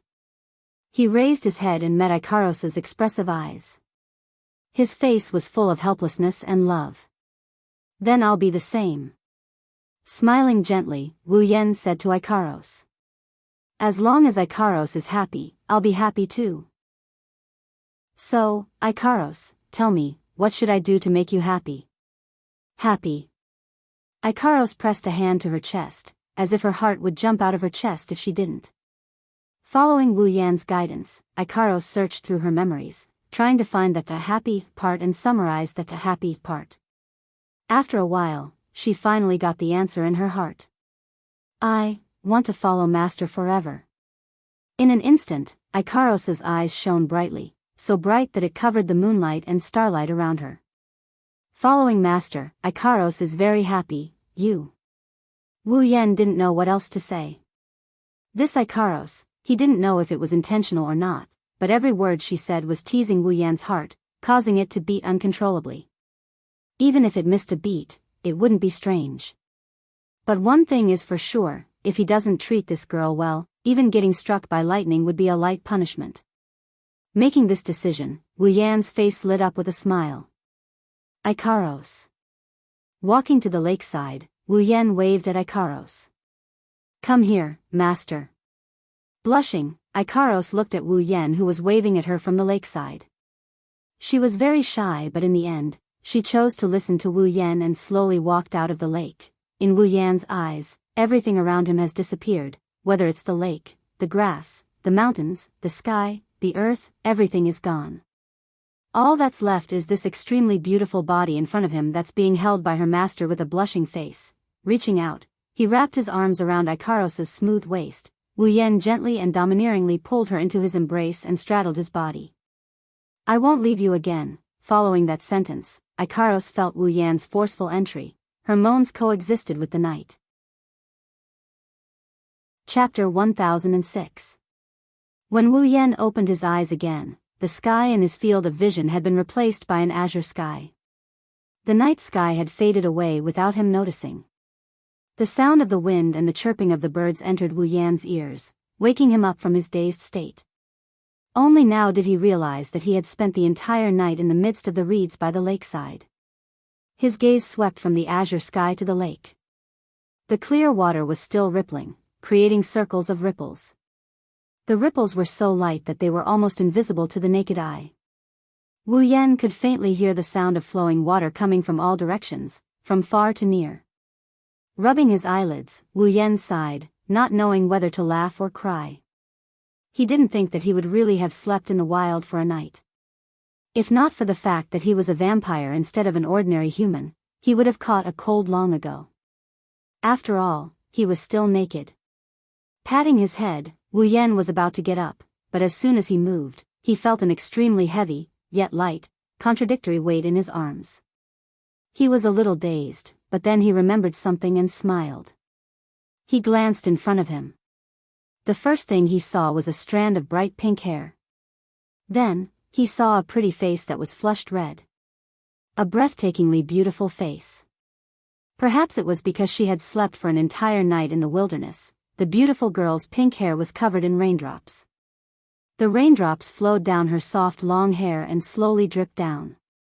Some of them dripped onto the ground and sank into the reeds. Some of them dripped onto the girl's similarly flushed skin and slid down her delicate body without a trace of obstruction. Faint rays of light, like tiny spotlights, shone on the angelic girl's pitiful face. Her pitiful and tearful expression fell into Wu Yan's line of sight. A pair of pink, palm-sized wings adorned her fair and smooth back as if they were made by nature. Together with the wing-like accessories by the girl's ears, they undulated up and down like a kitten, causing others to involuntarily adore them. For Ikaros. Of course, Wu Yan wasn't an outsider. He's the one she loves the most. But when Wu Yan saw Ikaros' current posture, it still aroused his affection. He couldn't help but caress her face. He scratched her little nose. Really, with that expression, aren't you forcing me to commit a crime? It's hard to tell if he's joking or he's being serious. Wu Yan said this with a funny tone. Ikaros wrinkled her little nose and she mumbled softly. She mumbled softly, but judging from the shape of her mouth, it's probably master. Even in her dreams, Ikaros didn't forget how she addressed her master. She almost turned it into a catchphrase. Wu Yan chuckled. Didn't they say that the omnipotent angel doesn't sleep or dream? That's what he said, but he knows that Ikaros, other than the times when she would fall into a deep sleep due to exhaustion, she hasn't slept at all. Astrea is the same as well, except that she would also fall asleep under other circumstances. That means she ate too much. Thinking back to Ikaros and Astrea, two angels with completely different personalities but equally lovable, Wu Yan suddenly felt like he didn't have enough self-awareness. These two girls are supposed to be loved by him. To be more precise, every single one of the girls by his side seemed to need his love, and they were also worthy of his love. Such a thought flashed through his mind. The faces of the girls flashed through Wu Yan's mind one after another. Wu Yan's love for the girls deepened. At this moment, such a big surprise the moment I wake up, should I say it's surprising? Or should I change my opinion of you? Without any warning, a childish voice filled with inconceivable majesty rang out from Wu Yan's heart. The voice seemed to contain some sort of chill as well. Of course, it's not a good thing. Wu Yan subconsciously froze when he heard the contradictory voice. He reflexively scanned his surroundings, and when he found the owner of the voice in his mind, his eyes lit up and he exclaimed in surprise. Natsuki, is that you? Oh. You still remember me? The voice that rang in Wu Yan's mind was none other than Wu Yan's familiar, Natsuki, who was sleeping in his blood. However, from the looks of it, Natsuki woke up on her own without Wu Yan's call. She naturally saw everything that happened in Wu Yan's mind, including Ikaros's current state. She might even know what happened last night. Realizing this, Wu Yan's expression froze. As if she could read Wu Yan's mind, Natsuki snorted coldly. This woman, and the other women from yesterday, they're all your mistresses, right? Wu Yan was too naive. Not only did she know what happened last night with Ikaros, she also knew about how he met Chuju, Mikoto, and the others in the tent. That's... Wu Yan gulped and he grinned sheepishly. He asked her carefully. You weren't asleep last night? Natsuki's confused voice rang in Wu Yan's mind. Don't tell me you didn't know that the host's consciousness is connected to the familiars? Wah. Wu Yan almost jumped out of his skin at the unexpected answer. The host's consciousness is connected to the familiars? In other words, his familiar knows everything he's thinking? Just as this thought appeared in his mind, Na Yu's malicious laughter echoed. It seems like he really doesn't know. That's right, even though real familiars have consciousness, they wouldn't come in contact with their host's consciousness. The only familiars that would come in contact with their host's consciousness are the three of us. No, with Aurora, there should be four of us. Wait. Wu Yan interrupted her before she could finish. You're saying that you're not the only one who knows about Ikaros and the others. Nagisa, Kanon, and even Aurora. Wu Yan didn't say it out loud, he said it in his heart. However, he managed to imitate the hopeful tone of his voice perfectly. Natsuki thought about it for a bit before she smiled. She didn't answer him directly, she gave him an ambiguous answer. What do you think? That ambiguous answer gave Wu Yan a rough idea of what's going on. Ugh. A word full of pain escaped from his mouth. It's as if he's exhausted all his strength. Wu Yan weakly laid down on the ground. Then what are they doing now? Why aren't they talking? They went back to sleep. Natsuki replied, just like me, they both woke up last night. They were lucky enough to see what you were doing here last night. They were also unlucky enough to come into contact with your consciousness and found out about your lovers. One of them was so embarrassed that she couldn't stand it anymore and fell asleep.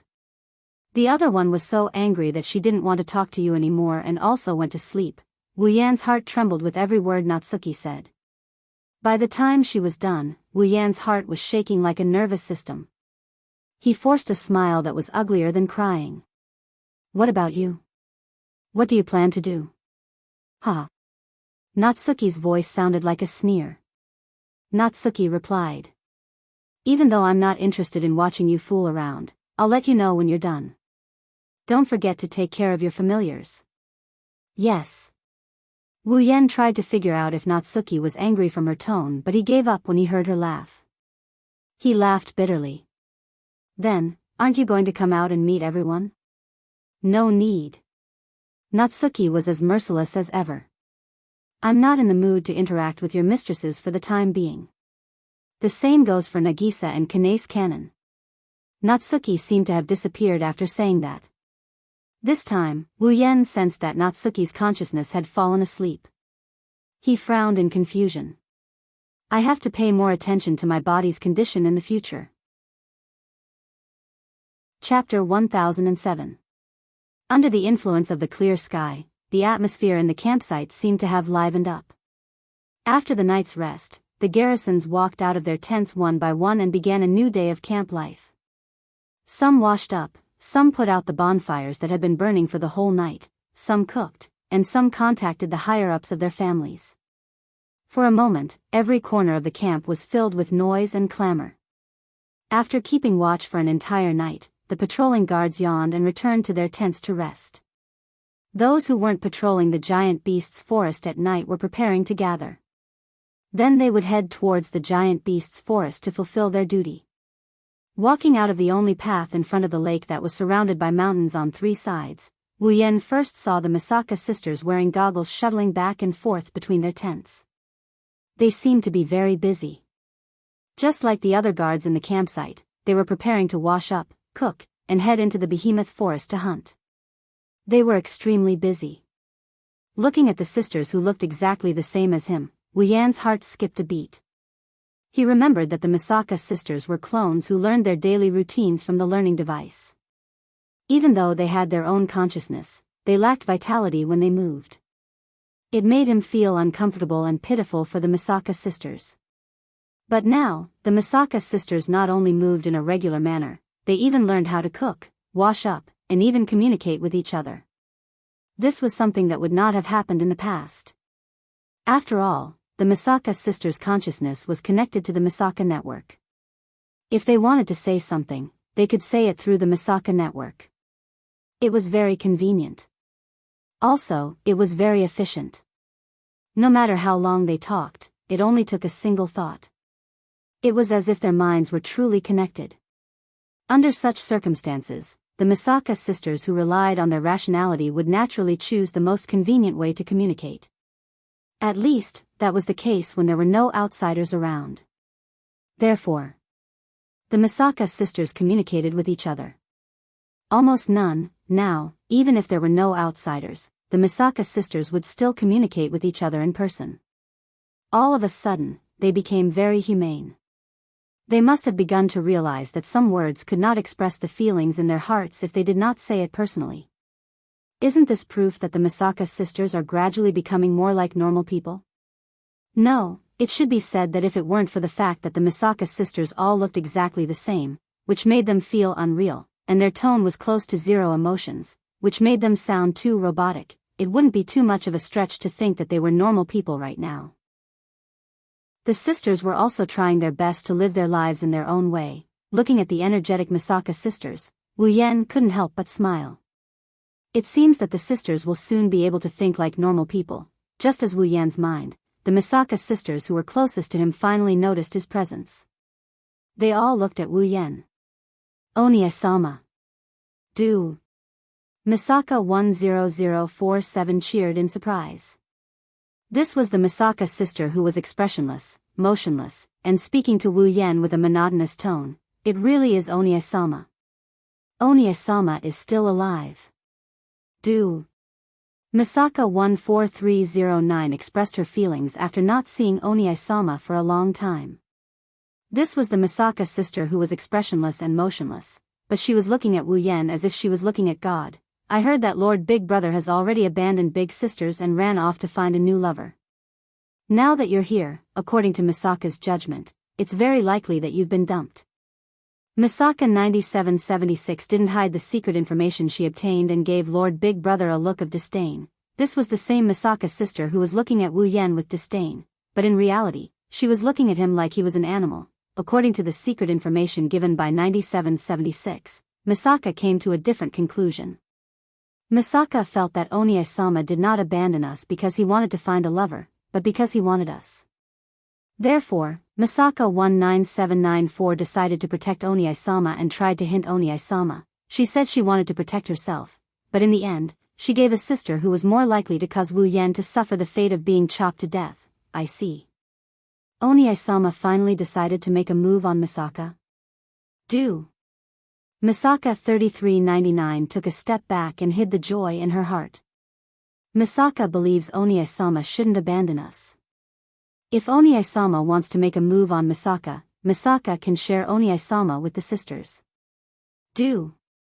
Misaka 10976 decided to help the sisters redeem Onie-sama's impure heart and test the waters. Misaka 10029 seconded. Misaka 19909 seconded. Misaka 16300 seconded. Misaka everyone seconded.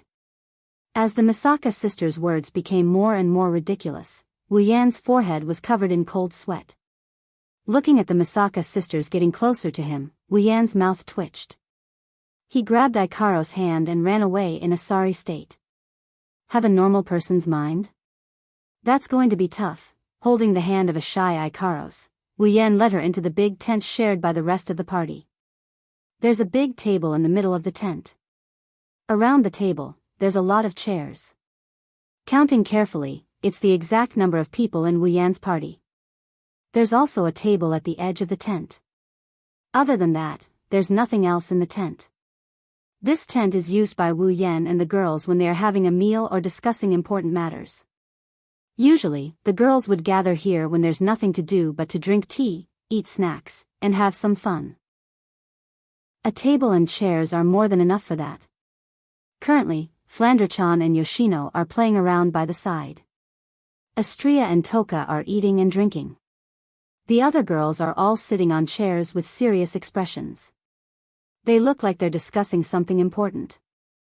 But it's actually Kotori who's sitting at the head of the table. The girls are quietly listening to her with different expressions. Kinohada Sayai, Frenda, and Takitsubu Riku are nonchalant. Shokuhu Misaki and Kurumi have an inexplicable smile on their faces. Chuju and Mikoto's expressions are getting darker and darker. Looking at this scene, for some reason, Wu Yan had a bad feeling about this.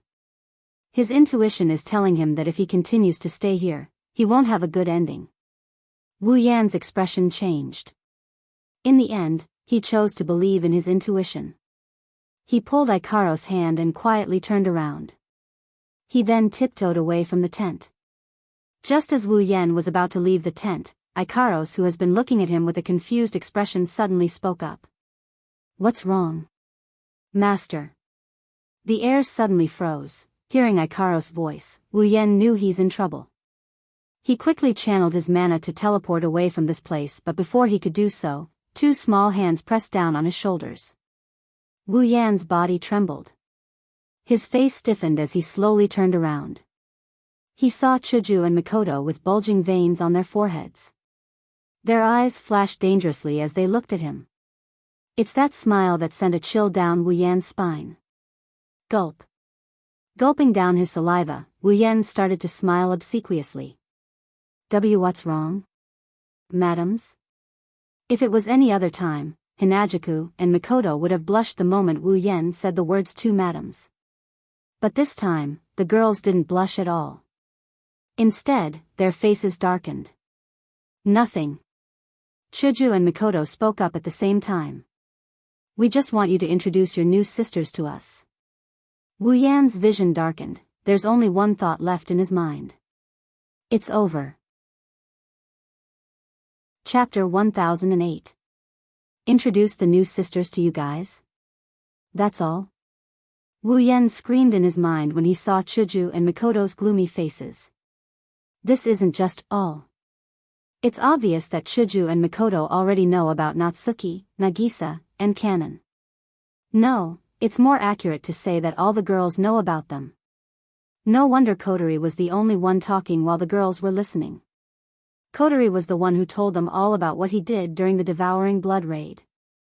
She must have emphasized what happened to Natsuki, Nagisa, Kanon, and the others. Wu Yan glared at Kotori. What he got in return was a sweet smile. She closed one of her eyes at Wu Yan and giggled with a sweet voice that only a little sister would have. Do your best, Onie-chan. Wu Yan burst into tears at this moment. Kanon aside, it was Kotori who instigated Nagisa to throw herself at him, and Natsuki was also Kotori, who told him to conquer Natsuki in order to prove the ability of the Yao beast mark. Although he did develop feelings for them, Kotori was the main culprit. Why did he have to swallow the bitter fruit? Wu Yan gnashed his teeth as he glared at Kotori, who was smiling sweetly at him. He sneered. Kotori didn't care about Wu Yan's sneer. Shokuhu Misaki's face turned pale and she shuddered. She looked at Kotori with pity in her eyes. Back then, Arjusama also added insult to injury, and a certain wolf took revenge on her. He attacked her tent in the middle of the night and gave her a humiliating performance. Looks like Kotori won't be able to escape this. Of course. It doesn't matter when this humiliating performance befalls Kotori. Now, he has to deal with Hinajaku and Mikoto, these two vinegar buckets. No, it's not just Chuju and Mikoto who are jealous, there's a huge jealous one here. Is what they said true? Shido, amidst the roar of the battle cry, a voice rang out. Toka shot towards Wu Yan like an arrow. Her expression was ferocious. Wu Yan was startled. Just when Wu Yan thought Toka was going to denounce him, Toka said something. Did you have a child with another woman? Before he could finish his words, everyone on the scene fell to the ground with a series of li-li-pa-la sounds. Kotori. This time, it was Wu Yan's turn to look at Kotori. But Kotori was stunned. When did I say that he had a child with another woman? A question mark appeared on Ten Fragrance's forehead. She blinked her large purple eyes. I didn't say it was Kotori, it was Kurumi. Kurumi? Everyone looked at Kurumi in shock. Sensing everyone's gaze, Kurumi tilted her head and smiled. I think it's more interesting this way. Wu Yan and the girls were speechless. Toka pulled on Wu Yan's sleeve innocently and looked at him with big curious eyes. By the way, Shido, what is having a child? His breath got stuck in his chest and he almost died from not being able to catch his breath. While the girls were trying their best to hold back their laughter, Wu Yan forced a smile. If you don't know what having a child is, why did you yell at me? Toka was stunned, she punched her palm. Oh yeah, why did I yell at you? Ahahaha. The girls couldn't hold back their laughter any longer. They giggled and Wu Yan couldn't help but feel a little annoyed by them. Ahem. After suppressing their laughter, Chuju and Mikoto turned serious and looked at Wu Yan. Aren't you going to explain it to us? Their voices are still low, but the gloominess on their faces disappeared. Only seriousness remained. Wu Yan released a sigh of relief and he secretly thanked Kurumi and Toka. However, when Wu Yan looked at Kurumi with gratitude, she gave him a beautiful smile. Wu Yan flinched and he was surprised. Could it be that Kurumi deliberately told Zhu Xiang that in order to help him? Wu Yan couldn't come up with an answer for the time being. Wu Yan shook his head and looked at Chuju and Mikoto. He smiled awkwardly. You heard it from Kotori, right? Then they should know that they are in my body and have fallen into a deep sleep. They probably won't come out in a short period of time. According to Natsuki, they don't want to come out to meet the girls for now. Of course, Wu Yan can't say that. He used a vague excuse to brush them off. When Natsuki, Nagisa, and Kanon are mentally prepared, he will let them meet up with each other. The girls seemed to have thought of something and they looked at each other. They stopped talking about the introduction, including Chuju and Mikoto. Well, even though they looked a little unhappy, that's right, only Shokuhu Misaki, after looking at everyone around her, suddenly started crying. Little Yen, you're such a bad person. We have to deal with the people in the camp and plan for the future. Our sisters even go hunting in the giant beast's forest every day. It's normal for us to get injured if we don't do well. But you, the atmosphere tensed up again after hearing Shokuhu Misaki's words. Not to mention Hinajaku and Mikoto, even Kinohada Sayai, Frenda, Astria, Kurumi, and Takitsubu Riku, who didn't care about this matter, looked at Wu Yan with an uncomfortable expression. Wu Yan's heart clenched as he felt guilty for what he did to Wu Yan. Indeed, as Shokuhu Misaki said, the girls in the camp must be worried about the Spalier world every day. Under such circumstances, he lived the life he wanted. He was a jerk. Wu Yan looked apologetic. He lowered his head and covered his face with his bangs. The girls panicked when they saw Wu Yan's reaction. Their dissatisfaction disappeared and was replaced with heartache. This is what girls are like. They are kind and considerate girls who care about Wu Yan.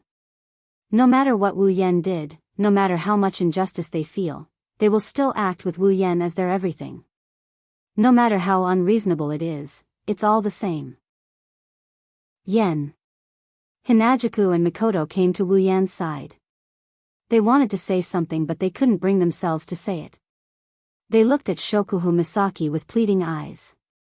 Shokuhu Misaki gave them a confident smile and suddenly changed the topic. Ah la, my bag seems to be a bit broken. When he said that, everyone was stunned. Wu Yan was the same. However, he miraculously reacted and quickly replied. I remember there is a shop in the supply town that sells good bags. I will buy one for you next time. Shokuhu Misaki immediately smiled. Unlike the professional smiles from before, this smile came from the bottom of Shokuhu Misaki's heart. Wu Yan understood why Shokuhu Misaki suddenly blamed him. Shokuhu Misaki didn't blame him for leaving Silveria's matters to them. She was just using this as an excuse to act coquettishly. That's right. She's acting coquettishly. Maybe Shokuhu Misaki is worried about not being able to be as intimate with Wu Yan as she used to be. That's why she's acting like a spoiled child in front of him. At the end of the day, Shokuhu Misaki is just a normal girl. The girls seemed to have realized what was going on. They looked at each other and smiled. My clothes are getting old too. I wonder if the supply town sells go tie. Ah, Era, I need a hair accessory too. Astria wants to eat cake. Whoa. Me too. Flan wants cake too. The girl's noisy voice echoed in Wu Yan's ears, but in Wu Yan's ears, this noisy voice sounded like the most beautiful music in the world. His heart melted. You're tuning into the Romantic Tales YouTube channel. Don't forget to subscribe and join us on this journey to catch the most captivating stories.